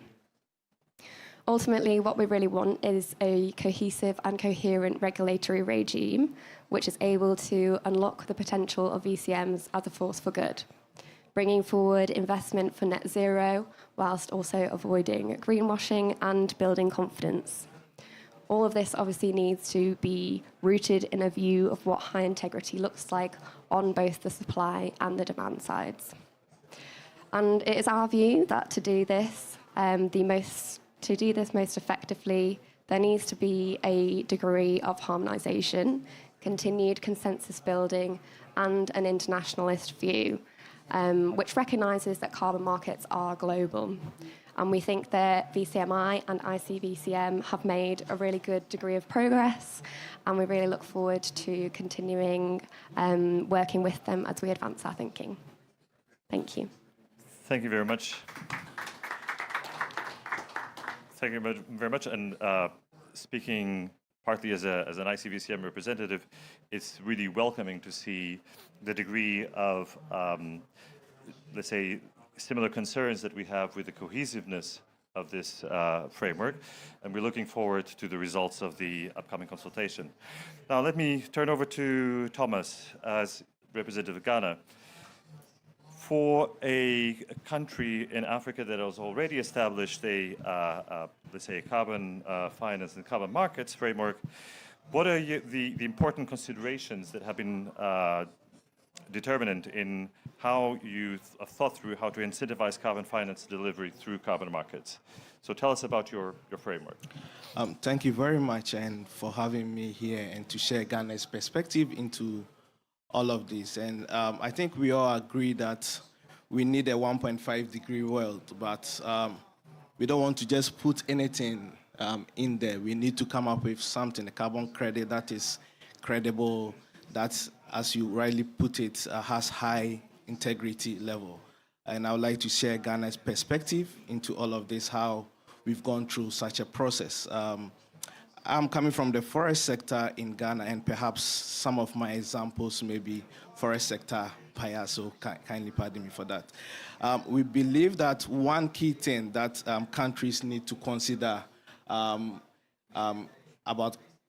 climate financing with regards to voluntary carbon markets, I think one key thing is coming up with policy and regulatory framework. I think that's one key thing that we consider. When you are venturing into a new pathway, you need the goalpost and the guidance that you have to develop. And for instance, Ghana recently developed Article 6.2 framework document that in itself signaled to the world that Ghana is interested in moving into the voluntary carbon market. And in there you find step by step as to how Ghana would want to integrate or go into the voluntary carbon market, the kind of cost, the administrative processes. And once you do that, then it tells everyone that there's a shift in your thinking and how you want to do it. So regulatory framework, a change in the regulatory framework and developing one, we believe is key. Number two, what could incentivize a country like Ghana is the pricing component. Here's the case: you produce something at a cost, and the pricing is not incentivized enough. You are trying to incentivize people from a certain sort of behavioral change, and you want to go into a voluntary carbon market, and the pricing is not really incentivizing the people. So that's one key thing that we consider. I want to pick an example from one of our programs with which we signed a payment agreement with the World Bank. For instance, this program is costing 236 million when we did the costing, but the carbon payment in there is 50 million. You check the cost vis-a-vis the pricing out of it, and you realize that there's a mismatch in there. There are so many nuances in there as well.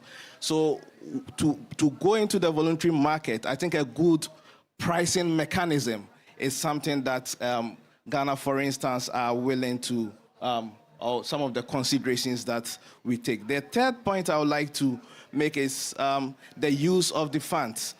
We want a 1.5 degree world, and use of the funds here is very important.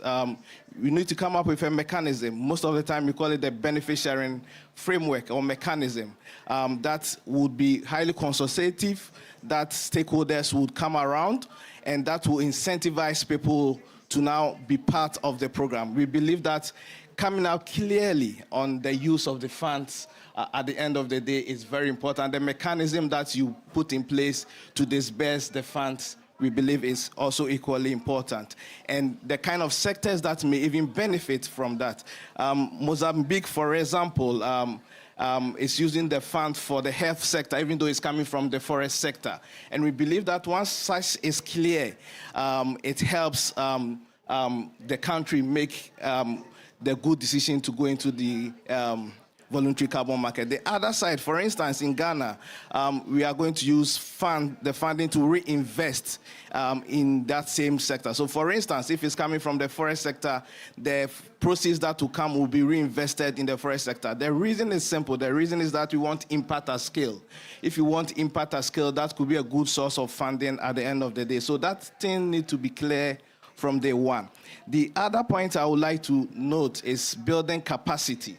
Building capacity. All activities leading to emission reductions, generation are purely technical, and you need to build capacity. What are the expertise you have in those areas? What are the gaps that you can come up with? These are things that countries need to consider when going to the voluntary carbon market. In Ghana's instance, we've itemized our gap analysis and know that these are areas that we have the weakness. How can we build up those areas? How can we generate support for those areas so that at least our package is full and it's not half full?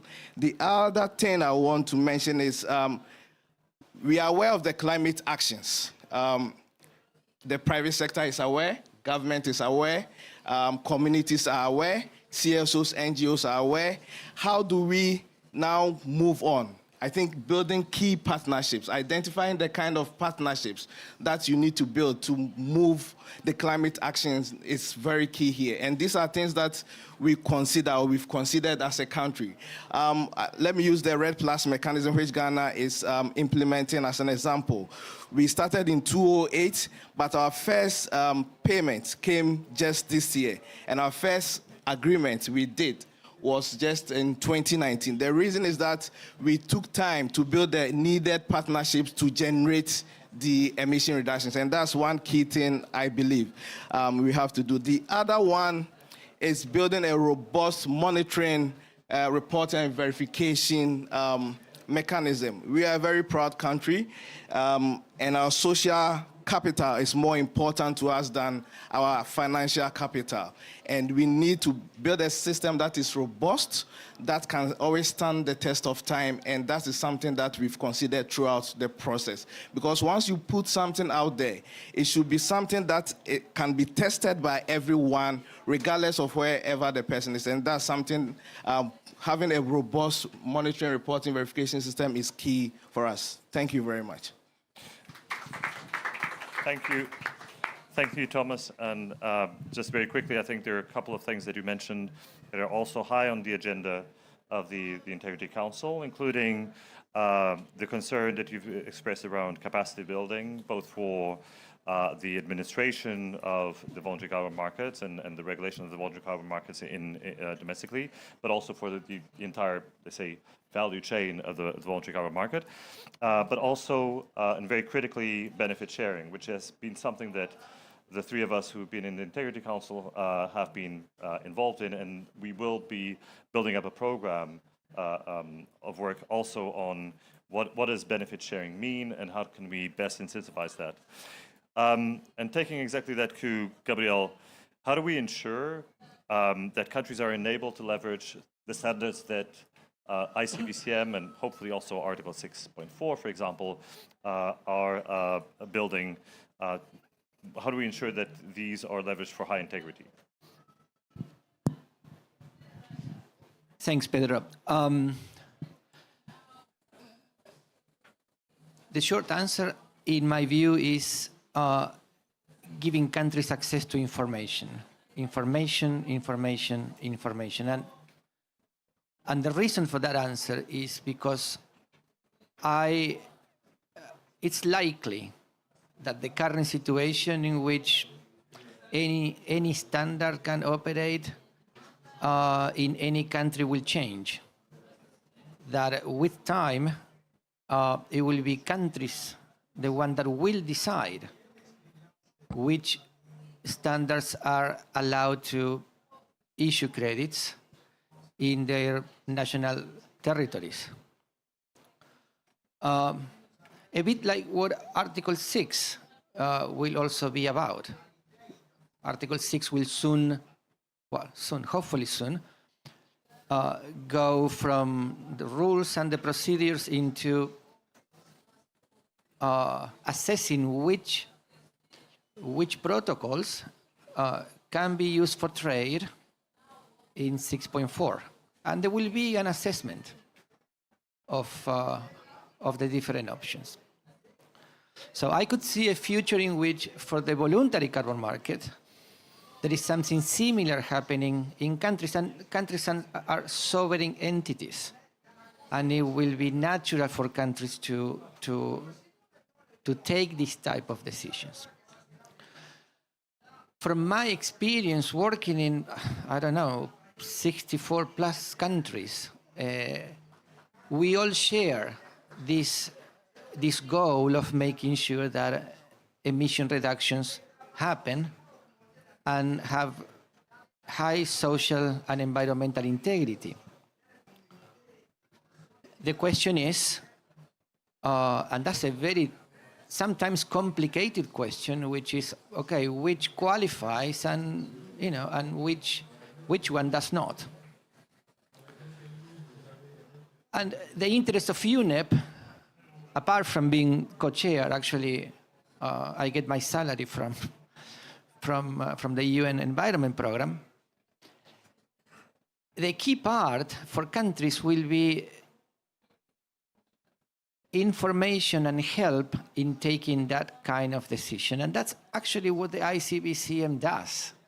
That's the main purpose of the ICBCM, is to signal, because it doesn't have the power to deny trade to any standard, but it is to signal which standard is of high quality and which one has some room to go. So that's going to be part of the information that countries will be receiving.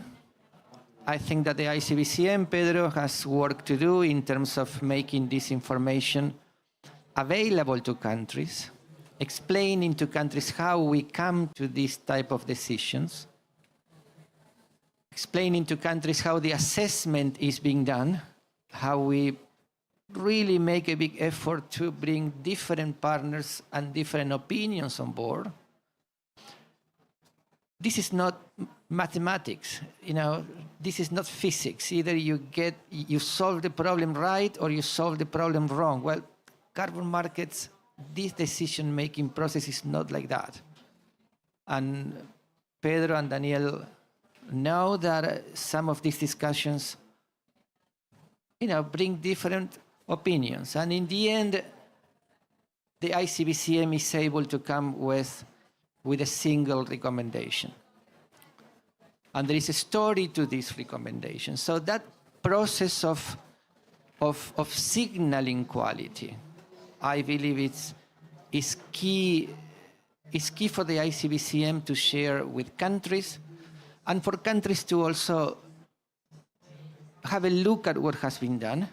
In the end, the decision is country-driven, but the more information you can get, my take is that the decision probably will be will be more appropriate for your needs.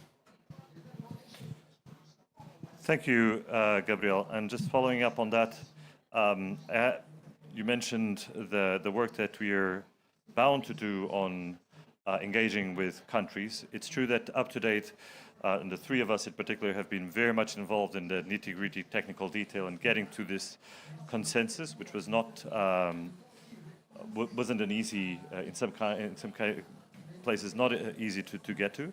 But I think the next phase, as you rightly point out, we will be seeking out to interact with countries. What little we have done so far, and as Beth here can attest to, is we are seeing very positive reaction to what we have done so far. But the work is absolutely not finished yet. So UK is consulting on our ICVCM, on the appropriateness of our ICVCM outcomes. We also see our guidance somewhat referenced in things like consultation documents from the CFTC, the Commodities Futures Trade Commission in the US. So lots has happened, but lots more has to happen still. And then to Danielle, how do we ensure that what we're doing in the carbon market and with the Integrity Council and their quality standards is compatible and builds on and can enhance other carbon financing tools such as debt swaps, bonds, and how do we make sure that, and how do carbon finance instruments compare to other finance instruments for developing countries? We already saw, Thomas, there is, you engaged in a RED framework in 2019, and you're only seeing the first payment now. So that speaks to one of many issues in relation to carbon finance. But Danielle, over to you. Thank you very much, Pedro, and I'm very pleased to join this distinguished panel. Before I jump into the question, I wanted to briefly recap what we have heard so far, right? So the Integrity Council is an independent body. We have proposed to the world, particularly to carbon crediting programs, a threshold standard of what high quality means. And that addresses, first, governance, because it has a set of rules, as Pedro indicated, that controls for conflicts of interest, makes transparent the information management, and how to also manage the registries, right? This was really needed in the market because of credibility issues. So ensuring robust governance is one part. The second, we have provided a set of rules that enables anyone in the market to understand whether the credits issued by a carbon crediting program will have a real impact on emissions level, right? And the third component, I think it goes back to what Thomas was indicating, we have introduced a set of rules as well that addresses the needs to control for safeguards, and that is identifying the risk and managing the risk by carbon crediting programs, but also how to ensure that there are positive contributions to sustainable development. So this is, in summary, what the threshold is. And I'm very humbled to hear that jurisdictions like the United Kingdom is considering and perhaps deriving information from our framework to conduct their own rulemaking. Similar exercises we have seen in other markets, right, by other self-regulating bodies like ours, that we are private sector for private sector, right? We just put together best practice that was taking place in the market. We took the best from the market infrastructure. Perhaps the same has taken place with the task force on climate disclosures, and now we see jurisdictions taking over. In addition to the UK, I think we are in a breaking point because the United States Commission on Future Commodity Trading has also recognized the ICVCM work for the rulemaking. And just to put it in perspective, right? Our credits, we were a market that was not only facing credibility issues, but needed to ensure fungibility, and that is that carbon removals and avoided emissions can be compatible. And perhaps the contribution of this common set of rules is that now we can strive to achieve that. It is not easy, it is demanding, it is costly, but I think we are delivering on fungibility. If we deliver fungibility for this new financial asset class, we will achieve liquidity, right? Because if this is traded as a commodity now, as per the US new regulation, it will enable us to do future contracting, which will enable upfront financing. Then we will move into derivatives. And lastly, forward pricing to ensure that the prices also improve. We understand that it's an issue of price. It has to do with an increased demand that is needed and will be unleashed when the credibility issue is resolved. So I just wanted to close the circle to come back to Pedro's question. We're in a COP where finance means ambition. And the voluntary carbon market can bring private finance. This is not debt. Let me emphasize that. Our developing countries are severely in debt. This is perhaps one of the only few tools that actually enables the private sector to invest, to accelerate the transition. We understand the voluntary carbon market is just one complementary tool and should not replace decarbonization efforts, but the power that it could enable to really accelerate climate is what perhaps brings the attention of many actors. And with this, let me make the bridge, and with respect to compatibility to other financing tools, like the ones Pedro has indicated. Green bonds, thematic bonds, sustainability linked bonds, and the debt swaps. So let's think in a country like Ghana that would like to finance those 200 million upfront. That is, countries like Ghana perhaps is a bit more better positioned than other countries. They don't have that availability to allocate $200 million. Fiscal resources can go to education, health, but actually are going to debt servicing. So for resolving the debt issue, multilateral banks are proposing the use of thematic bonds and debt swaps, right? More recently, we have seen the issuance of green bonds that are linked to emissions reductions performance. We have seen the case of Uruguay, and we are seeing the World Bank now testing alternatives. We will hope that the issuance of these financing instruments are also based on high integrity, and there are principles in the market for them, like the green bond principles, right? But what will happen is, if these debt structure instruments can facilitate a country like Ghana issue a bond that can facilitate that upfront finance for RED Plus strategy, it will be in a much better position to do a more ambitious program, more robust, with capacity building included, resolving that need. But if Ghana performs this RED approach and gets into the jurisdictional approach and gets credits approved, if these credits are high integrity credits, they can be used to pay back the debt issue through the bonds. Let's remember, how Ghana will use these green bonds is to purchase back debt that is already in the secondary market. It will do that, purchasing that debt back with a reduced price. There is a haircut on the face value when you buy that debt back. We're talking in a different order of magnitude in terms of financing. Currently, the voluntary carbon market, as Beth indicated, is $2 billion. We expect to grow to $50 billion in the next few years. But the thematic bond market and sustainable finance market is $3 million, and thematic bonds are about $900 billion.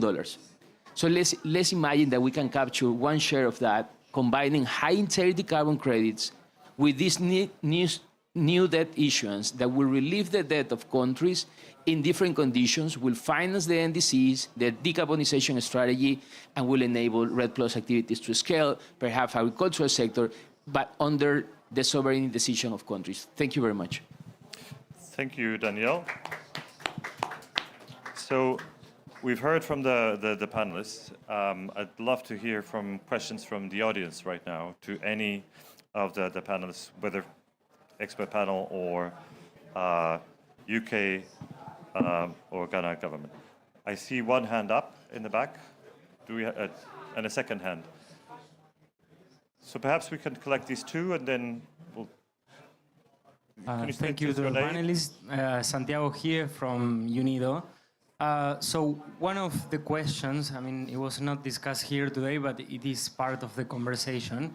So let's say I have a piece of land, 500 hectares, and I have a forest there. And I can do two things with it. I can say, okay, I'll preserve the forest, or I'll cut it all down and plant a cash crop there so I can profit from it. If I decide to plant a forest there, or let's say I already have the forest, so I'm thinking if I should cut it down. if I decide not to cut it down, can I capitalize that as a carbon credit? Because I understand one of the principles is the principle of the additionality, that you need to prove that you are generating additionality. But I mean, I could decide to pursue that course of action, and this could be a tool to prevent that from happening, from further deforestation. So I'd like to hear the panels, maybe Gabriel or. Yeah. Sure. Let's collect a second question, and there's a third one here. So, gentleman there. Thank you very much. Mark Purdon from University of Quebec in Montreal. I guess a similar question might be, are you considering some innovations to improve additionality assessments? I don't think that's been sufficiently addressed in the voluntary carbon markets. It's a lot of emphasis on co-benefits, which is terrific. Additionality is something that I think needs attention. One idea I thought to maybe throw at you in this regard is, what about carbon price floors? We see that in some other markets. The price of carbon complicates, the low carbon prices complicates additionality assessments, and some regulated carbon markets have carbon price floors.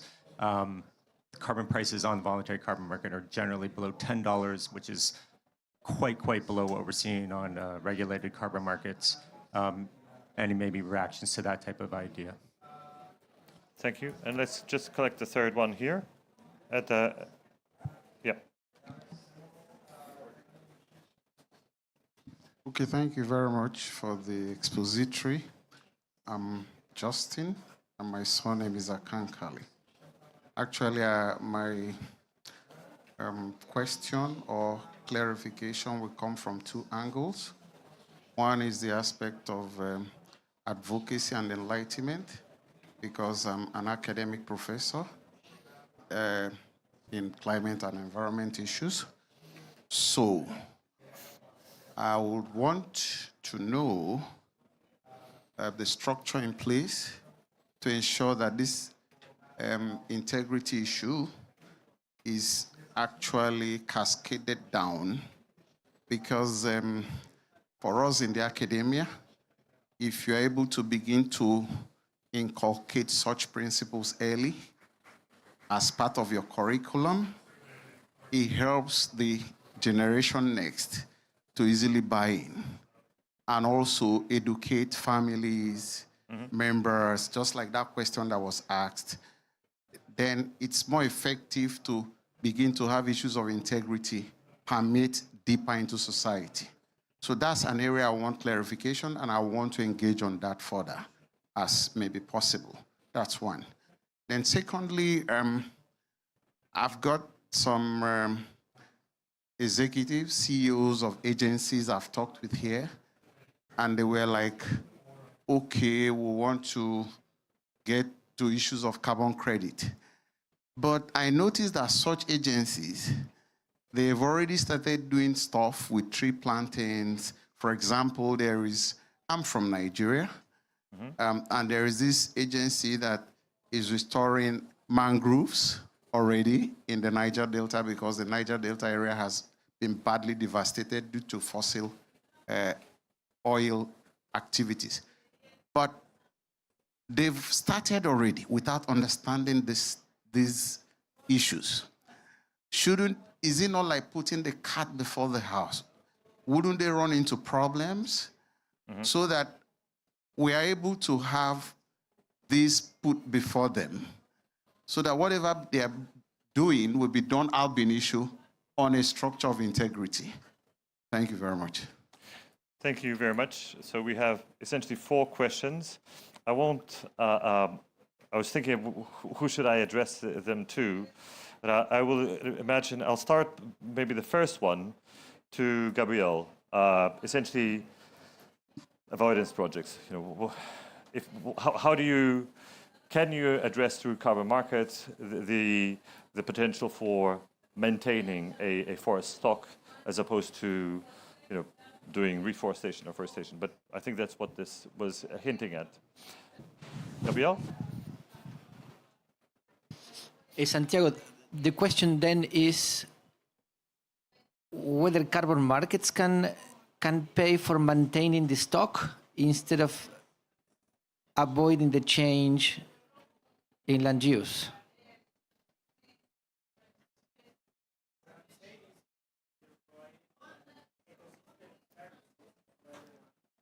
Right. Yeah.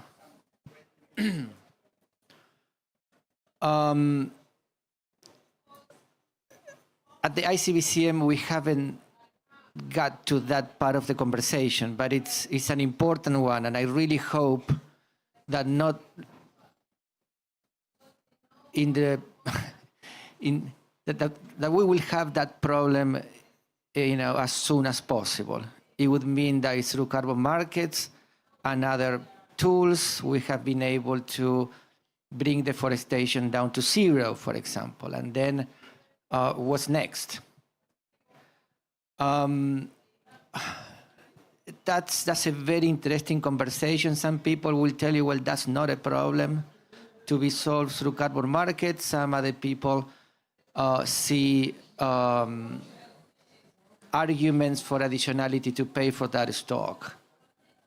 But it's a complicated question, and I think I wouldn't be able to give you a proper answer in like 1-2 minutes, but happy to continue the conversation outside. But yeah, you picked a very important point, and I hope it is a problem we will face sooner than later, because it will mean that before that there was, a long list of successful actions that took place. And that is related perhaps to your question on additionality. Yeah, how much additional is depending on the price.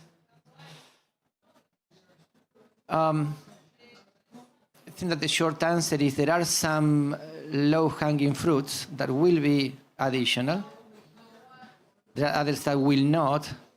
And there is also a process of price discovery that has to take place in the market. And for that, you need a bit of a scale.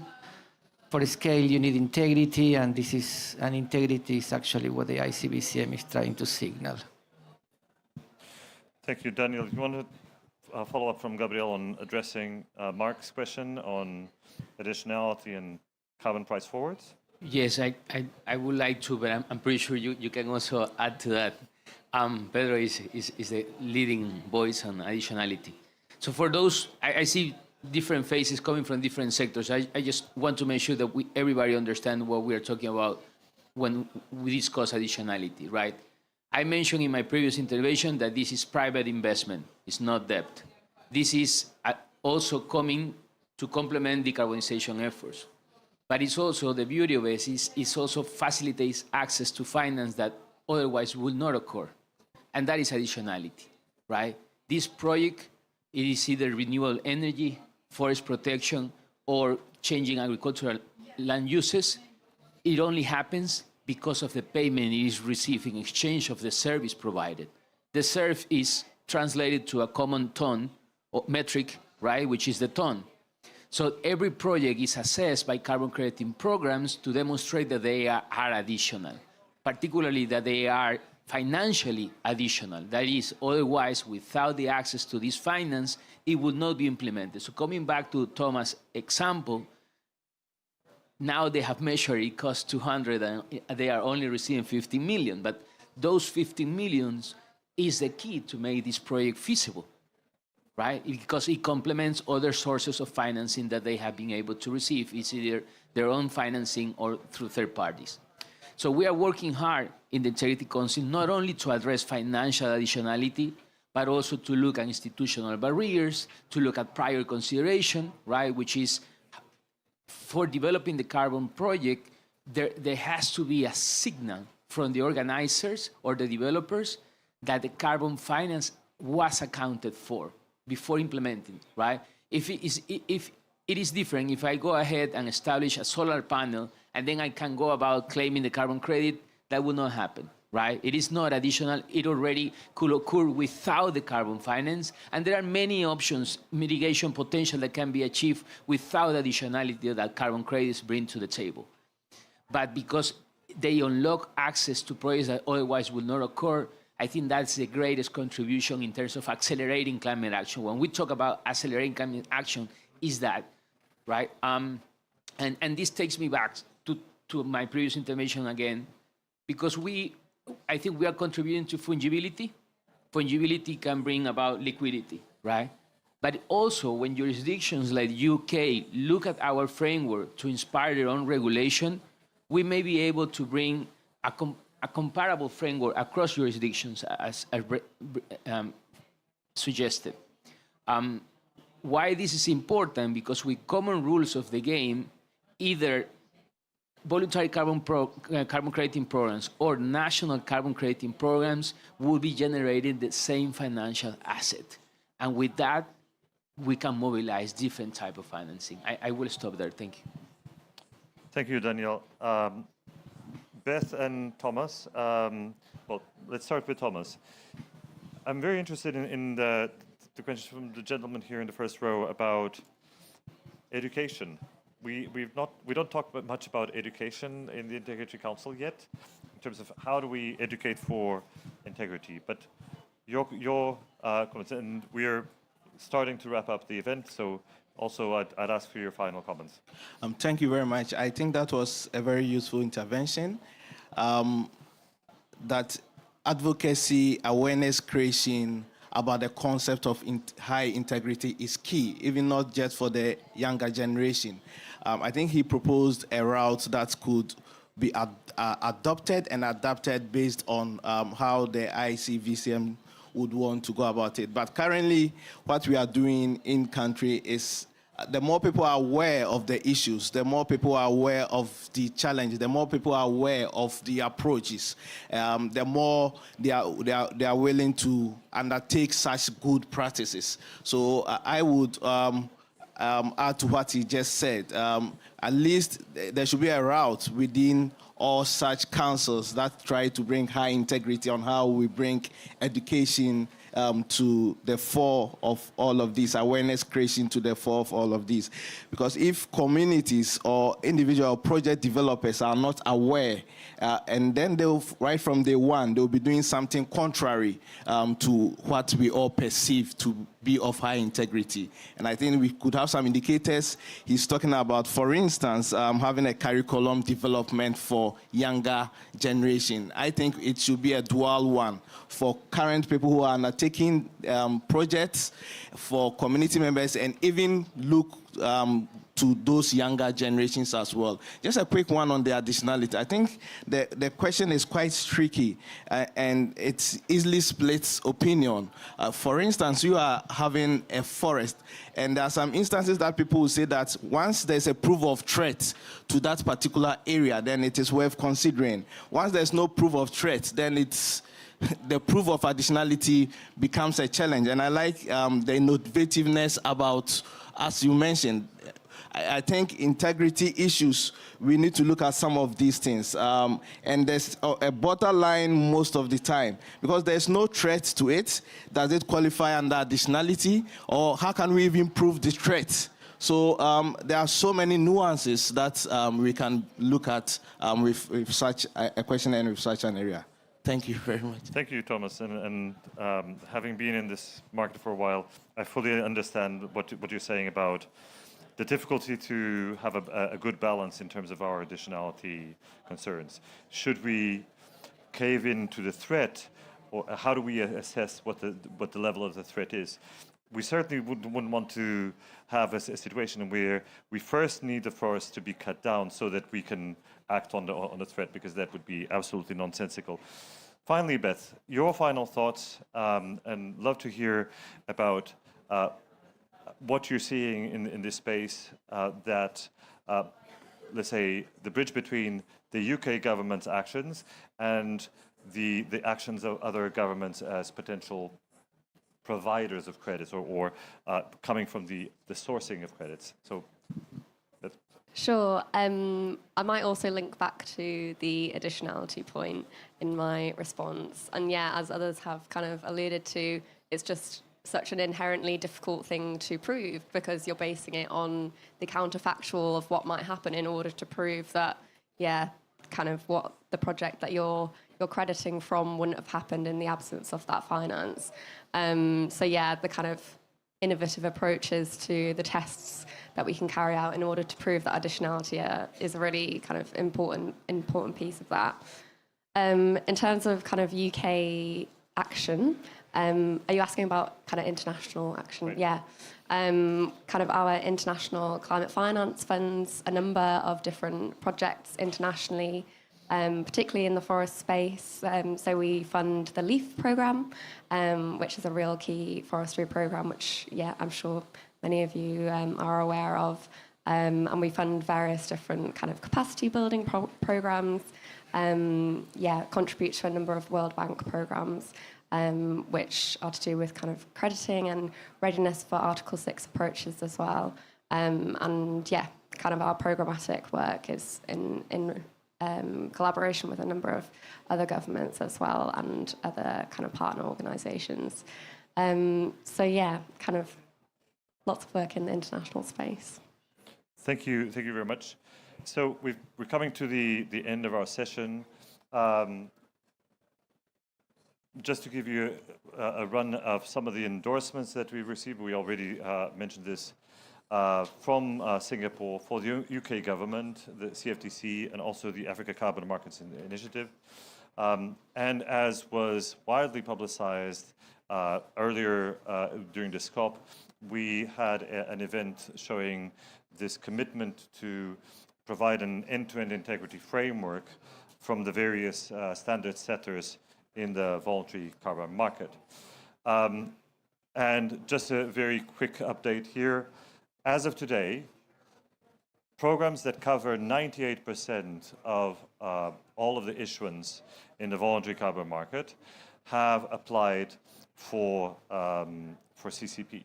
So over the next few months, we will be tasked with assessing and coming out with decisions on what meets our criteria as CCPs. So watch this space. There will definitely be a lot of announcements over the next few months over what makes what we found makes for a good carbon credit, and we therefore hope to enable a much broader and much more liquid carbon market in the near future. Thank you to the panelists, and thank you all for being with us on this day. Thank you very much.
with us. So let me start the event with our friends from the Secretariat can play us a video that will give you the snapshot of the findings of the report.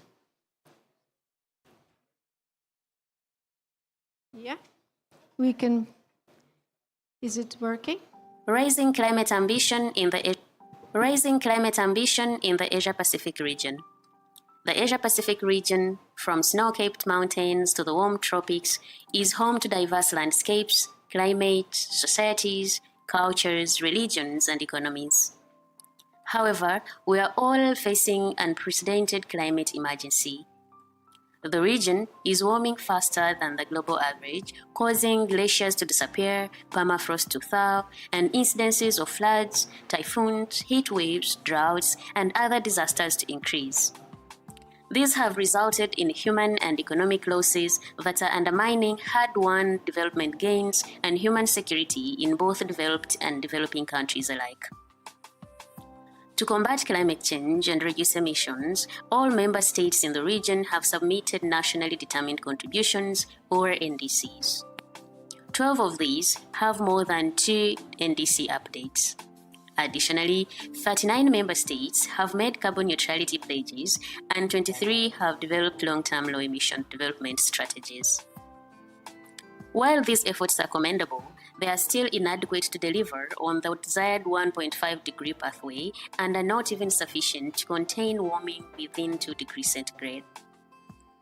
The second NDC update cycle, taking place in 2024-2025, offers a great opportunity for countries to raise their NDC ambition for emission reductions towards 2035. ESCAP calls for attention to 3 key actions. Action number 1, to continue to implement current commitments and align targets. NDCs and sectoral policies should be recalibrated to align with the 1.5-degree trajectory, as well as long-term strategies and net zero targets. A just transition approach is critical to ensure full decarbonization of energy, transport, and industrial sectors, as well as sustainable agri-food systems transformation. Action number 2, to engage everyone in charting out climate futures. NDC processes should engage the youth, women, indigenous peoples, business communities, civil society, and all stakeholders. Realizing a just and effective transition to a net zero economy is only possible through inclusive and future-oriented engagement. Action number 3, to invest in nature-based solutions, taking into account their long-term sustainability and resilience. In the Asia-Pacific region, forests represent over 1/3 of the global forest carbon stock. Coastal habitats, such as mangrove forests, have the capacity to sequester 2 to 4 times the amount of carbon per area than terrestrial forests. Half of the global mangroves are found in the Asia-Pacific region, and this represents a significant opportunity that should be leveraged for climate action. It is therefore critical to restore and protect nature by engaging local communities and indigenous peoples who are the best stewards of nature. The Asia-Pacific region stands at crossroads, and climate action can make a difference. Want to learn more? Read the joint UN report 2023 Review of Climate Ambition in Asia-Pacific, Just Transition Towards Regional Net Zero Climate Resilient Development.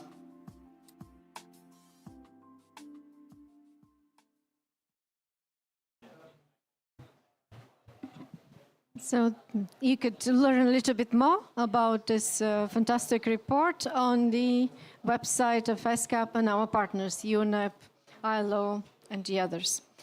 Now, with this, I would like to invite Ms. Ermide Alice-Jabana, who is the Executive Secretary of ESCAP, to give her setting the scene speech on the podium. Please, Ibo.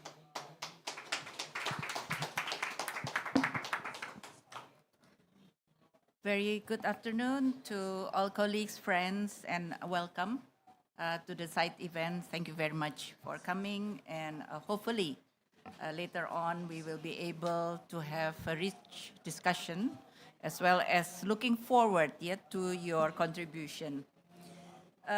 we are very much aware, yeah, that climate change and its effects, such as extreme weather patterns and rising sea levels, are very devastating as well unprecedented. In our region, Asia Pacific, events such as typhoons, floods, heat waves, and droughts are increasing human and economic losses that continue to undermine hard-won development gains across the region. So therefore, the stakes are very high for countries in our region, Asia Pacific.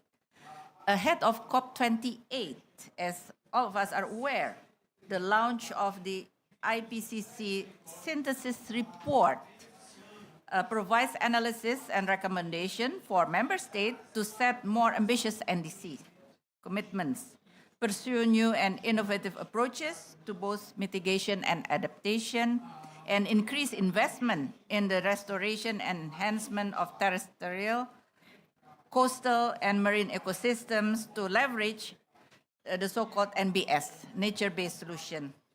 Again, if I would can reiterate, that 39 countries in the region have made carbon neutrality pledges, with 23 of them having long-term low-emission development strategies, and many others also increasing their midterm targets toward 2030. But again, as we know, despite all this progress, overall ambition to reduce emission still falls much short of the reduction needed to deliver on the desired 1.5-degree pathway. So I'm pleased to introduce the report, which presents various important recommendations. Among them, I would like to underscore or reiterate again the following points. The first one is in line with their net zero commitments. Member states must take their second NDC update cycle starting next year, actually, 2024, as an opportunity to develop more robust and accurate reduction scenarios for the next 10 years. To attain the mid-century net zero target, it is very critical to start immediate, substantial, and sustained steps to reduce greenhouse gas emission. Secondly, the process of designing more robust sectoral emission reduction trajectories, countries must utilize just transition tools and framework to ensure that no one is left behind, that the interests of stakeholders are very much fully accounted for. Such processes will be instrumental in achieving net zero commitment. And finally, building on the plans for nature-based climate solutions that are already underway, countries should develop concrete, tangible, as well as achievable targets for the restoration and enhancement of terrestrial, coastal, and marine ecosystem, and include with that a detailed plan in the updated NDCs. So with that, again, thank you very much for your presence here, and looking forward to your contribution in the ensuing this discussion. Thank you very much.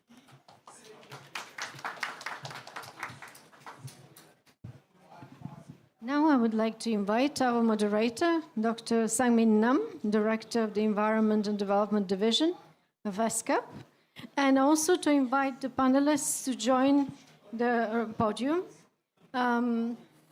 Please come forward. Sang-Min is going to present you. Dr. Wu also.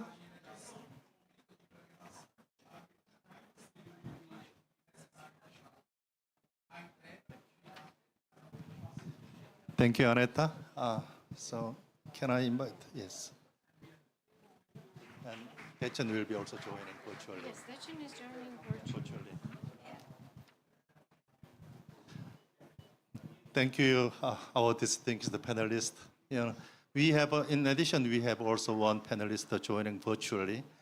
And the group is small, but they present quite a diverse stakeholder groups, representing government, also representing think tank academia, but who has also background in the government, and youth activists, and also regional environmental organization.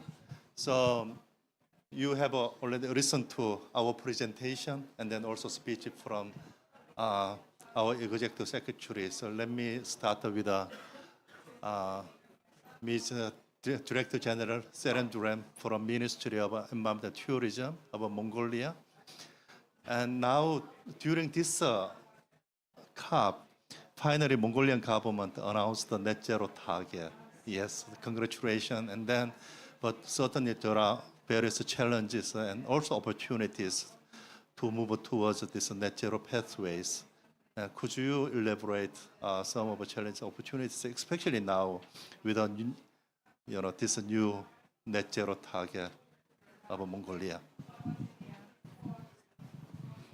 Yes, that is in the very big in the commitment, how to say, very much in the big in the pressure to the Mongolian the government to reach to net zero, reach to net zero to 2050.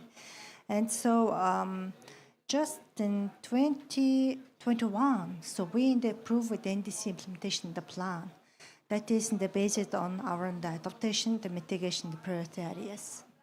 Then, so based on that, the actions and implementations, so we are trying to go to net zero in the country. So how is the Mongolian the legal environment and the policy environment for the NDC? So we have very clear in the commitment of the NDC, that is the 22.7% the reduction of the greenhouse gas emission to 2030. So link with that in the commitment, link with that in the NDC, NDC in the action. So we make, how to say, we make the short, mid, and long-term the policies of government of Mongolia. For the short-term the policies case, we are elaborating new law on climate change. Yeah, that is the one kind of the very general and also very defining for the policy framework of climate change area in Mongolia. Some of the sectors little bit, how to say, seriously think about the climate change in the new law in Mongolia. However, so Ministry of Environment is convention, the coordinator in the Mongolia. We are trying to push all of the sectors to reach to net zero, especially energy sector and agriculture sector and road in the sector, road in the sector, and also in the urban sector, etc. So next one is the midterm the policy. For the midterm the policy is our the policy is very much in the clear to the through the green the technology. Yeah, well, and also using the green in the finance or climate in the finance, we are trying to do our commitment of the NDC. And so the big in the contributor area is energy agriculture, because current in the scenario that shows energy sector the produce greenhouse gas in the emission by the around the 50% of the total of the emission issue. Then so the energy sector is reaching to the 30% of the renewable energy from the basic scenario of the current the energy the sources. So the second in the area is in the agriculture. Yes, in the Mongolian the economy is based on the agriculture sector, especially in the livestock and pasture land issue and in the crop and the production. So for the increasing the number of the livestock, that isn't the one of the big facing the problem in Mongolia. Then so nowadays we are trying to develop sustainable in the livestock in the management and the action linked with the pasture land and the management, etc. So that is also the one of the challenge to Mongolian the policy, especially in midterm the actions. For the long-term the action case, it is really much linked to net zero commitment. So Ministry of Economic Development, that is the mainly in charge of the development the policies, the overall the policies between the ministries. So that in the ministry and also Ministry of Environment, Tourism, and also in the one of the international agency, that is the EBRD. Those are the three partners trying to make and also trying to define the net zero and the policy in Mongolia. That is just in the beginning stage right now. It means so we are making the assessment. What is the situation? What is the rule in the picture to reach to the net zero and the commitment? Anyway, so the main in the sectors will be, this is according to our understanding, also according to our current studies, energy, agriculture, and road and urban area, and then of industry, plus the waste and the management area. And plus those in the policy in the environment. Also now, we are finalized national adaptation plan.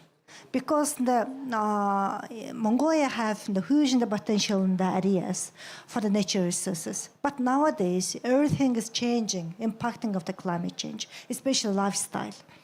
Now, so 2/3 of the Mongolian population live together in urban area, not in the local area, not in the nomadic. Yeah?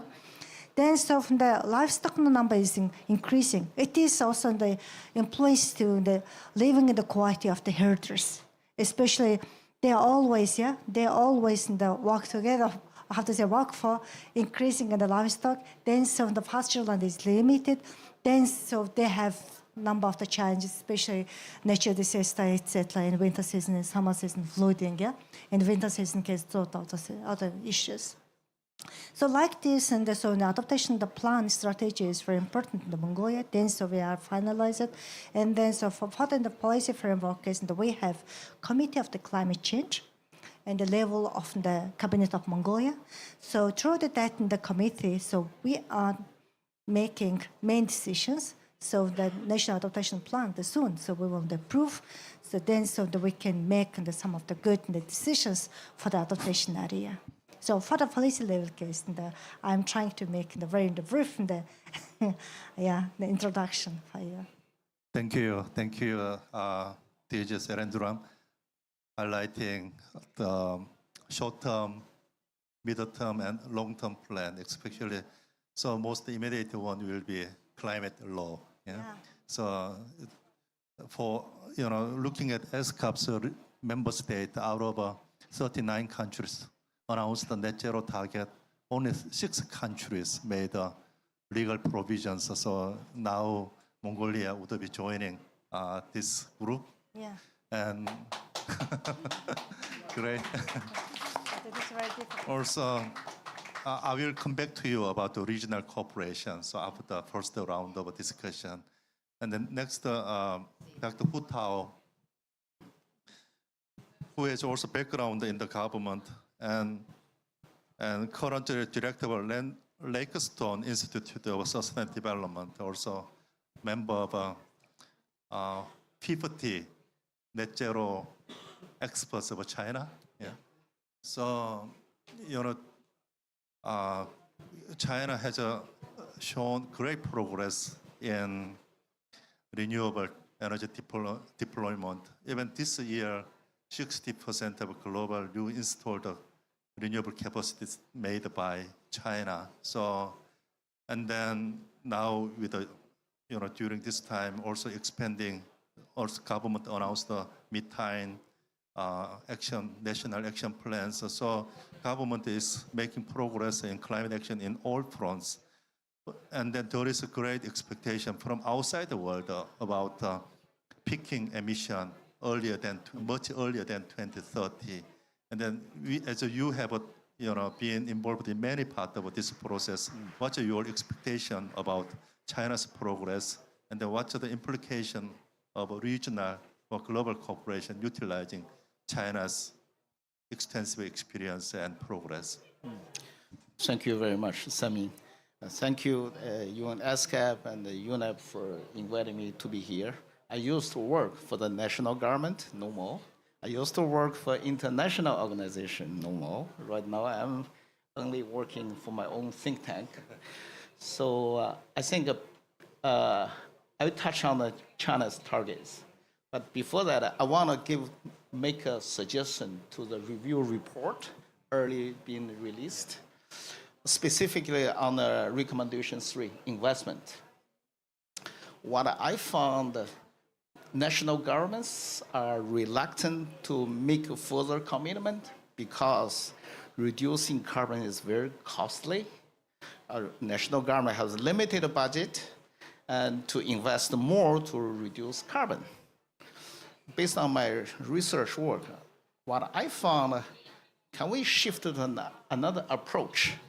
If we think very costly, can we enlarge the benefits, the co-benefits? My research work and in the past, either in Beijing and Washington, D.C. and Shenzhen, done a lot of work on the co-benefits issue. And taking my city, right now my think tank is located in Shenzhen, taking my city as an example. What we found, when we reduce carbon, can we at the same time to improve our air quality, to reduce greenhouse gases and air pollutants at the same time? So that's our strategy. We can call co-control. Not only fossil energy also control them together. Co-control of air pollutants and the greenhouse gases together. And specifically, we take a couple of actions to achieve the goal of co-control to gain the co-benefits. For example, we have a greenerization program to trying to green everything to achieve the goal, one, reduce carbon, to also achieve the goal of green, high-quality development. That's why in China, in Shenzhen, we have many renewable energy industries, manufacturers. They thought, hey, this is a good business opportunity. The cars, actually, you may or may not realize, in Shenzhen, in my city, buses are 100% electrical. 100%, I want to repeat again, 100%. Taxis are 100% electrical. And for the Chinese Uber cars, for the new increased one is also 100%. This is a regulation. If gasoline cars are not allowed to be a Uber car, the private cars now is about 50%, already over 50% of the cars in the city are electrical. That's why you see I also live in Beijing. Compare with Beijing and Shenzhen, the two cities, found air quality in Shenzhen is much better. This is one of the reasons. There are some other reasons. I don't want to repeat that one. This is one specific concrete measures my city, Shenzhen, is taking to achieve the co-benefits goal, to reduce carbon and also to reduce air pollution as well.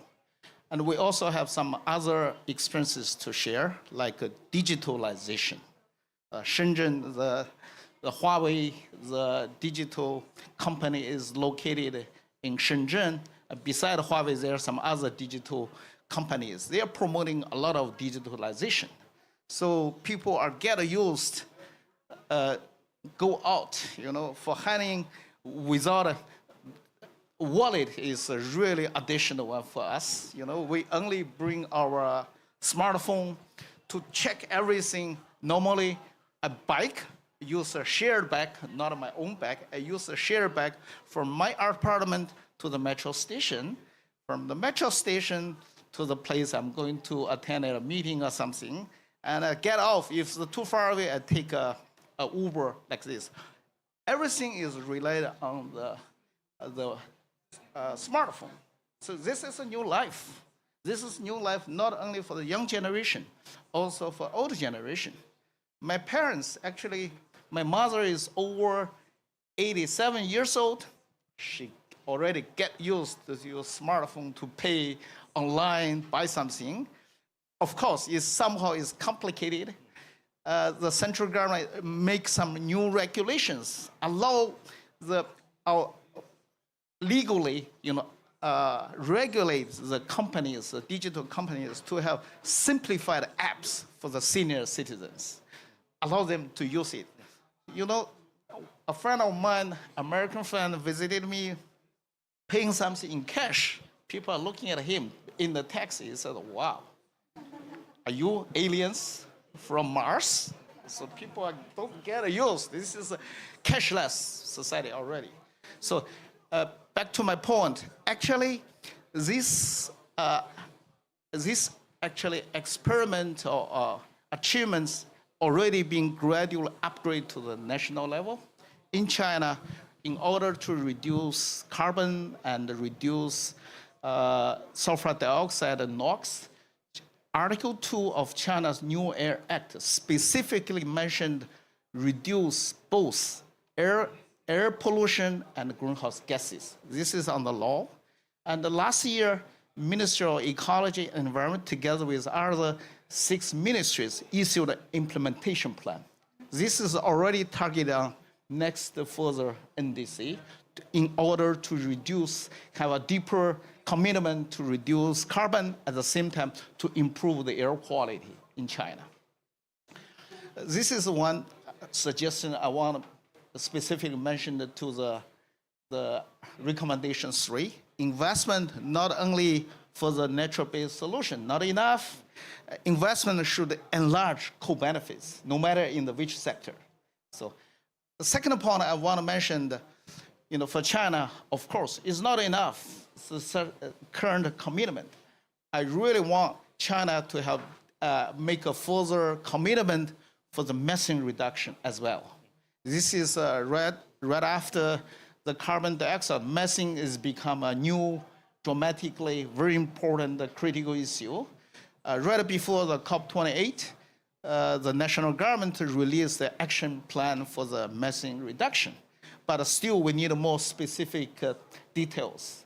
And for the methane reduction, the last sentence, actually, we also, in the action plan, we also follow the co-benefits and the co-control principle in the methane action plan. Thank you.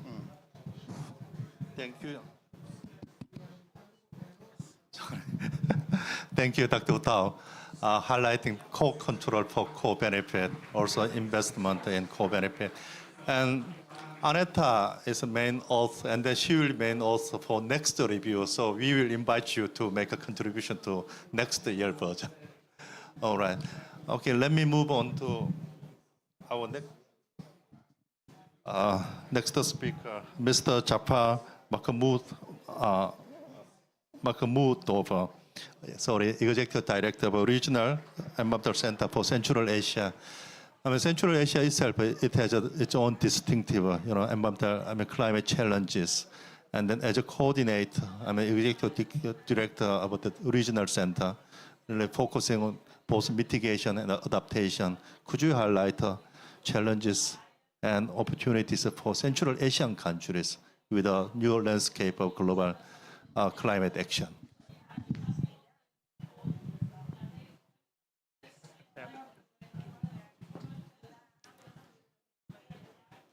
Thank you very much for inviting me to this interesting event and giving an opportunity to share the experience of Central Asian countries, how it is important for the Central Asian countries to update their NDCs and what are they undertaking towards curbing their emissions, as it is named here, emission gaps towards net zero. So for Central Asian countries, updating their NDCs have been quite a challenge and at the same time a priority.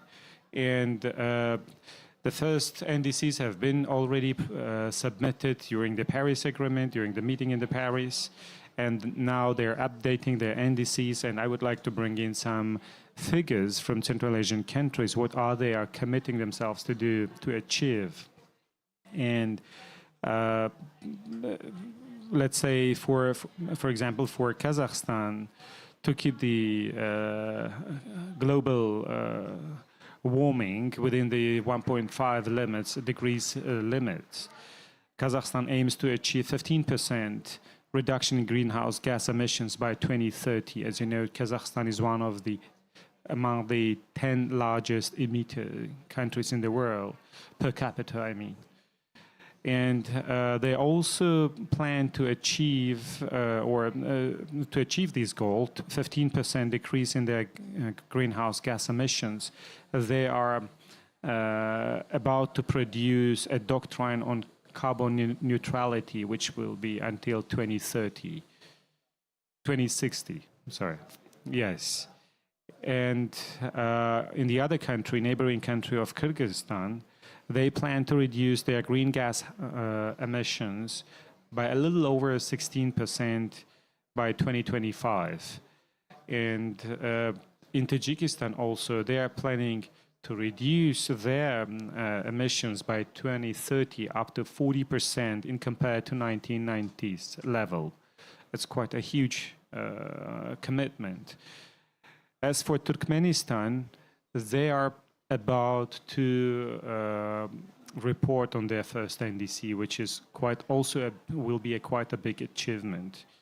And for the Uzbekistan, they plan to reduce in certain numbers, specific numbers of their GHG emissions by 35% by 2030. So if we speak about the countries in standing alone, they have their large commitments. But what happens in terms of the regional approach?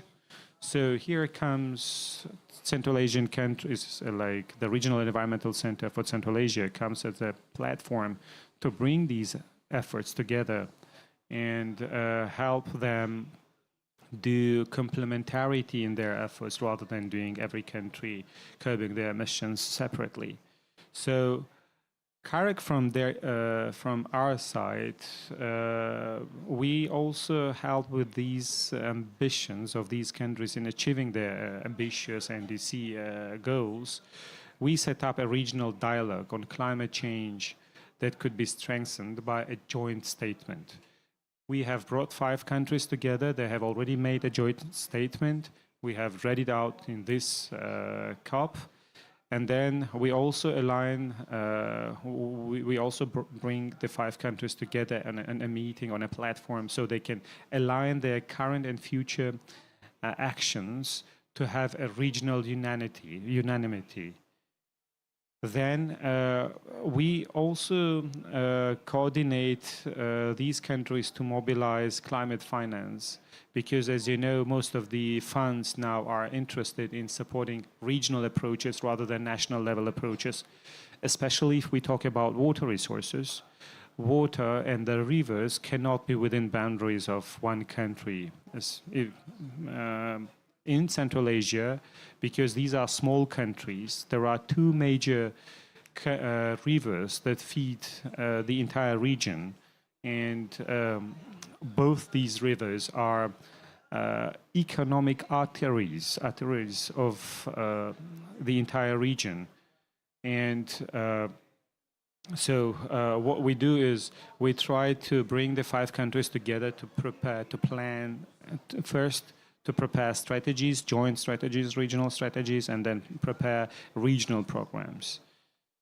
Then what we do is we also set up pre- and post-COP platforms to bring the 5 countries together to join again, meet before the Conference of Parties, see what is that they can do as a joint pledge, and then at the end we also summarize their achievements. I would like to highlight one very interesting, let's say, very ambitious commitments that the 2 countries of the region have already undersigned to. In this COP was joining methane pledge by Kazakhstan and Turkmenistan. So I know that Tajikistan is working hard, and there is a good chance that before the end of COP, before December 12th, Tajikistan may also join this pledge. And last but not least, also as a regional organization, we try to increase the regional presence, the presence of Central Asian countries in this global arena, global negotiation process. As you have mentioned in the beginning, CAREC has organized a pavilion of Central Asian countries where our partners, development partners, governments are demonstrating their commitments. They are open for negotiations. They are also talking about their new adaptation and the mitigation plans.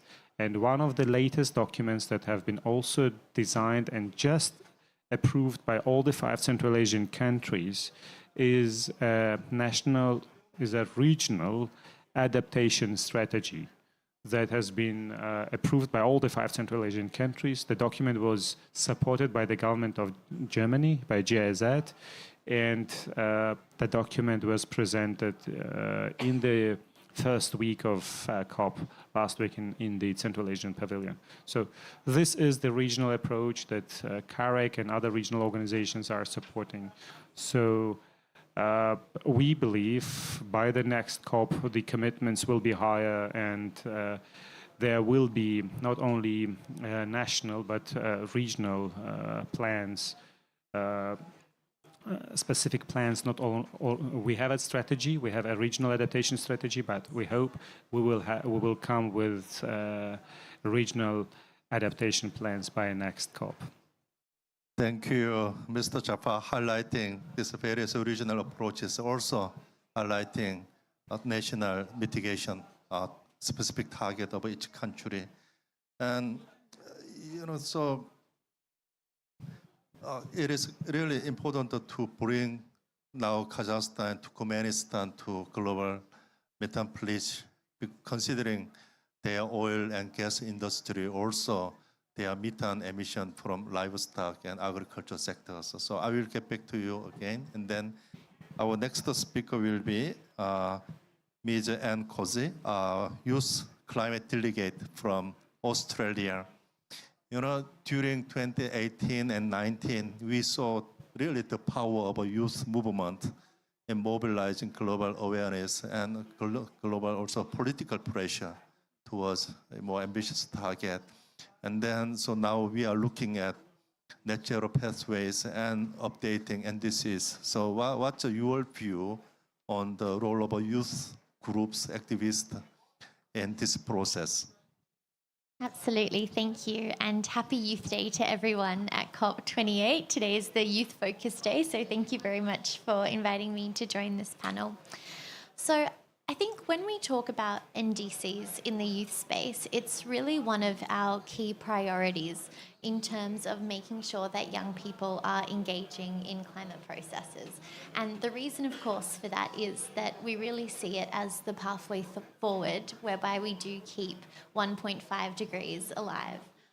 So when we think about NDCs, in the youth space, there's a couple of things that we often talk about. And we talk about whether NDCs are child and youth sensitive or child and youth friendly. The first one, child and youth sensitive, is really, really difficult actually sometimes to achieve, because there's so much that needs to be considered when we talk about integrating sensitivities around age into some really, really complicated pieces of work around what it actually takes to get a country to a 1.5 degree pathway. So currently, globally, only around 1/3 of the world has a child-sensitive NDC. Of those that have child-sensitive NDCs and those that don't, only 12% have had young people, whether that's children or youth, involved in the creation of that child-sensitive project. Now, the interesting thing about that is we know that often when it comes to climate change, young people are disproportionately affected. And yet when it comes to our national plans to implement climate change, we can often find it difficult to know how do we engage children and how do we engage young people in that process.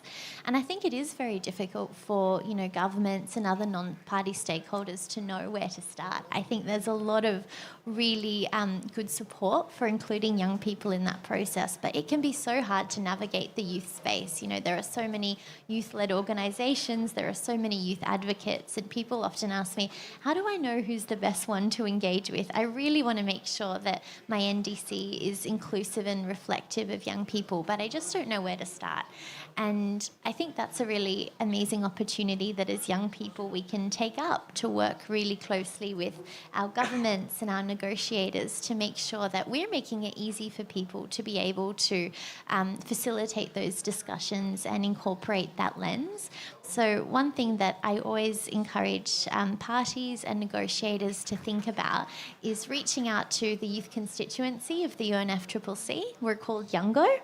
And we're actually a network of about 11,000 young people from around the world. So whichever country you're in, there will be, a representative who will be able to assist. And what we do every year is we have a process called the Local Conference of Youth. So we bring together young people in our countries, sometimes also regionally, because we've seen that to be very effective, to talk about things like NDCs. What do we want to see in our countries' NDCs? What are the priorities for climate action? And how can we as young people kind of engage in these processes and do our small part to, drive progress on climate change? And what we do then with the outcomes is we create a national youth statement. So every country in the Asia Pacific nearly will have a national youth statement that contains the voices of young people from your region on these important questions, including NDCs.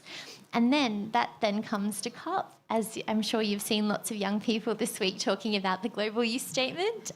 That system is where the Global Youth Statement comes from. It's the conglomeration of all of these national statements. And this year we actually had 150 national statements and nearly 1 million young people taking part, with 750,000 young people contributed to that statement.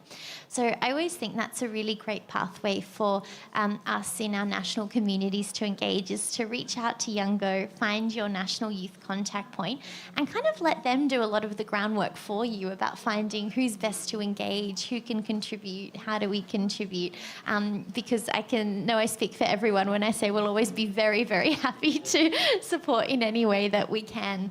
And so I think that's one of the kind of key priorities for us in terms of NDCs. The other one, of course, being that we do keep the 1.5 degree pathway alive.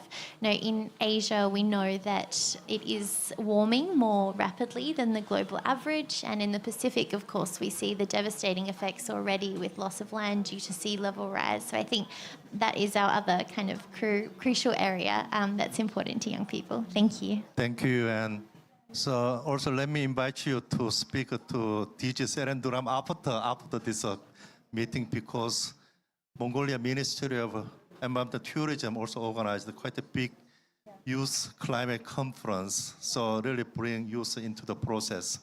But we have another speaker. So our next speaker is the last, Ms. Techan Sering. Are you there? She's the regional director of UNEP, Asia Pacific office. Thank you very much, Sangman. All right, okay, so you have listened to all the presentation and interventions. So what's your assessment, what's your view as a director of UNEP regional office?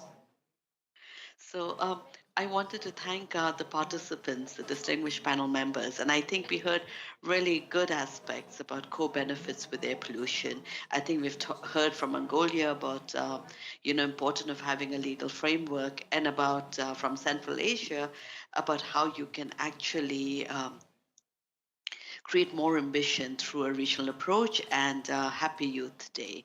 It's very important that youth are engaged in this process. Before I start, I wanted to express my gratitude to the Issue-Based Coalition on raising ambition on climate action for organizing this side event. 17 UN agencies are part of this coalition, which supports activities to deliver on climate pledges to combat air pollution, to accelerate the phase down of coal in the Asia-Pacific region.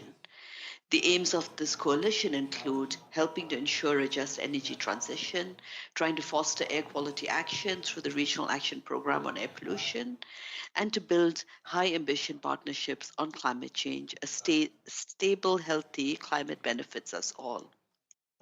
We have heard about the findings and recommendations of the 2023 review of climate ambition in Asia Pacific. And you've also heard from the other reports. I mean, you've seen the UNEP's 2023 emission gap report telling us that we're heading for a 2.5 to a 2.9 degree temperature rise unless countries deliver more than promised in their 2030 pledges under the Paris Agreement.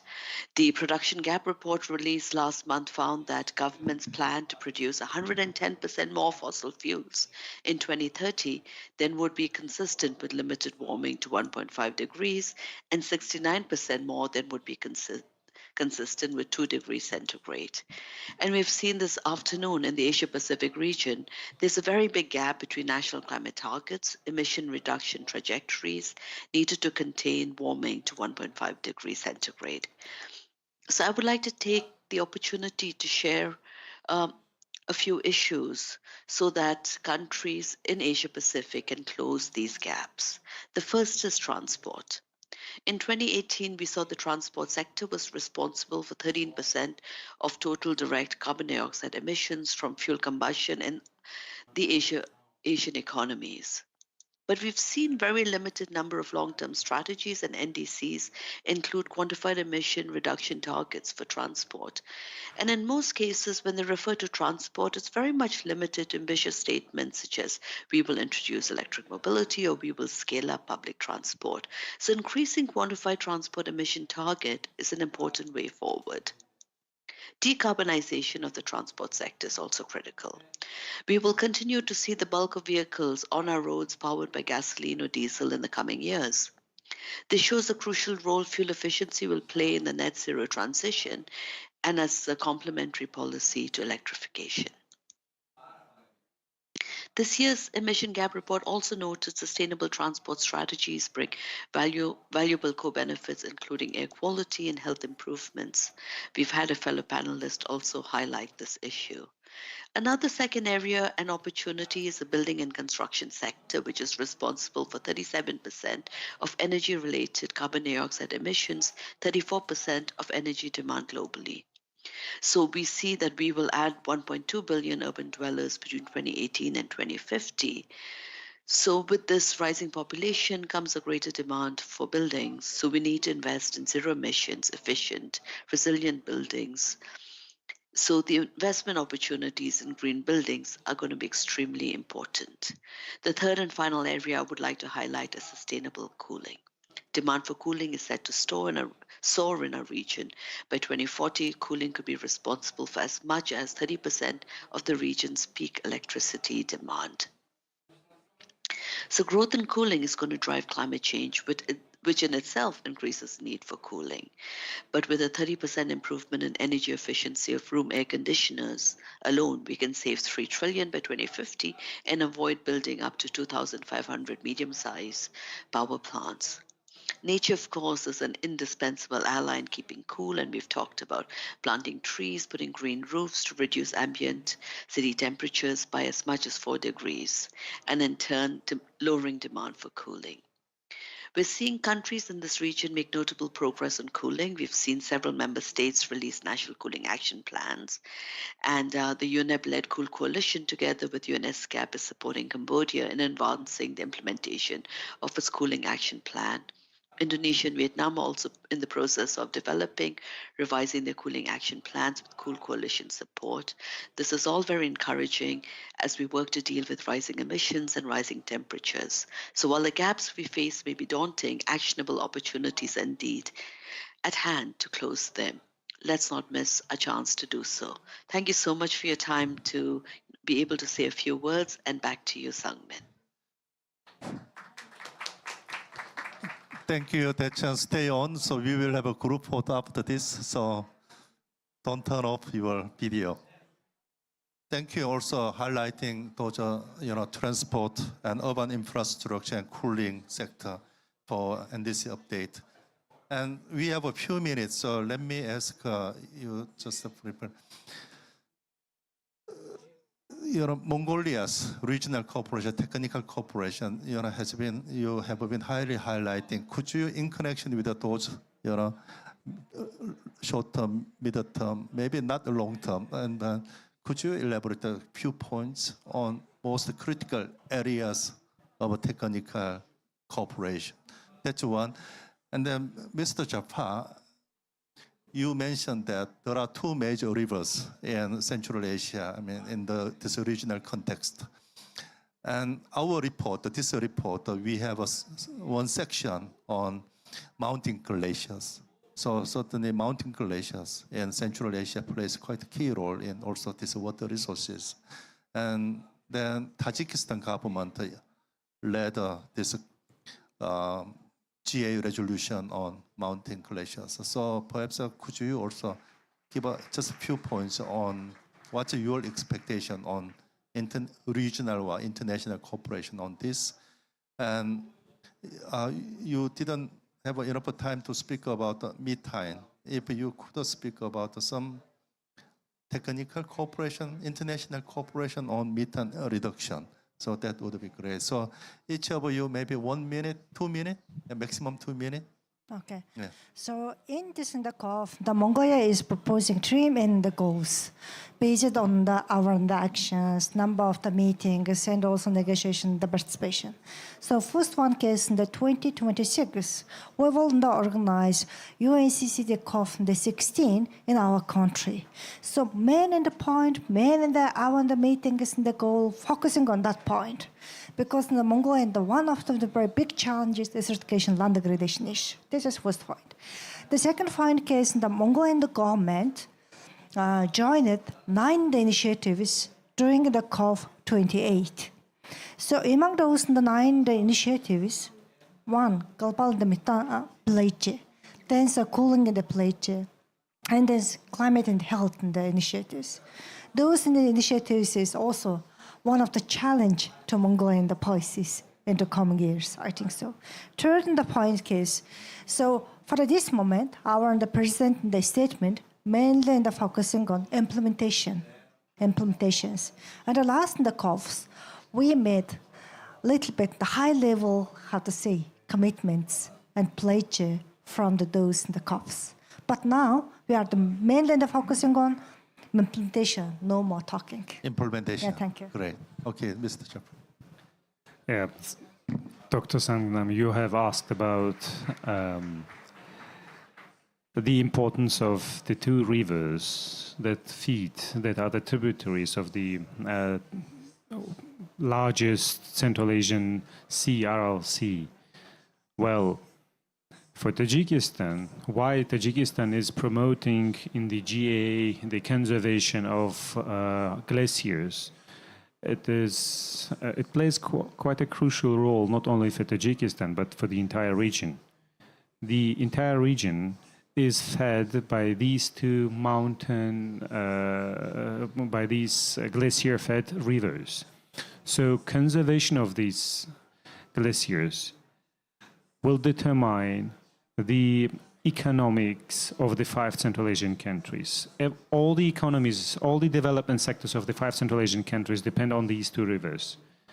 The energy, 98% of the energy produced in Tajikistan and in Kyrgyzstan is made of hydropower. The agriculture, the entire region is fed from these 2 rivers. The development, the other development sectors, they're all the healthcare. Nearly all of them are dependent on these 2 rivers. That is why joining the efforts, even of one country's effort in preserving the glaciers, is important for the entire region, because the entire region share same natural resources, which are just in the rivers, which are just on the mountains of Tajikistan and Kyrgyzstan. So the regional approach in preserving the glaciers is very important. So I believe the NDCs will also have something included in support of the neighboring countries in preserving the glaciers. Thank you. So we will look forward to receiving more technical details and work with you. And then now, Mr. Utao. It is the environmental, climate-friendly technology cooperation is very important.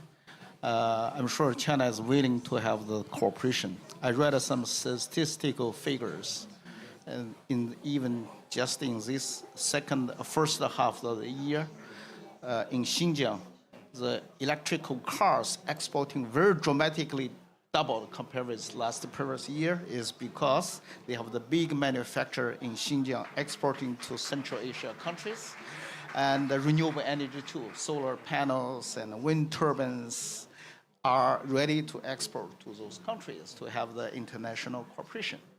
and the China's International Cooperation Agency is also ready together following the China's Green Belt and Road Initiative to start the International Environmental Technology Corporation. More specifically, the Ministry of Ecology and Environment, together with the Shenzhen municipal government, has specifically established a center. Name is Belt and Road Environmental Technology Transfer and Exchange Center, which is located in Shenzhen. I work closely with them as well. They are ready, to have technology transfer to ASEAN countries and also other Belt and Road countries. Yeah. Thank you.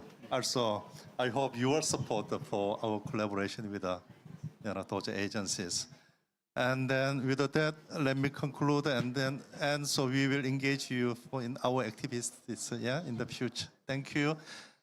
With a big round of applause. Yeah.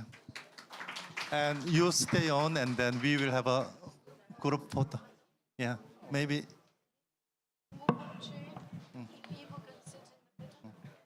Sit or stand? Maybe you can sit down, and the ebook can stand. Otherwise, that cannot be seen No. if you stand. Oh, Yes, okay, you can okay. stand. Yeah. Stand Oh, or you can sit? sit down. Because they would like. Ladies sit, and then, yeah, two gentlemen. Okay.